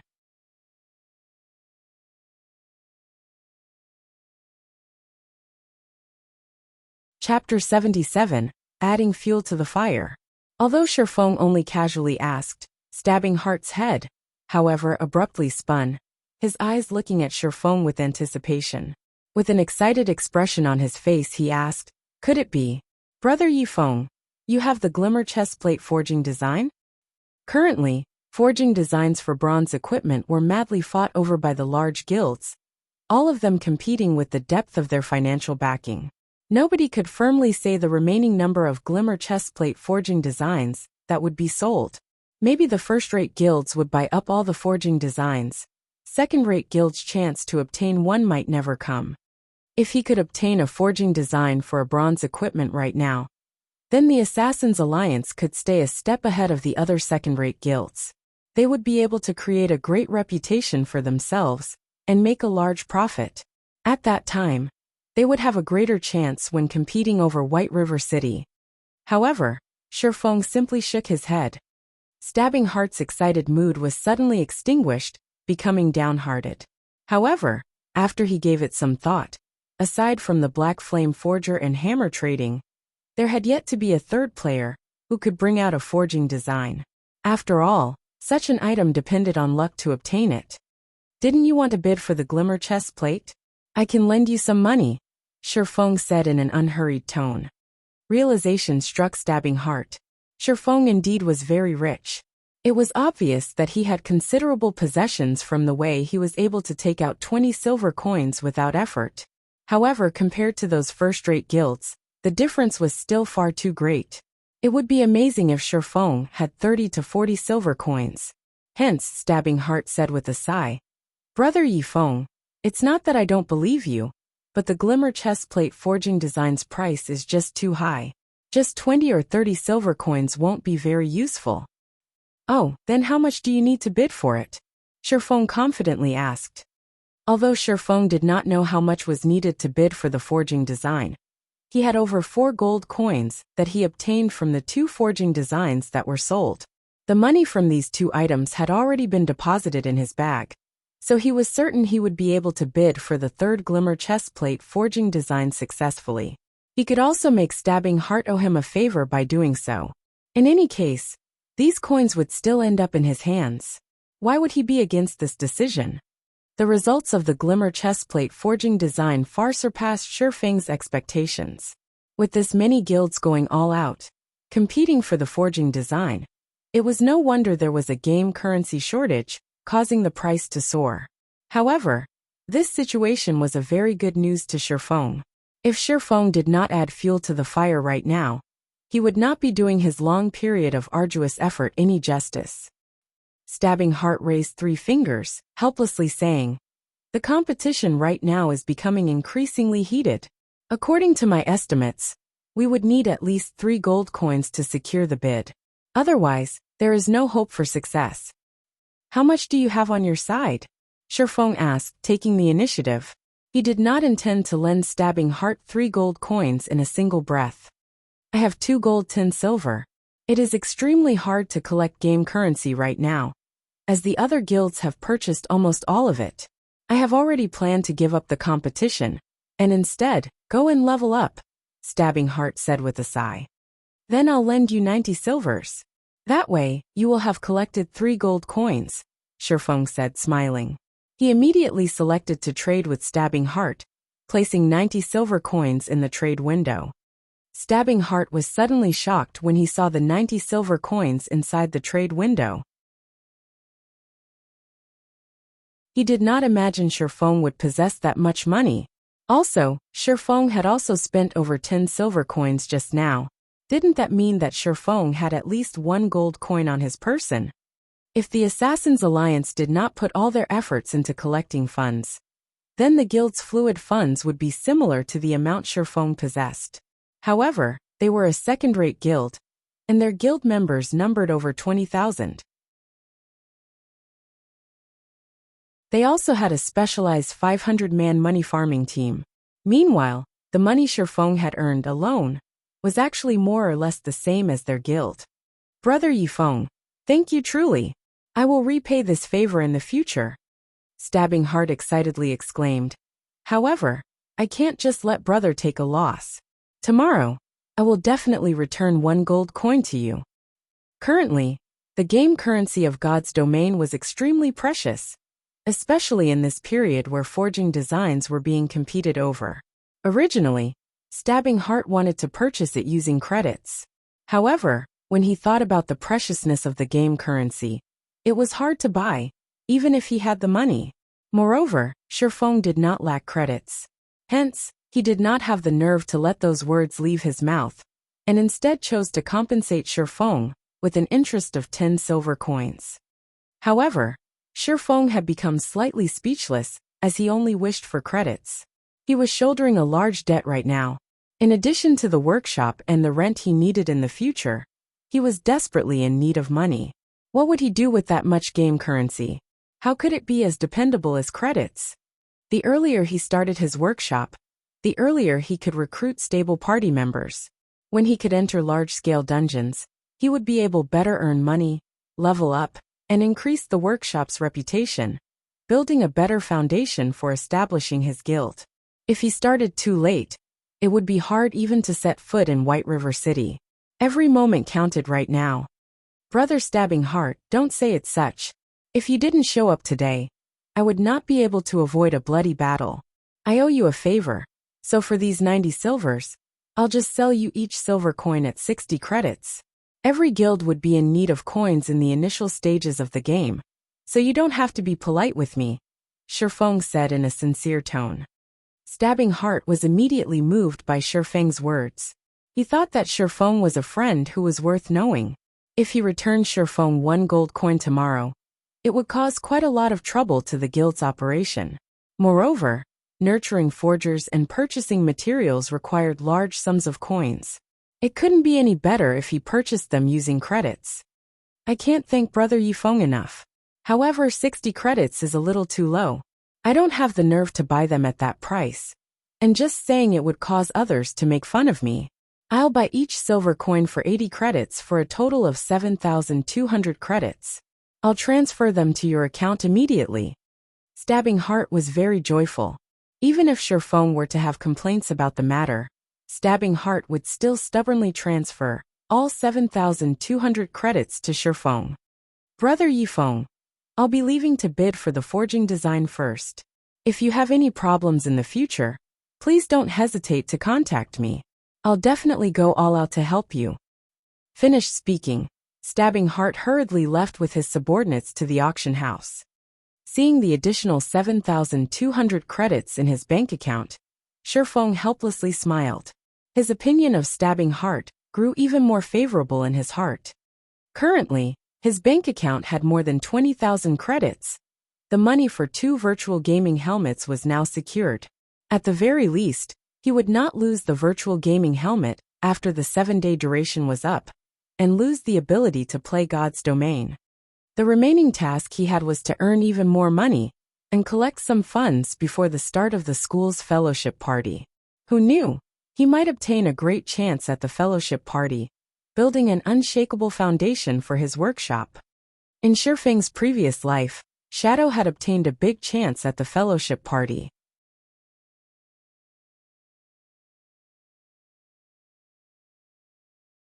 It was precisely because of this chance that allowed Shadow Workshop's strength to greatly increase, giving them the confidence to compete with other third-rate guilds over controlling rights for White River City. In this life, since he was to attend the fellowship party, he would not let go of this great opportunity naturally. He would compete for as much as he could. Following which, Shifeng looked for a hotel and rented a guest room there. In Red Leaf Town, the red name above his head was too eye-catching. If he did not look for a way to deal with it, his every action would attract the attention of surrounding players. I never thought I would have to use this item this quickly. Shifeng took out the demon mask from his bag. He could not help but shake his head and laugh. If he did not have this item, he really would have a difficult time solving the matter of his red name. After wearing the demon mask, Shifeng adjusted his facial appearance. His new appearance was very different from his original self. At the same time, his red name also turned green. If others did not possess a high-leveled observation skill, they would not be able to see through his disguise. After confirming that there were no problems, Shifeng placed his remaining 3 gold coins onto the virtual trade center. Each silver coin was sold for 80 credits. Based on the current level of competition, as long as the Assassins Alliance successfully bid for the forging design, those first-rate guilds and other second-rate guilds would most likely be unable to sit tight. The competition then would be more insane than now. Shifeng was not worried that his game currency would not sell. Just as Shifeng was about to leave the hotel, a sudden realization flashed past him. He lightly tapped his own forehead. How could I forget about this thing? Now that I have the demon's mask, how can I not properly use it? Shifeng revealed a bright smile.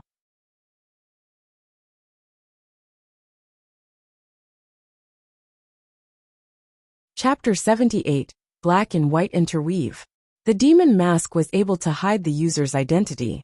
In God's domain, it would be inconvenient for Shifeng to reveal himself in many matters.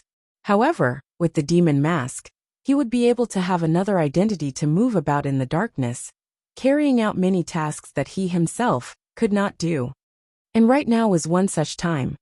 After walking out of the hotel, Shifeng took a look at his surroundings. He discovered several players behaving oddly. Their eyes were glued onto the hotel's main entrance, as if they were waiting for something. However, Due to the effects of the demon mask, these players did not pay any attention to Shifeng. Why hasn't that brat come out yet? Is he planning to stay inside there until his red name changes back? An assassin standing outside the hotel entrance said impatiently. What are you in a rush for? That brat is dead for sure. He actually dared to sneak an attack on Boss Ironsword. He even killed so many of our brothers. The enmity between him and Martial Union has already reached an irreconcilable state. I want to see just how long he can hide. If he were to wait foolishly, instead of killing monsters to reduce the weight of his crime, he would need to wait more than 30 hours before his red name disappears. Even if he is currently powerful, after more than 30 hours have gone by, our equipment and levels will surpass him by a huge leap. At that time, killing him to level 0 will be much easier, another assassin said with a sneer. While these players from Martial Union were making fun of Shifeng, they did not notice their target standing right next to them, and that he heard every single detail of their conversation. Martial Unions sure is quick in taking action. They really are thinking highly of me if they sent a party of assassins to watch out for me. Unfortunately, I don't have the time to play around with them. I'll just let them wait for the sky to turn bright. Shifeng had long since guessed that Ironsword Lion would not let him go. After all, Shifeng had crossed paths with Ironsword Lion many times in his previous life. He had a very good understanding of Ironsword Lion's personality. Ironsword Lion would definitely want revenge, even if he had to pay a great price. As long as he was able to obtain revenge, he would definitely do it. Moreover, he would repay it hundreds to thousands of times over. If one were to put it nicely, Ironsword Lion was a simple man.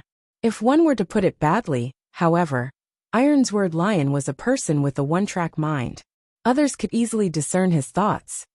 Following which, Shifeng departed from the hotel with a carefree attitude. Meanwhile, the party of assassins was still foolishly waiting in front of the hotel's entrance. They were jeering at Shifeng's cowardice, only daring to hide inside the hotel. In the end, death would still be awaiting him. At the trade area, a sea of people crowded in front of the auction house. Shifeng could not even squeeze himself inside to purchase materials.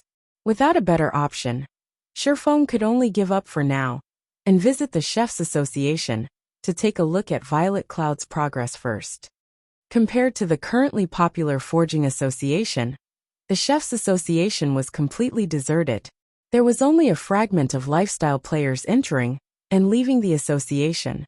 After arriving at the kitchen he previously rented, Shifeng readjusted the demon mask, returning to his original appearance, but still hiding his red name. After entering the kitchen, Shifeng discovered Violet Cloud currently concentrating on making fruit juice. Her hand movements were extraordinarily speedy and experienced. She was currently also level 3, surpassing many other lifestyle players.